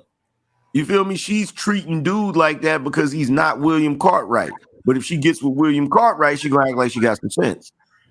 It's bullshit. You have to purify yourself. Man. Take your head mantle off.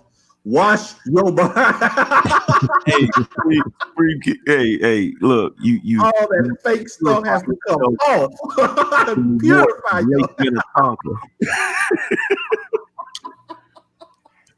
Salute to Kevin Samuels, just joined the panel. What you got? You want to add something to this? Oh, I hope he gets a piece of this TJ King piece. Go right ahead, St. Kevin. Kevin, you there? Oh, I forgot. You might have to unmute his line. No, you guys hear me? Oh yeah, we can hear you now. Yeah. Well, hold on. Let me mute this other thing in the back. Give me 2 minutes. I'll be right back. Okay. Yeah, I do want to hear what Kevin Samuels got to say about the CJ King piece. That should be interesting. But I think it's interesting that he comes from a father-led household as well. I don't find that interesting. I find it fucking typical. Yeah. Like, you damn sure ain't gonna accomplish all that and avoid all of them pitfalls coming from a single mother home. That's just my opinion, but I don't know. I hope he doubles down and come back with something more, man. Man, he didn't go hard enough. If that had been me, the day I graduated, I'd have been dabbing across the stage and stiff arming every black woman that reached out to shake my hand. Damn, that's cold. I've been doing Heisman on the stage. Talking so much shit, man. It wouldn't have had to come to social media because they'd already been mad. You would have did the old school Planet of the Apes. Take your dirty paws off of me. Your damn dirty paws off of me.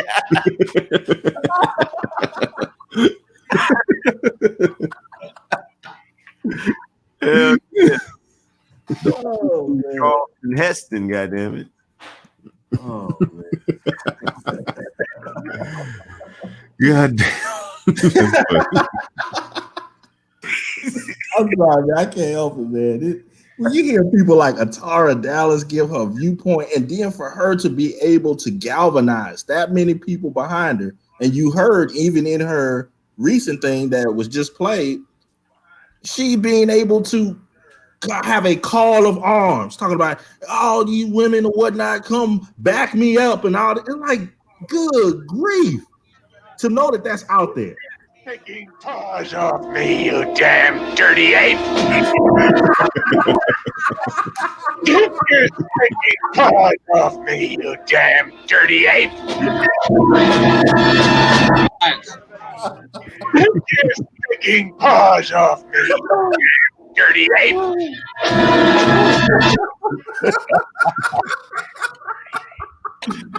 Nard Slothy is. Thank you for that.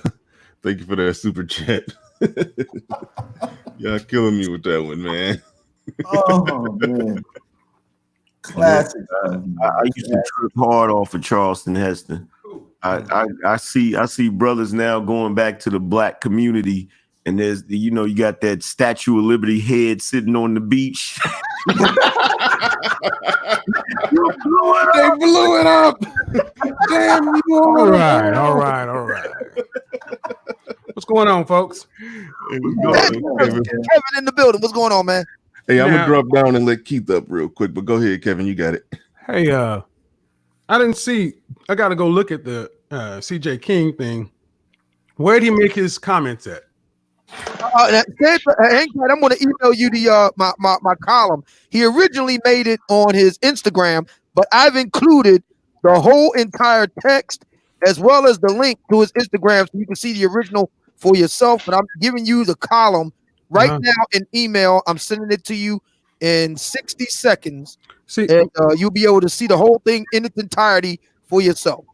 My opinion is, and what's going on to the brothers on the panel? My opinion as to why a lot of black women take, first off, well, it's not the only reason about black men expressing themselves, is because in their mind, we haven't built our own media or platforms. Let me explain. Black women have been allowed to say what they want to say, largely before they even got to mainstream media. Before there was a Color Purple and Alice Walker, there was the Black Chronicle. There were all these other there's black magazines, Ebony Essence, Jet. What did black men ever really speak our minds about black women prior to the internet? I don't recall any time. So it all seems kind of new to them. It is.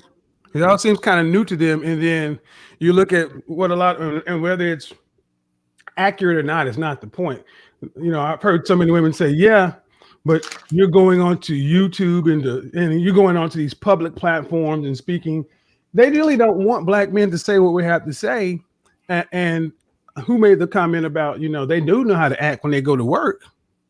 Yeah. But they really just simply, when it comes right down to it, the average black woman, whether she admits it or not, really wants black men to build Wakanda before we say anything.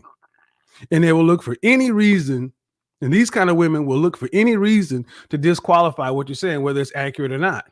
Bernard, you've made the example about the $50,000 a year white man versus $40,000 a year black man.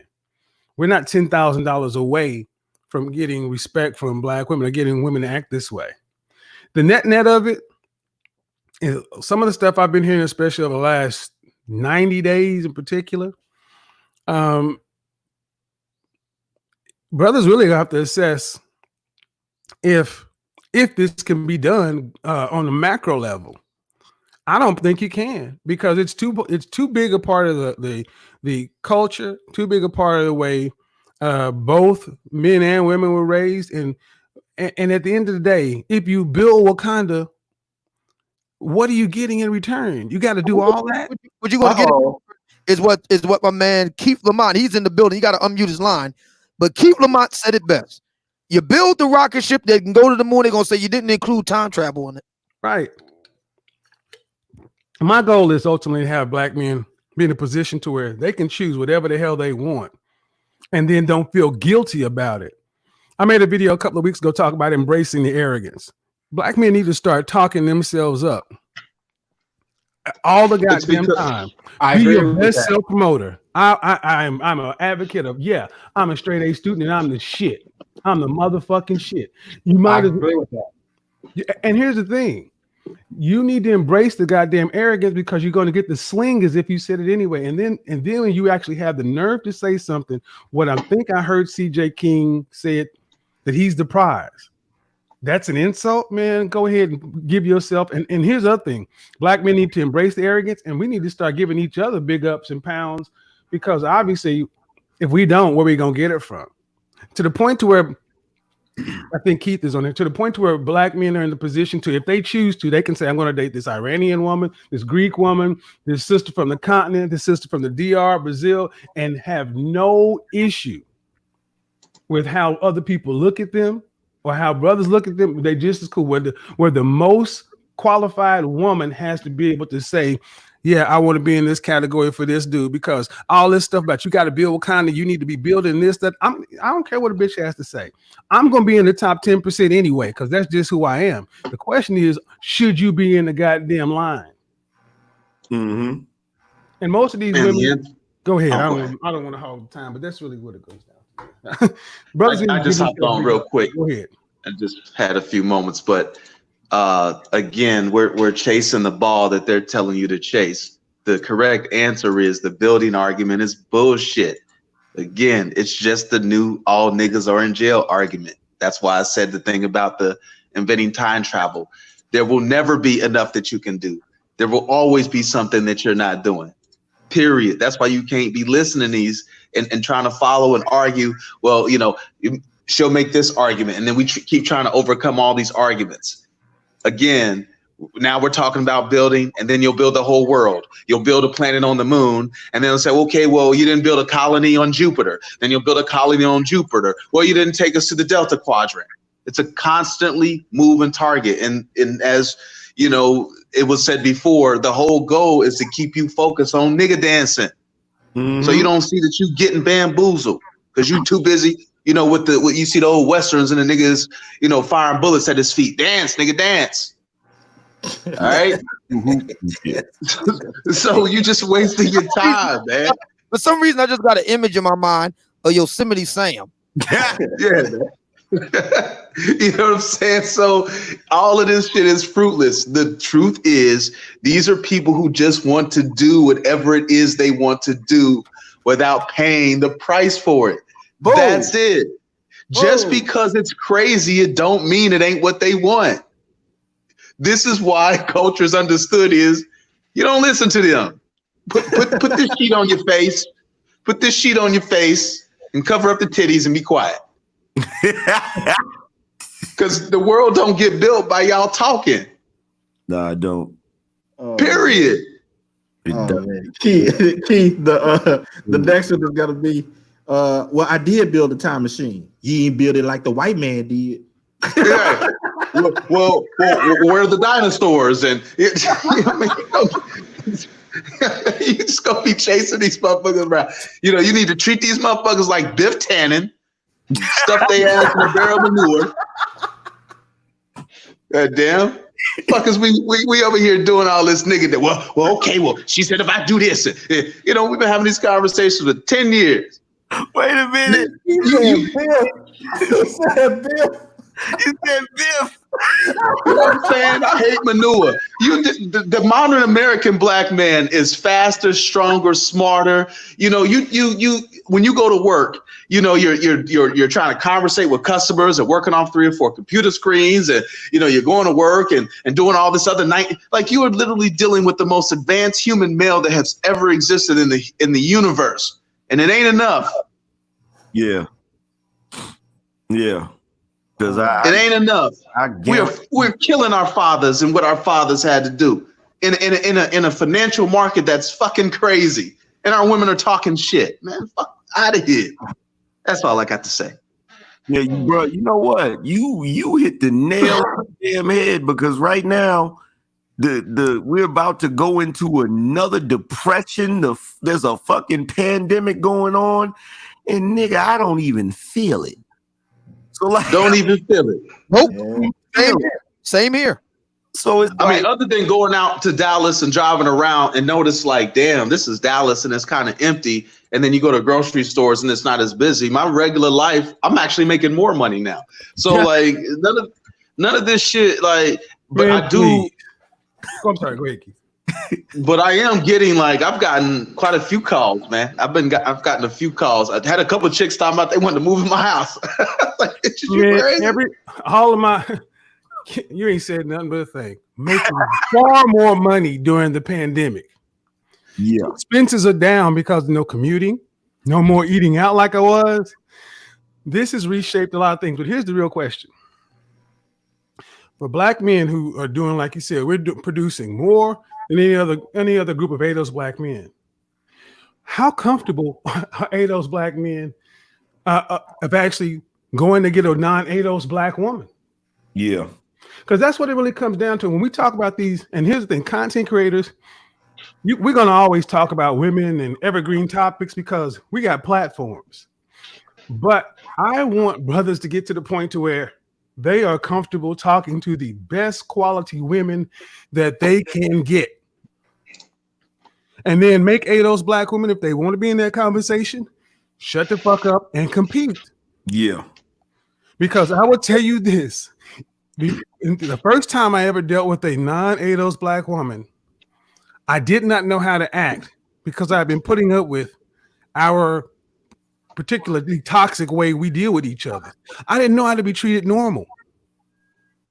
I didn't know how to accept a compliment. I didn't know how to let somebody actually do something nice for me.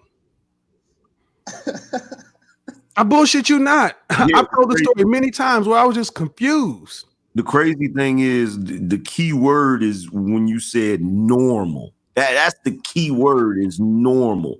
We so used to that goofy shit, we don't even know what normal look like.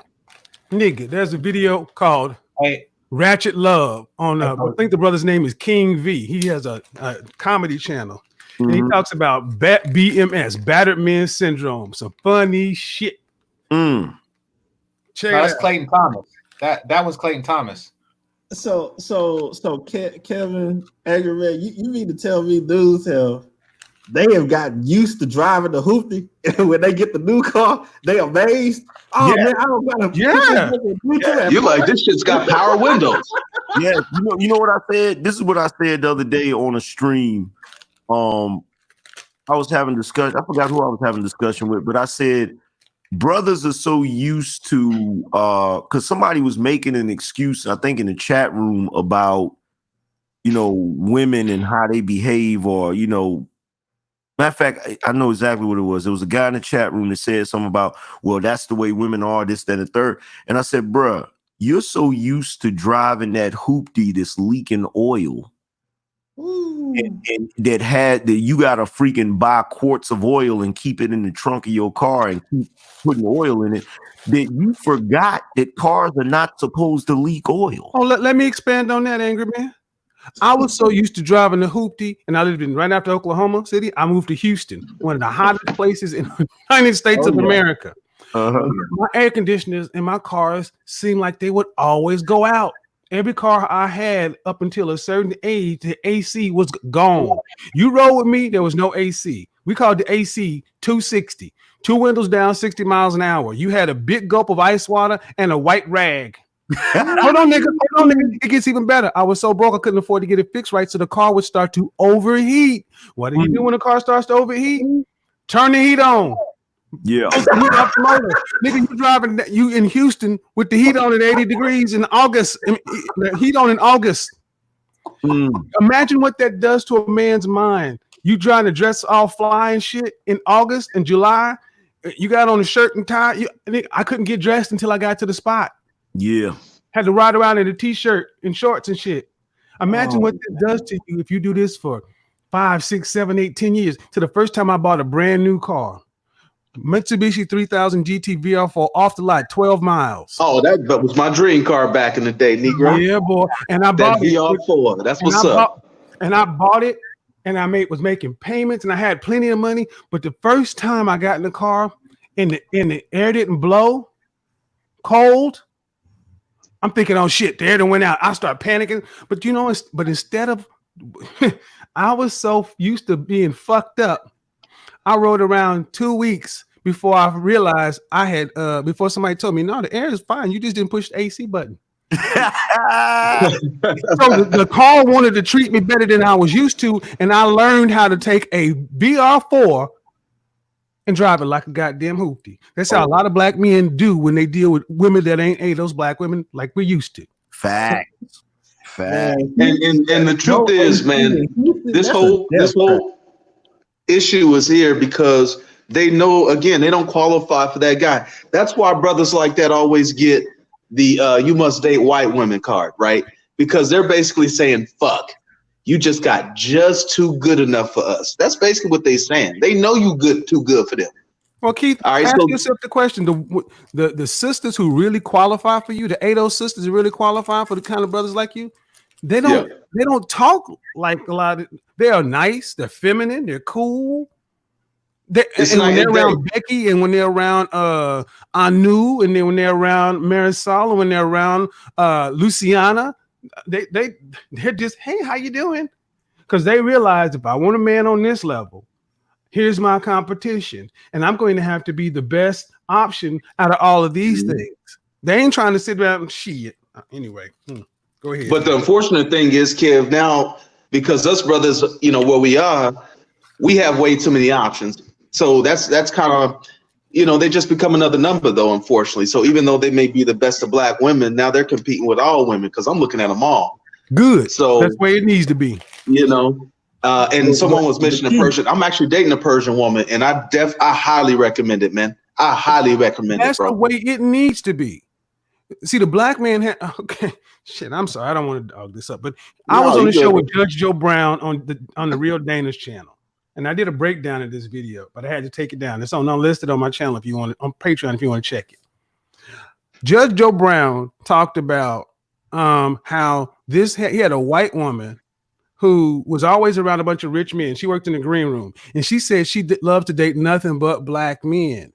And he asked her why. He's like, especially corporate black men. She said, because I know that if I see a black man who is doing as much or more than his white counterparts, that black man had to be at least 3 times as good to get that same position. So I know automatically if he's up here competing, he's already 3 times better than all these other guys. Plus, he probably has more respect for women because he was raised by us. And the woman started breaking it down. Dr. Tia San Johnson has talked about how white women are enrolling in his class, Black Masculine Studies, or how I don't want to mess it up. But other women are starting to see what ADO's black women have had as a monopoly for a long time. And that's what the internet has done for black men. They've allowed people to come in these spaces and look at us without having to come up on us. When I talked about my women's FBI event, how sisters asked me to have it and not one enrolled, but all them women that showed up, all of them non-black. Because other women actually like their men. They actually like I don't think black women innately like men. They don't even seem like they actually like men at all. They don't. I was talking again, about the other day, penises with pockets. I was talking about that the other day, bro. They do not fucking like us. Like on a personal level, they do not like. And the only reason I say that, I'm not, saying that to be fucking, an asshole. I'm saying it because there are too many things that point to that. Like, the person doesn't like you based upon their actions. And as a whole, it's become ingrained in the culture for black women to dislike black men. So with that stated, Angry Man, I asked this question yesterday. If you know that the leaning of the culture of the community generates hate towards you as a black man, why are you fighting for it? Exactly. What you do is you give them your ass to kiss. That's what you look. Here's the thing, and this was said a while back when the freaking before the black manosphere was even started. Vote with your fucking feet, man. The worst thing you could ever do to a black woman is leave her ass. Like real shit. Vote with your feet, man. Don't fucking put up with that dumb shit. Especially knowing, the crazy thing is we look at these scenarios like the brother CJ, right? Look at CJ. Now, think about it like this. Every time I hear CJ, I think a goddamn soldier story, man. I'm sorry. But if CJ was a black woman who graduated law school, was, a pretty woman, in shape, and white guys were actually checking for her, she wouldn't hesitate. You feel what I'm saying? She would not fucking hesitate to jump the damn fence and be like, I'm out because I'm too valuable. The first thing she would say is that she's too valuable to be dealing with brothers, especially based upon the perception of brothers. So when you're a black man and you know your damn value and you know that shit, what is it now? 70% out of wedlock birth rate, 50% genital herpes rate. God damn. 80%. Half these hoes got bumps. Yes. Yep. You try to have sex down here in Atlanta if you want to without an upfront. Are you fucking serious? Half? Yeah, half. You literally see the black woman flip a fucking coin and it could go either way. Yes. Oh yes. You don't have internal dick combustion. And we're not talking about that. What's that one thing that ends up? What's that one disease that hangs around for a long time and gets up around their cervix? Oh god damn! The men that dude, man, y'all basically saying it's over, bro. 50%, bro, it's over. So after the kids and half you hoes is burnt, man, it's fucking over. I look at all the 92 quote unquote 92 octane college educated sisters that I've known, and I would say greater than 25% of them, yes, are positive for one of those things. What is it? That I don't disagree because I know they fucking in college, man. They are fucking in college. I'm talking about, and we moved a little bit different, but I'm saying even this is why I say the difference between the average. I'm gonna listen from the background, fellas. Be easy. The average 92 octane sister and the average 85 or the average quote unquote hood chick, they all have the same software. Yeah.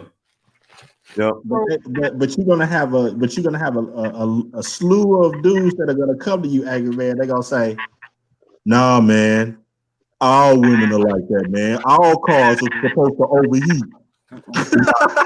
Nah, hell no. Because you know what I'm gonna tell them? Who are those dudes? I'm gonna tell them there's some models that's more prone to overheat.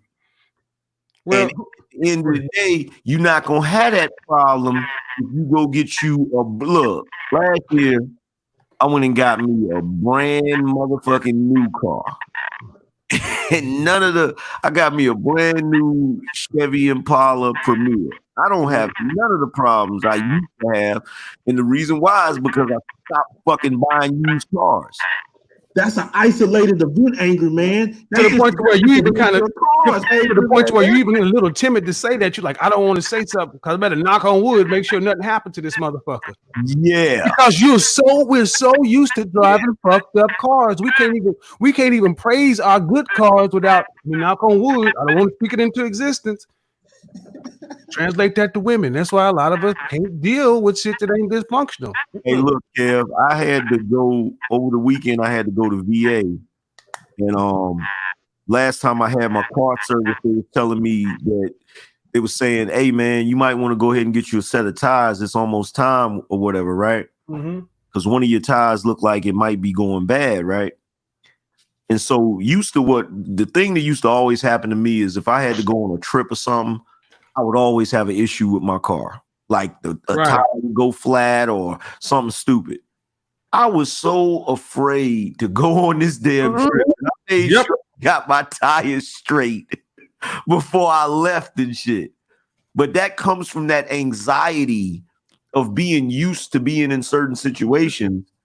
And then, like, you know, you finally get to a space to where you don't have to worry about the shit anymore, but it's still in the back of your mind. And we're exactly like that when it comes to dealing with women. When I moved from Oklahoma to Atlanta, I've been saying I drove, right? First thing I did is I had taken the run flats that come out standard on my car off and drove in regular tires. But I said, you know what? Life is good. It's been good. Why am I still riding in this bullshit when BMW recommends run flats? I put the run flats on. Driving around, life is good.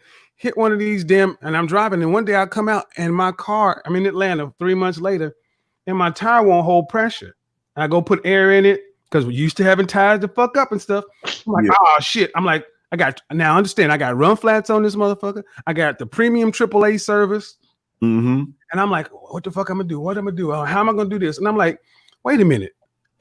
My car run a long way on run flats. I can drive it to 50 miles an hour on a run flat.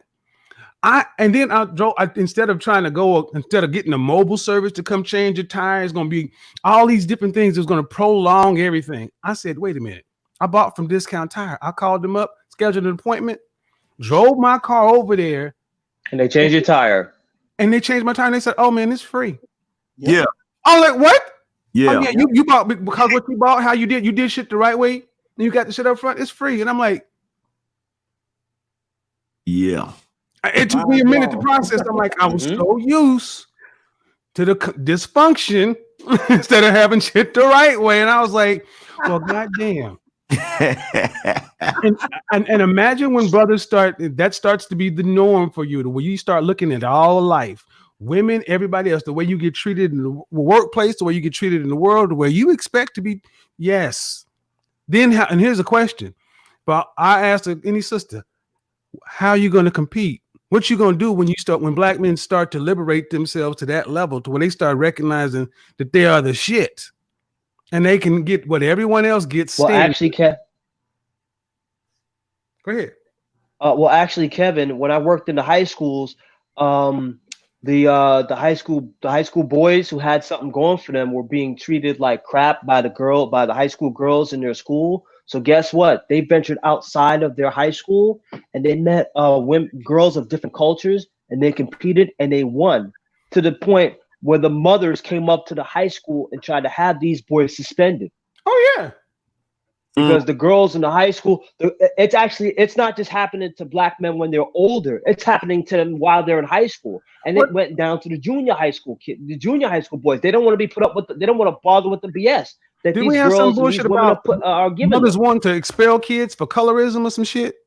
Yeah, I think BGS. Yeah, that was at the school. No, Neridian. I used to work in the high school and they did the same things. No, Neridian. I'm not surprised. It was something recent. BGS covered it where they were talking about expelling some kids. Every time that you've told that story, I was like, "Come on, it ain't sound believable." But it's funny that it did actually happen somewhere. And it actually happened somewhere else. Yeah. Well, why? Well, think about because they want the value. They want brothers to not be able to explore any other option. Because here's the thing: anytime you start talking about dating and nominate those black women, the avatar that comes up in a black woman's mind is a white woman. And I'm like, you don't even understand. They ain't your problem. Right. White women ain't your problem. Black women. Yeah. Latinas are your problem. Yeah, it's them. I want to themselves. I want to ask because themselves. There's another brothers on this panel, and I want to ask all of you, but in particular you, St. Kevin, and you, Angry Man, in light of this situation with brother CJ King. Okay, I have long said that the day was going to come when black men would get their act together in line with what black women claim to want. Black women wouldn't be able to handle it. That day has arrived. So you got a brother like St. Kevin on his side doing his thing. You got a brother like Angry Man on his side doing his thing. No matter how you slice it, both are successful, especially in the time of the Rona. Yeah. I want to get your guys' reaction to that. By black women, how they gonna act? Yes. What I've noticed is Generation X black women are furious. Furious. That's when I became all these gay dudes and shit. Obsidian, you were there.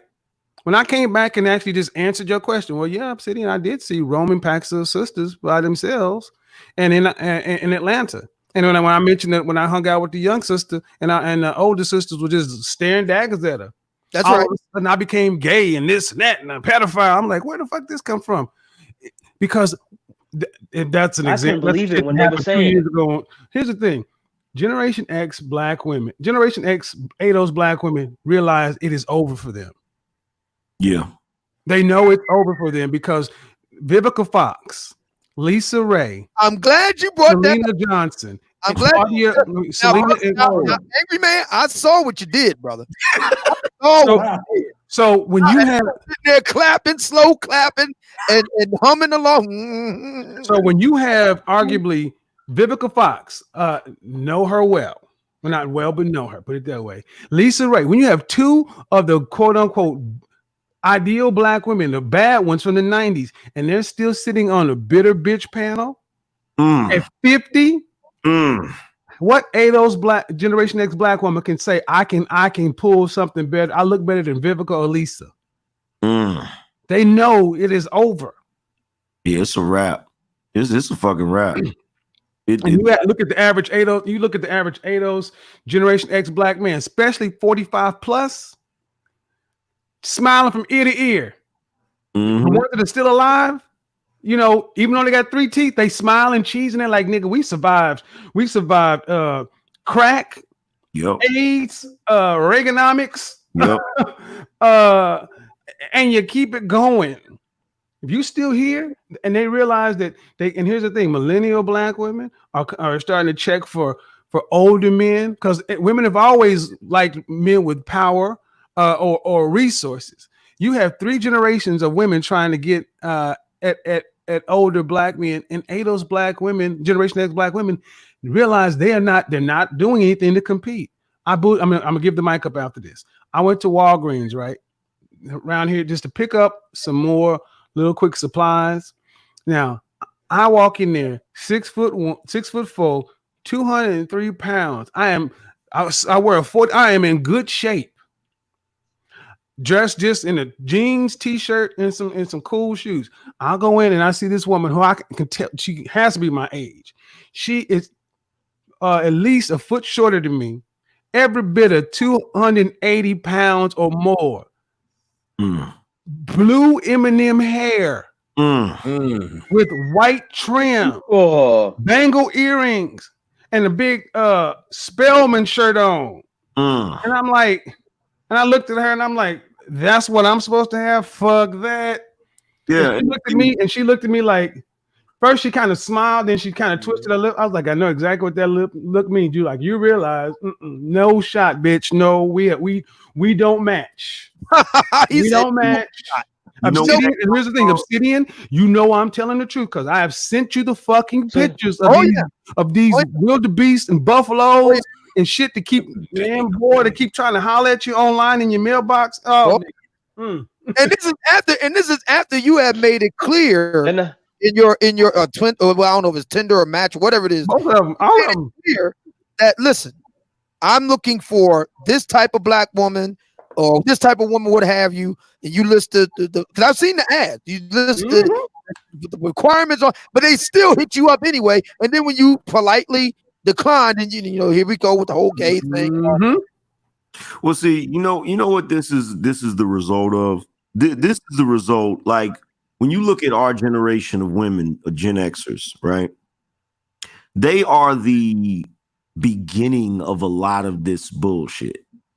Like I would say that in the end, boomer generation, a lot of them, it started there, but it was like our generation of girls kind of perfected it.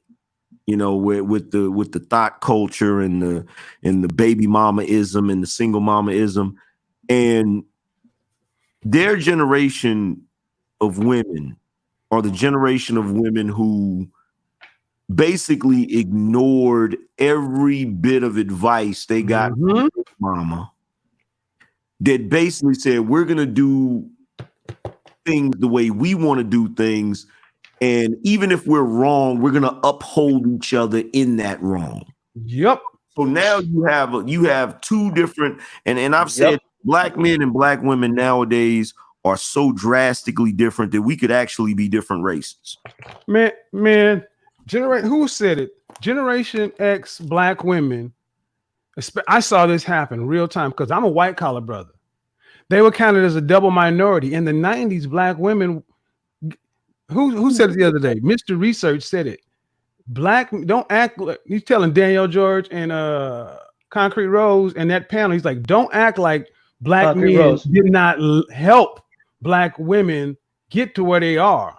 And then you turned your back on us. In the 90s, sisters were getting jobs in corporate America over brothers like myself because they counted as double minorities. So they got the positions, they got the jobs. And what they do with them? They took all the resources and the benefits that should have been given, that should have been tagged to black men, but because of the way the Title IX and affirmative action was written, corporations hired them because they counted as a double minority, and executives knew that they could control a black woman easier than they can control a black man. So what they get?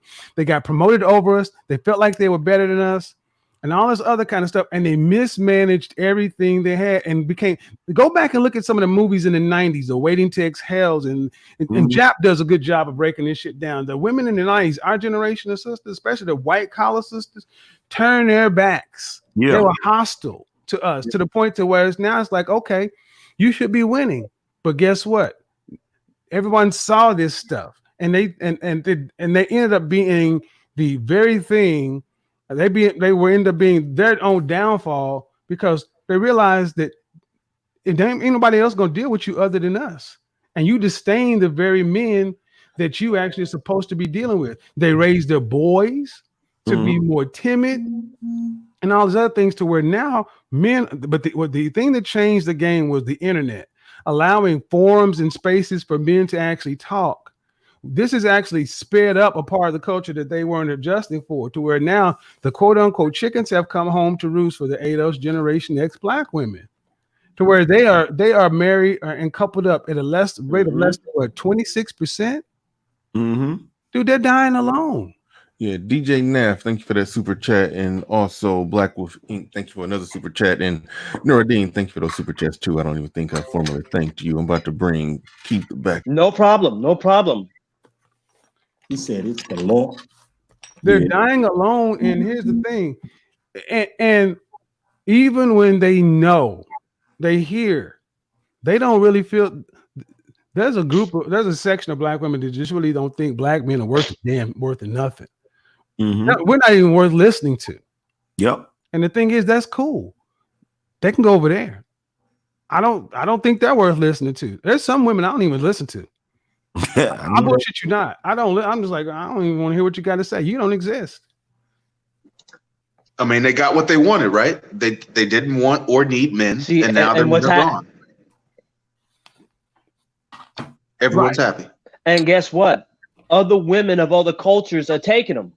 Other women of other cultures are taking them. You know why? Because if they could see you could be a black man who become a president, a black man who become a governor. Look at Kevin Samuels.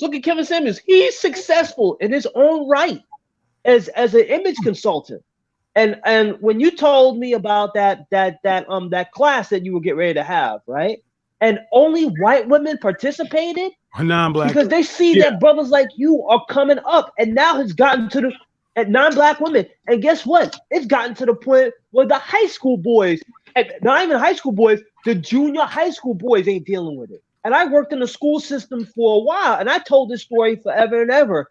The high school black boys who got something going on for themselves aren't dealing with these sisters because they see the attitude, they see They have the internet. They see the ratchetness and all that stuff. They told me to my face they're not gonna deal with that. I'd rather deal with this. I'd rather deal with this. We're not gonna deal with that. If they and they voted with their feet. Well, let me inject something into. Who were so hell bent on that wanted to have them suspended. Let me inject something into the conversation real quick. Yeah, go ahead. Everybody knows Cynthia G.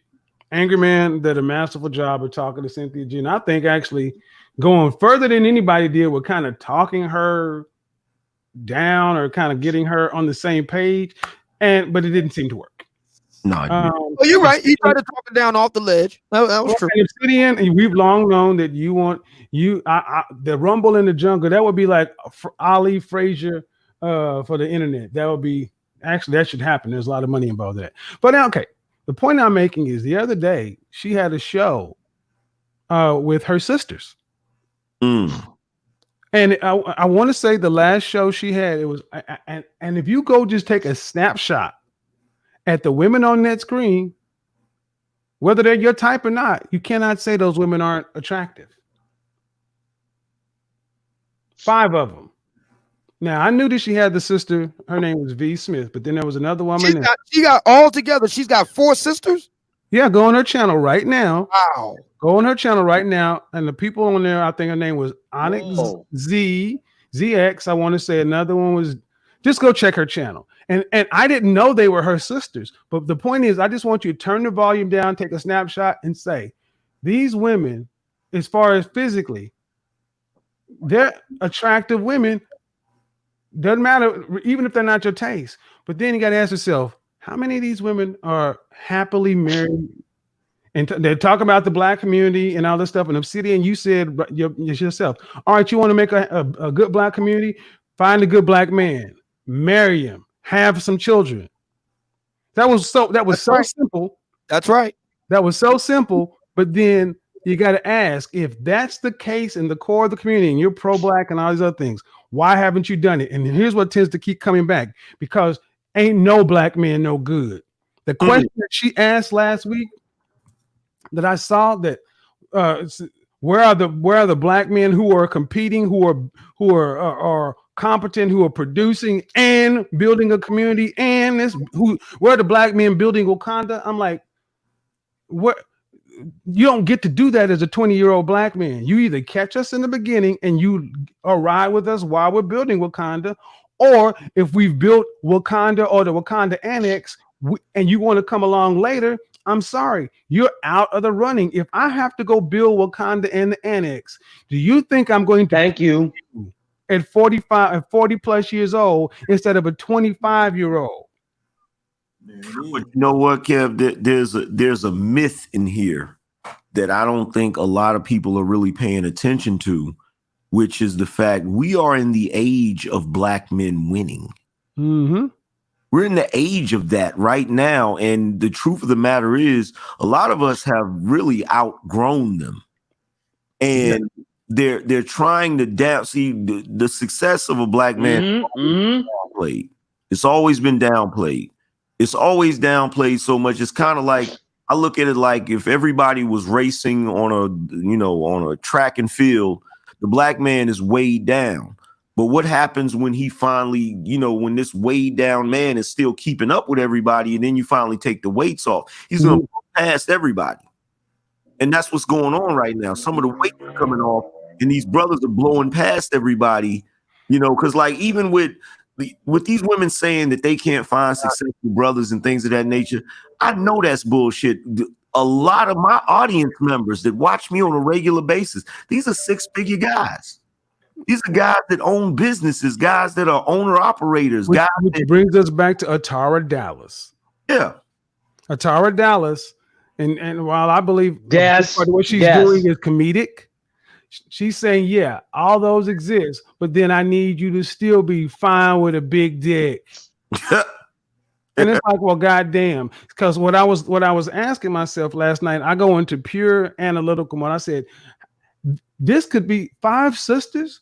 I'm looking at it from an optics and an image standpoint. I was like, You don't get 5 black women who are sisters who look like this. This could be the new Jackson 5 or so. There's shit. Yep. I'm like, but you know, but who could work with the? But if you turn the volume on, you got to deal with the reality. It's not possible. Straight failure. And I'm like, I tell you what. I have 3 sisters. I have no, really straight failure. I mean, they went 0 for 5. Now I have 3 sisters. 2 of my 3 sisters got married, and is still married to this day. Very successful. My 3rd sister, it wasn't that she couldn't get married. She chose not to and focus on a career. She's not a baby mama. She's a career corporate woman, does very well for herself. So if we want to look at the marital piece, 2 out of my 3 sisters married. That's 2/3. Now let's look at Cynthia G. 0 for 5. Yeah. Oh my God, that's horrible.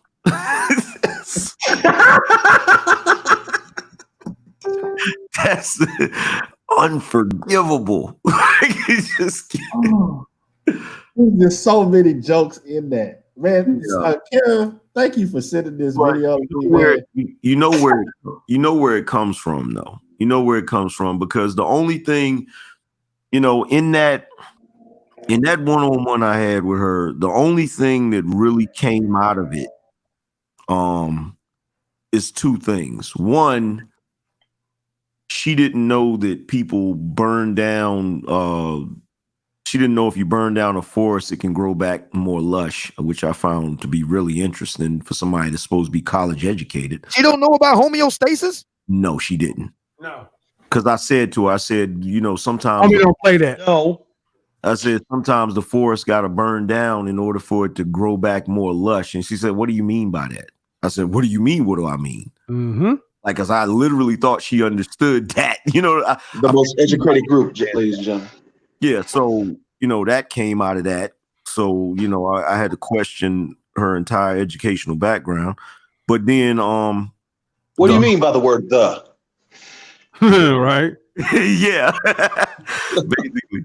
But the biggest thing that came out of that is all of this shit stems back to her father. Mm-hmm. Every last bit of it, all of it. She's angry at the entire world because of what her father didn't do. And the thing is, I know that one of her sisters has a child with a white guy. I think they were married. I'm not sure. So I can't say whether or not they were all married or not married. But what I was looking at, I just took a snapshot and said, if you freeze this as a Norman Rockwell photo, if this were any other group of women, 3 of them would be married. 3 out of 5 would be married right now. And there's no. I mean, here's the thing: you cannot. And here's the ultimate argument: you can't. Black women, you cannot say that there's a reason why all of those sisters, for the way they quote unquote just look, take all the stuff away, cannot find a husband, a black man as a husband. That's just not probable. So what's the problem? And therein lies the rub. We can talk about the all the problem is you. Huh? The problem is you. Well, that's what we got right down to, because if I recall in that conversation, I think, what was it? Nagone actually asked Cynthia G, why aren't you married, honey? And he's like, you mean in this entire world you couldn't, whose fault is it? He ultimately came down to says black men's fault to why she's not married. And I'm like, okay, no. This entire country if you're going to basically say this entire country, and there are only a couple of black men that you know that you have any respect for that are worth a damn, that ain't about black men. That's not about the rank and file black men. And that's the kind of stuff that starts to engender these hard sentiments with brothers. They're like, that didn't even make any sense. This is what brothers talk about, the accountability and all this other kind of stuff, because how do you reason with somebody like that? Which goes back to the angry man position. You tried to reason with her, but it was unreasonable, which goes back to the Obsidian position. The number one problem with Black America is black men and women don't get along. Well, black men can get along. It's that black women refuse to get along with us. I just wanted to add this real quick because this is sad. What's sad is that you basically, we were talking about those other women are basically seeing these good brothers for what they are. And it's sad because black women are basically giving away, Ferraris, if you will, at these huge discounts just because they're stupid enough to not be able to recognize what a Ferrari is. And so these other women are going to the black man car lot like, fuck, there's $400,000 Ferrari on sale for the price of a Camry. So then when they see this white girl driving down the street in this damn Ferrari, that's right. It's, well, you took advantage of, of this deal that I just left hanging out on the street, like somebody throwing a couch out on the street and then getting mad somebody else found treasure in it. I mean, they're literally letting good men go at such a huge discount. And it's such a disservice, man. It's sad, bro. You know who addressed that? Minister Farrakhan actually addressed that. Mm-hmm. You sisters can't be mad if you throw a brother in the trash and a white woman comes along and cleans him off and supports him and he becomes something successful. You can't be mad at them for that. You ever seen those YouTube videos where these people will find this just beat up puppy or whatever? This puppy just been left out on the side of the street and it's all dirty and injured. And then this, nice white couple comes up and takes it to the vet and gets it all cleaned up and nurses it back to health. And then the puppy's like running around the yard and you see this vibrant, shiny puppy and you look back on this abused puppy that got picked up. But that's black men. Yeah. You know what I mean? We're just these kicked, abused puppies who have these big hearts that really do want to have women we can love and families. Again, it's black men who are idealistic about love. It's men in general who are idealistic about love. It's women who are very practical and pragmatic.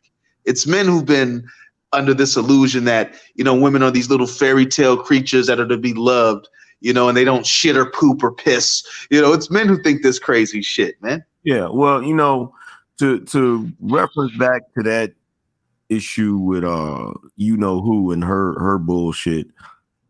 Here's the funny thing about that whole situation. Me personally, I feel like it's priorities. I feel like women like that would be successful at relationships if they put as much time into a relationship as they do into busting a nut. Uh-oh. Yeah. You come on, let's think about that for a second. See, that's the reason why Mike V had a problem. You talking about somebody that caught a freaking flight from one side of the country to the other side just to bust a nut. Yep. If you you're not supposed to put it that way. If you put that much time, energy, and effort into an actual relationship, this shit would work. By the way, I'm trying to find the information now on the blackdemographics.com website. I'm trying to find it as we speak. But what I will say is that they had, I'm trying to find it now. If I can find it, I'll get the specific numbers. Cynthia G jumped out of the frying pan and into the goddamn fire. And I'm explaining how. If the argument is, and she's made this argument, that she couldn't find a black man on her level, earning, etc., etc. The statistics, I'm trying to find it now, at blackdemographics.com broke down the top 10 cities where black men were well and high earning. You want to know what was in that top 10 city? Seattle, Washington. Wow.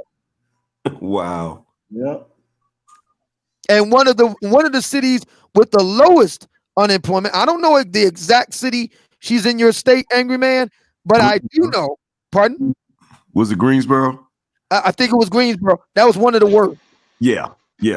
In North Carolina, if you want to make any real money, you're going to have to either be in the RTP area in, Raleigh, or you're going to have to be in Charlotte. But you're not going to make any money in Greensboro or Winston-Salem or, places like that. Now, again, I don't know for certain where she is in North Kakalaki, but I will say this.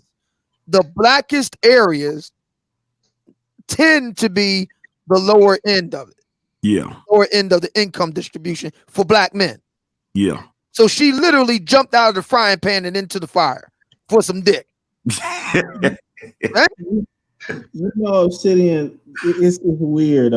Kevin put the link to that video of the five sisters. I'm gonna make a video on it. It's gonna be called 5G. I'm gonna just let y'all know that right now. Yeah.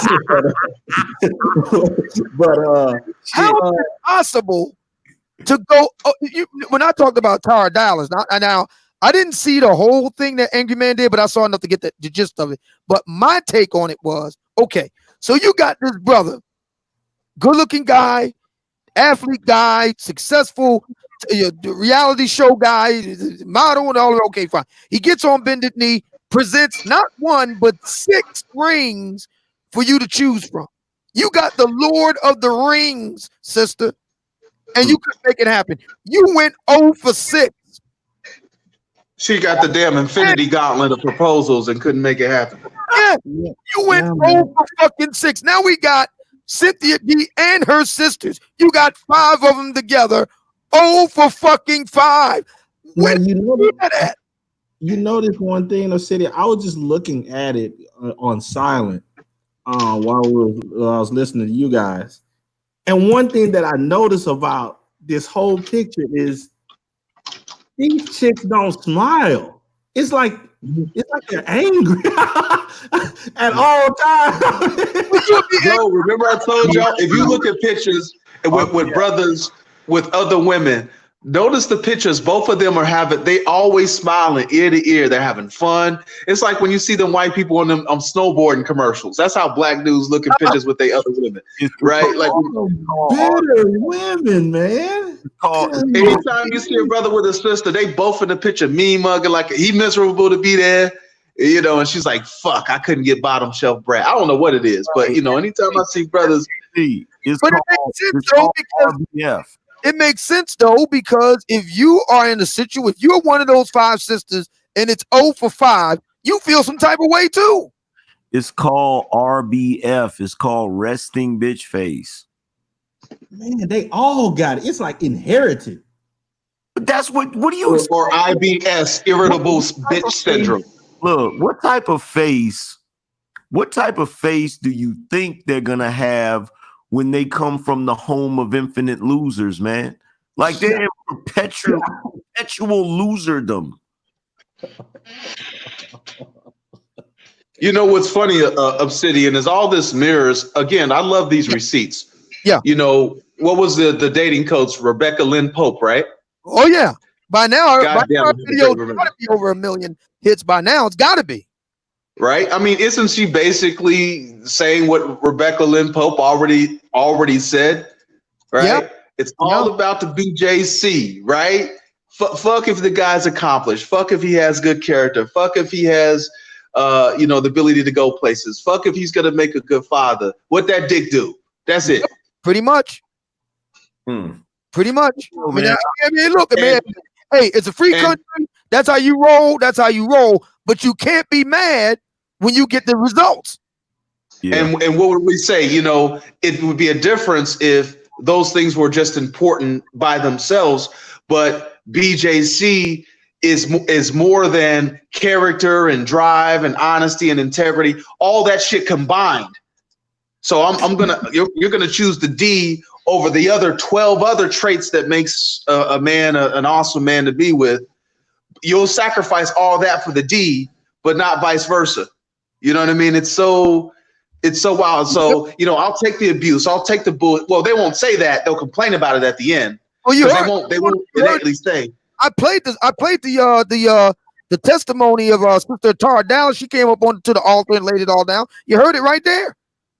She's just praying to the Lord for these fine ass niggas with that big juicy cock to just act right for 90 days. Well, that's why. But why do I need to act right? That's why it always ends the same way, because all of the traits that you're talking about, if you've got fucking 20 traits and one of the traits is the dick, you feel me? The older you get, sex becomes least important and the other traits become more important.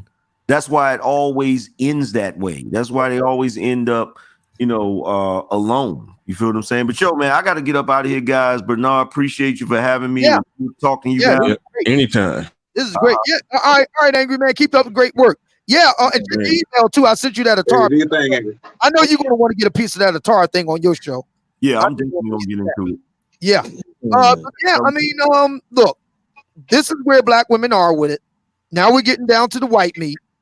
And look, ladies, we can stop this. Look, we know what turns your crank. We okay with it. All we're saying is shut the fuck up when you get the inevitable, predictable results and outcomes of going that route. That's all we're saying. That's all we're saying. Just shut the fuck up. You can go whoever you want to be with. You can. That's what turns your crank, turns you on, and it gives you a thrill or whatever. Fine, do that. Just shut the fuck up. Call Jack Black, get that tenacious D, and shut the fuck up. Hey, Obsidian, I sent you something from a CA. I don't even know how to pronounce her name. I sent it to you, and she said, "I wish I had a baby daddy. I'd be playing the F out of him, crying, fake tears, escalating fights." I think I sent that to you, right? I think I sent it to your email. I got it. Yeah. See, what's happening is that a lot of these guys are seeing this, like especially the younger guys, they're seeing it, especially from high school, and they don't want to put up with it. So that's the reason why a lot of these women from other cultures are seeing black men who are successful, and they're taking them. And you also forget these young men, their fathers are the men who got took. That's right. So they're seeing how their mother took their father, and then they're seeing these posts come up and saying, "Damn, that's what they're doing to my dad." You know? Yeah. You know, like we pretend like the kids are stupid. They don't see this shit. By the way. So speaking of listeners sending me something, I'll send this to you, you fellas. One of my listeners sent me an ad, it reminds me of like you go to the urban clubs, you know what I'm talking about. Brothers will be out there hawking various events, and they'll give you like a postcard size flyer. You know what I'm talking about. So it reminded me of that. And what it was saying was it had two thought-looking black women up there looking like thoughts and OnlyFans, and they're teaching a workshop as to how you can be an OnlyFans cam girl where the potential for earning is $10,000 a month. Now my thinking is, good and goddamn well, these broads ain't gonna make nowhere near $10,000 a month. Number one. Number two. Let's assume on some crazy shit that you did make that kind of money. What you gonna do with it? What? They're gonna buy all of China's weave. Exactly. They're gonna spend it. So look. It was just brought to my attention earlier that there's a major news story, and I'm gonna get the source for this, and I may do a podcast on it. Bernard, y'all brothers, I know y'all gonna want to get a piece of this. There's a major news story about the backstory of OnlyFans. Now, to be fair, yes, there are white girls on there too. All right, just for the record. But you get where I'm going at with this. A lot of sisters, as a result of the coronavirus pandemic, have been hit, and they're jumping like rats from the ship trying to get they freak on over on OnlyFans. Okay? Wow. So much for all those bitches overseas are just prostitutes, huh? Yep. Yeah. They were going hard at Brazilian. I'm going to work back on this. I got to put this in the book. This has got to be in the book. The book of Obsidian Volume 2. I got to put this shit in there. I got to go in. Weren't they going hard at Brazilian women? Well, this is why these hoes became hookers in less than 3 weeks. This is why I am a fan of legalizing prostitution. And look, if they're going to try to sell it, the market might as well decide. They want to sell it on OnlyFans. They shut down Craigslist, right? So now OnlyFans is the shut down Backpage too. Yeah, and if here's the thing, if people are going to do it, might as well tax it and make it safe for the public. But technically, prostitution is legalized. It's just penalized on men. But you heard what Angry Man said earlier. Now, I don't know the specific statistics, but you heard what he said. We all know the gist of it.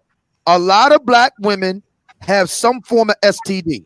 You talk about legalizing that is to say, not only taxing, but making subject to government approval and meeting governmental standards, Kevin.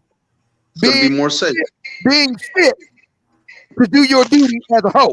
How many black women gonna pass that test? I don't give a shit. None. I don't care. I got a commercial for you. I honestly don't care. I don't care.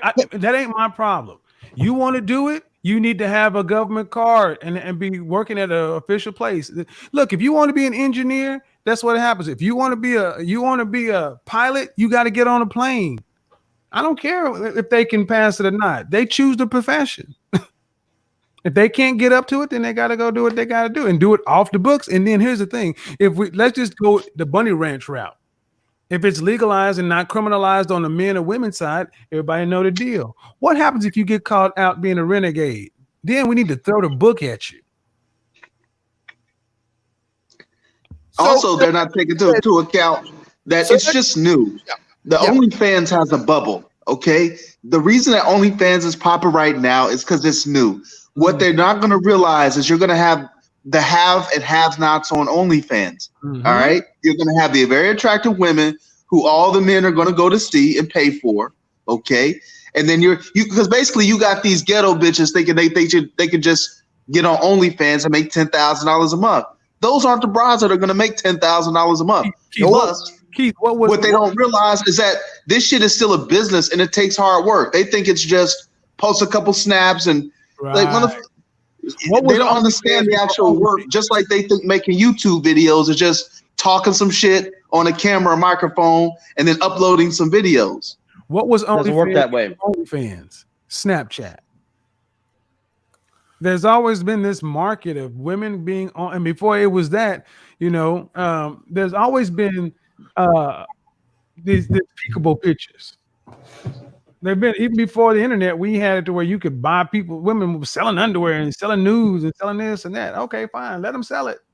But like there's a market for OnlyFans right now, but it's a bubble economy like all these other things. And what's the demand they're filling? They're filling dudes that want to buy it, but really what they're doing is making an income for women who maybe not. I would rather the best women be on OnlyFans. I would rather you have to really be able to put something out there. That would be my preference. Yeah. Let me get up out of here. And what's going to end up happening? I mean, if we're going to, I was talking about this earlier. If you're going to be one of these sisters who think they're going to, there's another one, not OnlyFans, there's another similar type service, but all those type services. You're going to go ahead and do that. Do you realize how hard it is to make it in that line of work? There was a book. I had a book that was, I got to see if I can find it. Buddy gave it to me years ago about the porn business and about racial issues in the porn business. For black women, if you're a black man, you can go pretty far, potentially. But if you're a black woman, very hard for you. Oh, yeah. I've heard stories where a lot of these sisters end up getting homeless over this crap. Because they either blow the money or they don't refuse. They refuse a lot of things. So a lot of these chicks end up, almost like look what happened with D Collector. She's now a criminal. Hey man, I got to get up out of here. I got my show with Ramil at 4:00. Shameless plug. Come on over to the Lion's Den at 4:00. Definitely. Business or bust. Hey, Kevin. Give you ideas. Yes. Yeah. Imagine that, man. We didn't even fight today, broski. There you go. There you go. Come to the Lion's Den 4:00. Peace out, fellas. We'll do. All right, man. We'll be there. Hey, peace out. Yeah, Bernard. Yeah, I got to get this because it was brought to my attention while I was on the air taking care of some stuff, and it was brought to my attention about this background with OnlyFans. I'm gonna work back up on that and hit you with some other brothers to this because this plays right into what we've been talking about. Now, there's been certain people, we ain't gonna say no names, who talk about how coronavirus ain't made black women submit. Now what? All right, I accept the challenge. I broke down the numbers about education, broke down the numbers about occupation. Those top 6 occupations for black women in the country, very vulnerable to coronavirus pandemic. Now we want to get to the OnlyFans and sex worker cam girl piece. Now we're gonna get into that. That's gonna be my next victim. Yeah, you're gonna be able to piece together lots of evidence of the various changes and things that they are doing due to this whole pandemic. This Hey, Obsidian. Interesting development. Yeah. Remember that comment I told you where we were talking about the homelessness, and I said pretty soon you're about to see a lot of attractive homeless women. Yep. That's going to happen as soon as the OnlyFans bubble bursts at the end of the summer. Yeah. Because this is the last hurrah. Yeah. This is what happens, ladies, when you don't get a good man. This is what happens.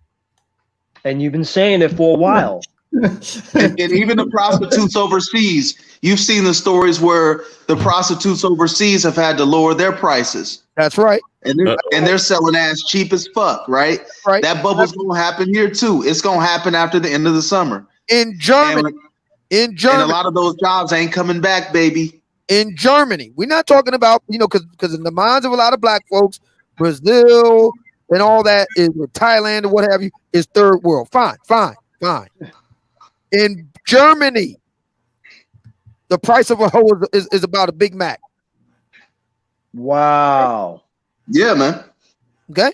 And that was before the coronavirus pandemic. Okay. Mm-hmm.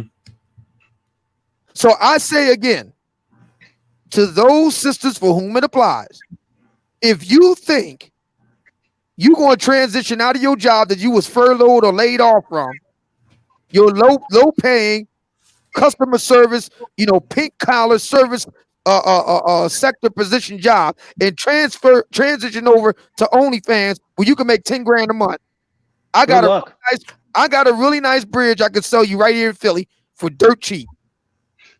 If that's what you believe. And I gotta say it, this is gonna sound bad, but I'm gonna go ahead and do it anyway. Oh, fuck that shit, Obsidian. Bring it out. I'm gonna go ahead and do it anyway. For all you femininity influencers out there, I ain't saying no names. But for all you feminine, I'm not saying this to anyone in particular. For all you ladies out there that think that you're gonna repackage these broads into something that guys like me are gonna take on, think again. They regifted the pussy like a toaster. Yeah. Ask them how's that working out for them. That ain't gonna happen. You don't want the refried beans, man. And it's like when you go to Walmart and you can fucking tell the package is all fucked up. It's got like a bunch of tape and shit all around it. The box is all bent up and shit. They tried their best to like put Humpty Dumpty back. I mean, the product inside, may or may not be awesome, but you look at that damn box all tattered the hell up with tape all around it. It's been out the box. You don't know how the condition of the product. You just know it's been taken out the box. And it was suspect before the Rona. It was suspect. But now you're in the refurbished section of Amazon.com. They do have a refurbished section. Man, now that we got the Rona, it's a done deal. You might have said, well, I might go ahead and hit it. But now forget about it. It's done. Yeah, so for y'all ladies out there that's making a little bit of coin on OnlyFans, or you doing whatever to get a little bag with there, enjoy it because it ain't gonna be there for long. Enjoy it. Obsidian, do you think when they sit and spin on the dick, do they say, hey, look what I can do? Yep, sure do. Oh Lord, man, I'm gonna break out too, Bernard. Thanks for having me. I'm about to break out. I have to thank Kevin, hey, Bernard, Savage, man, for sending me this video. I have 1, 2, 3, 4, 5 G's on one panel. Nevin, you got to put a count up there. You got to put a count on there. You got to put a count up there. Counting up to 5 failures right there. Only thing I'm just most curious about, do they speak with the same cadence and tone and pitch of voice? That's I'm just curious of that. If they all sound, they probably do. Many directions I can go in. I mean, you have Voltron, you have Thundercats, you got. If they all sound exactly the same, then that's gonna be a problem. They all, Yeah, Bernard. How is man. it Oh, possible? yeah, go ahead, Nerdine. How is it possible? How is it possible to fail that many times? I mean, you know, I don't have no kids, but if I had 5 daughters and none of the 5 were married and, you know, doing well in terms of by American standards, you know, middle class, upper middle class, married, children doing well, stuff like that. All 5 of my daughters were failures. You didn't get one. I would have to throw myself off a bridge or something, man. You didn't get one Michael out the bunch. Hey, Obsidian, I have another question for you. Yeah. So when you asked the Daggle how many BJCs she sat and spit on, did she say 1, 2, 3 BJCs? 1 little nigga, 2 little niggas, 3 little niggas to make a whole nigga. You mean nuggas? Nuggas. Yeah, Not nuggas. niggas. Yeah. Nuggas. All right. Nuggas. Yeah, All right, I was gonna y'all. say about Oh, yeah, go ahead, Nerdine. Then we got to call it quick. about the pictures. Hey, listen, you know, I get it. I'm sorry if I do it sometimes. A lot of times, a lot of things just come to mind like a joke because I know the Black Brain Trust, you know, their brains couldn't handle that shit. But they could have asked me. They could have asked me, hey, listen, Nuruddin, are you saying the white women and the women of other cultures are part of patriarchal norms, or are you saying something else? They could have asked me that question, and I would have actually said to them, listen, the high school kids, along with, you know, I've been with a couple of women from other cultures. They are patriarchal. They want patriarchal norms. They're not looking to be, you know, they're not looking for the slut walks and everything like that, like how Amber Rose put it wants that and all that good stuff. They could have asked me that question. But instead, because Mike V was coming at me pretty hard and I couldn't defend myself. So whenever Mike V ever comes back on the panel, I'll explain my position. And I know that you don't want the pictures on, but sometimes I may feel like a joke, and I'll try to say, hey, I'll respectfully try to get it in. But if you say no, I won't do it. See, my thing is, for those that have an issue with Nuruddin, my position is very simple. You heard Sister Atara Dallas. You heard it. Yep. Okay. Now, and that was last week. Now we're talking about the 5 failures. Cynthia G and the 5 failures. Her and her 4 sisters are. Is that the music group? Cynthia G? Yeah. Right. Right. So my question is, Like it's Josie and the Pussycats and shit. So here's my question. All right. So I'll tell you what. Here's my question. Fair enough. If the Pussycats all had herpes. Here's my question to those who have a problem with Nuruddin, the pictures of white women and Asian women and so forth. Okay, fine, fair. This is what you do. You give me the tape of a white, Asian, Brazilian woman saying the same or similar shit that Atara Dallas said. You show me the video. 5 white or Hispanic or Asian sisters talking the same type of shit that the 50 and the 5 failures did. All of them are failure. You show me, I'll shut the fuck up. Go. No, that ain't. I doubt that can happen. I doubt that The that's 5 possible. flightless eagles. Here goes this troll that always comes up with a weird name. Name is Black Women Love Mating with guys like, I think it says guys like me. Bullshit. I don't know what's up with this troll. You know what, Bernard? I gotta stop this one thing. I gotta stop this shit right now and right here. Mm-hmm. This whole bullshit, and I'm offended. This whole bullshit notion that because we brothers out here have our lives together and are going places that we don't fucks. Bitch, I fucks. Well, what is this bullshit notion that I gotta be some MAGA or some shit? Like, what the fuck is wrong with these people? I could be a good man and fuck her very well. What is this correlation? I'm tired of that shit. Yeah, no, actually, I think women made that up because they wanted to justify their, the fact that they, the dude who really wouldn't shit had a lot, they was attracted to him. Yep. They got to justify it. They got to justify their mating. So they say, all it is. Scapegoating the so-called lame brother. That's all it is, man. And I ain't never been called lame. Now, I know this is like loose archetypes. Now, people want to try to act like they don't understand the loose archetypes. But again, Future or Urkel, you know. Yeah. I mean, but a brother like you, Keith, I mean, you successful, got your money together, running your company, and you a cool dude with some swag. So in that sense, you kind of, you got it all. You got the options. You can, if you did want to, commit to one woman, you found when you wanted to. I did, bro. There was a time, bro. Yeah. I may be there soon, bro. I may be there soon. So actually. So you playing it however you want to play it right now. But no, they can't put you in a one or the other category. So that's. Oh, I'm definitely not in a. I'm definitely not in the box. I'm the brother. I talk with the CEOs of my company, and then I talk to the janitor. Real talk. Right. So. But yeah, we got to get up out here. I've been trying to get off here for a while. I tapped out like an hour and a half ago.